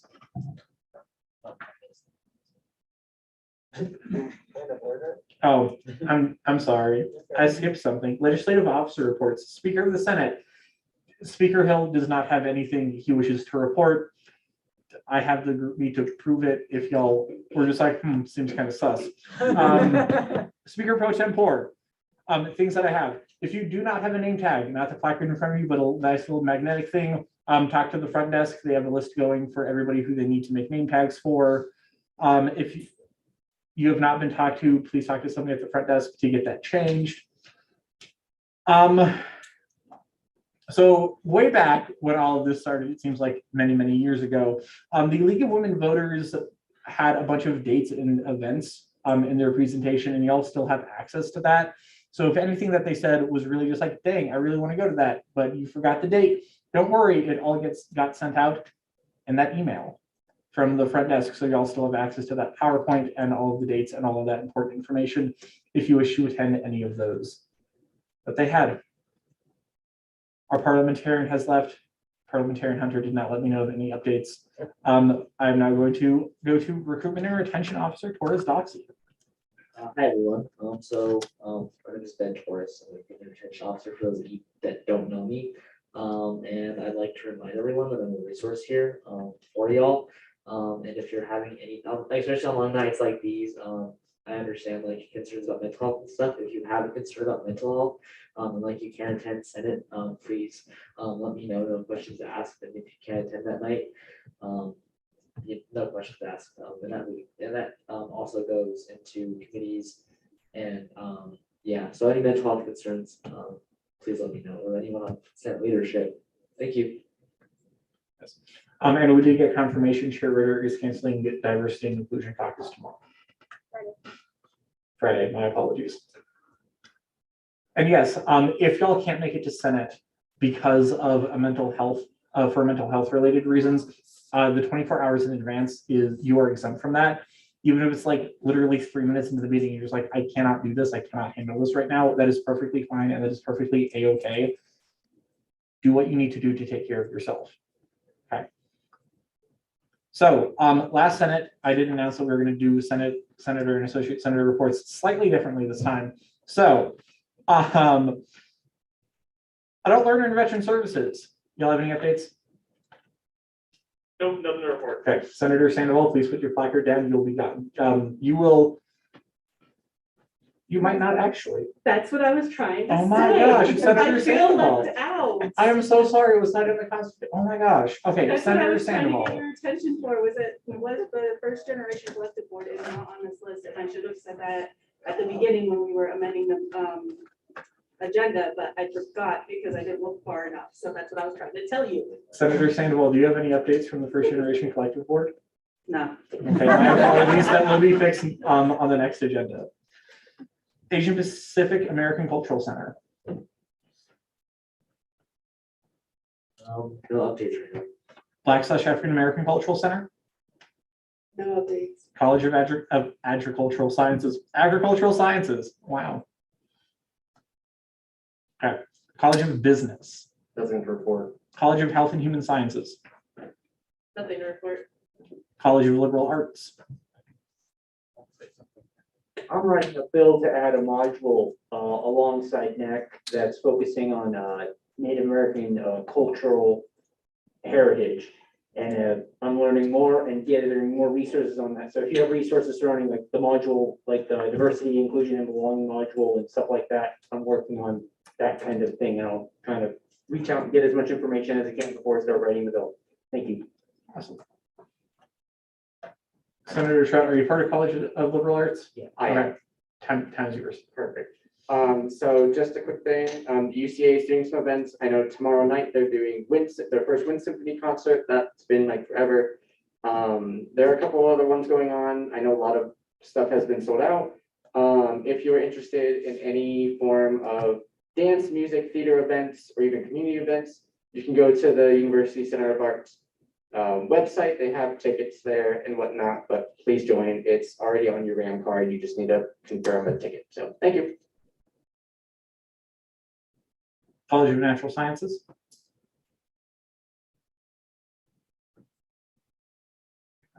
College of Veterinary Medicine and Biomedical Sciences. Real quick. I have a meeting with a member of the Health Network to talk about STI testing on campus and hopefully reducing the cost for students. And that meeting is tomorrow. El Centro. It's only my first day out here. I have nothing. Graduate Council. International programs. Nothing to the coach. The Native American Cultural Center. Unfortunately, the entire Native American Cultural Center had tests tonight, so none of them could make it, but they do have fun updates for y'all. October 11th is Indigenous Peoples Day. Please be respectful to the Indigenous and Natives you are with, not only on that day, but every day. There is a keynote speaker, Tanya Winder. The keynote event is Monday, October 11th at 5:30 Mountain Time. Registration is not required and the event is free to everyone. You can also follow the Native American Cultural Center's social media pages for updated information and more events. On Instagram, it is at nac.csu. And there is a link to a Facebook event for Indigenous Peoples Day and a Zoom link to join remotely. Senator, try to say it. You're all good. I actually do have something for you. I'm so sorry. There we go. Let me finish up with NAC's update, then I'll go back to you. Okay. And the Native American Cultural Center is tabling on the plaza at 11 a.m. to 1 p.m. on Monday, October 11th for Indigenous Peoples Day. If you are confused about the importance and or relevance of Indigenous Peoples Day, please do your own research. And Lizzie sends a little heart emoji in the agenda. So woo, wanted to share that with you all. El Centro with updates. So sorry about that. We have financial aid dropping hours, not just for those who are Latinx identifying. And it is on the 13th, the 10th of November, and the 8th from the hours of 2:30 to 4:00.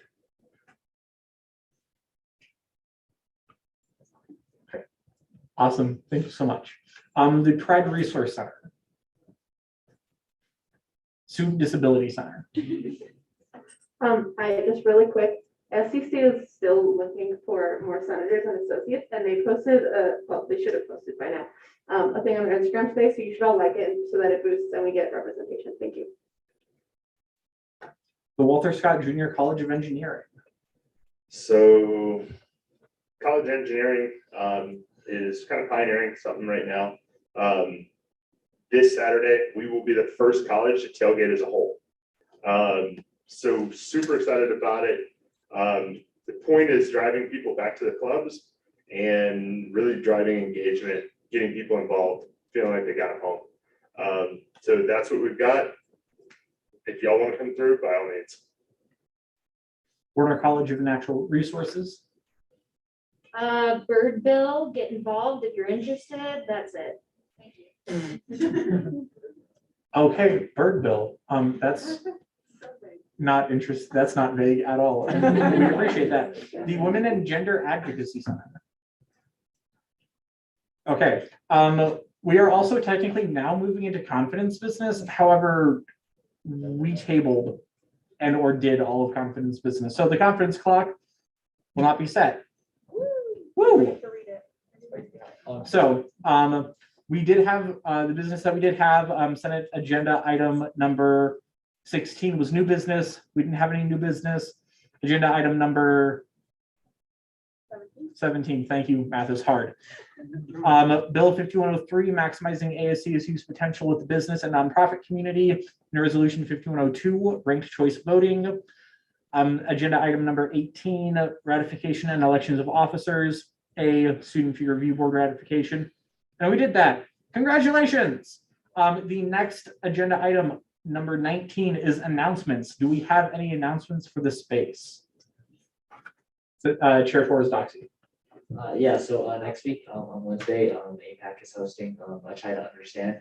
Try to Understand the weekly event on Wednesdays. Next week, it's about mental, it is titled mental health in minority groups. So it'll be like a session where they talk about mental health issues affecting minority groups. So if you're interested, feel free to go. It starts at 5.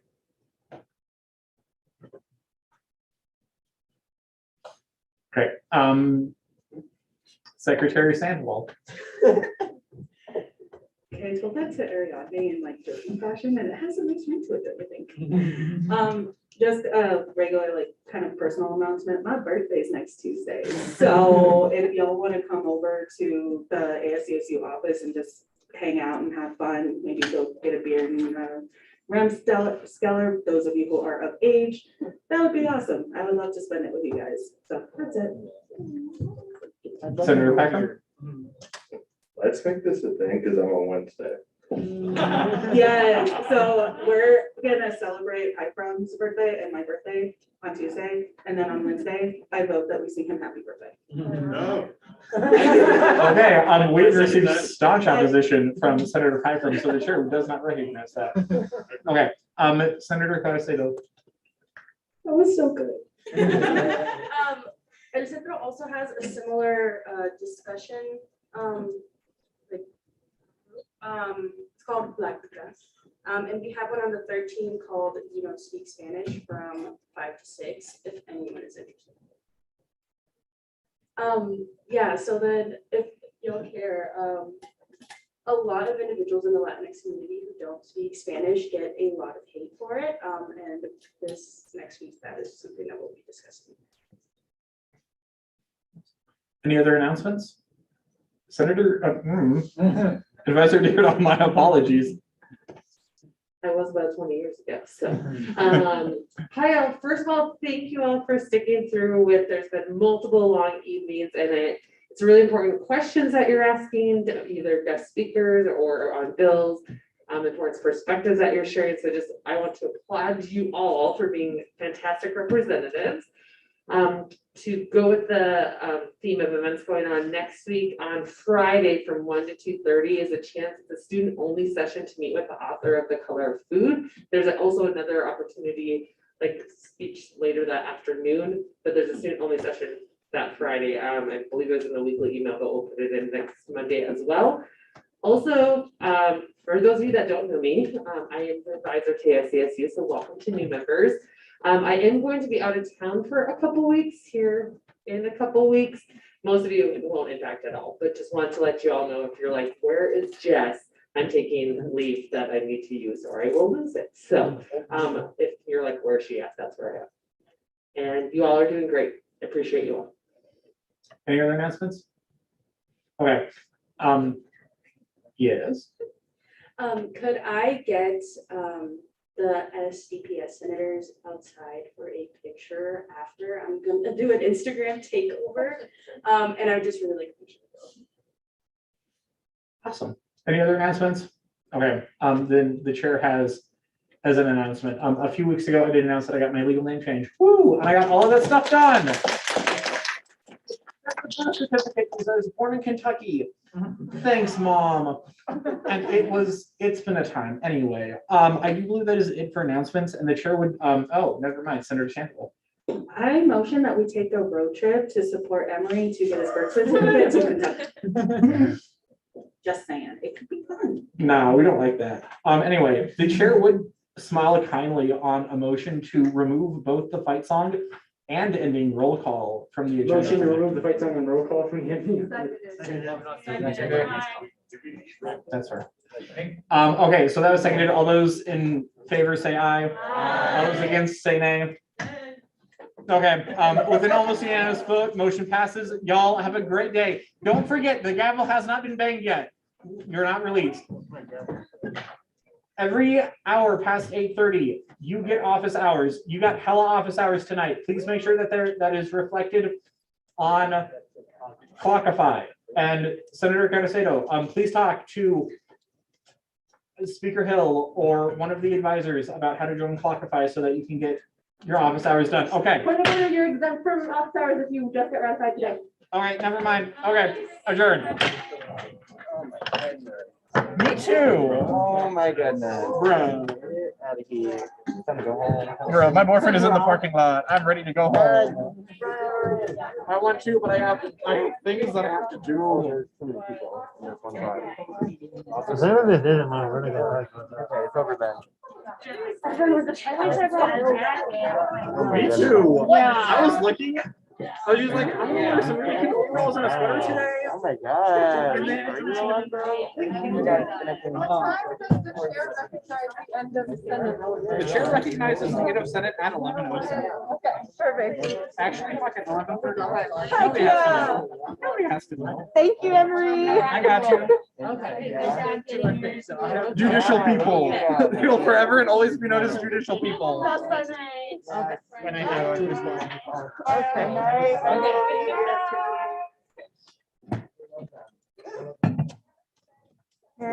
Do we need a stop? Yes, we do. Yeah, here? Yeah. Yeah.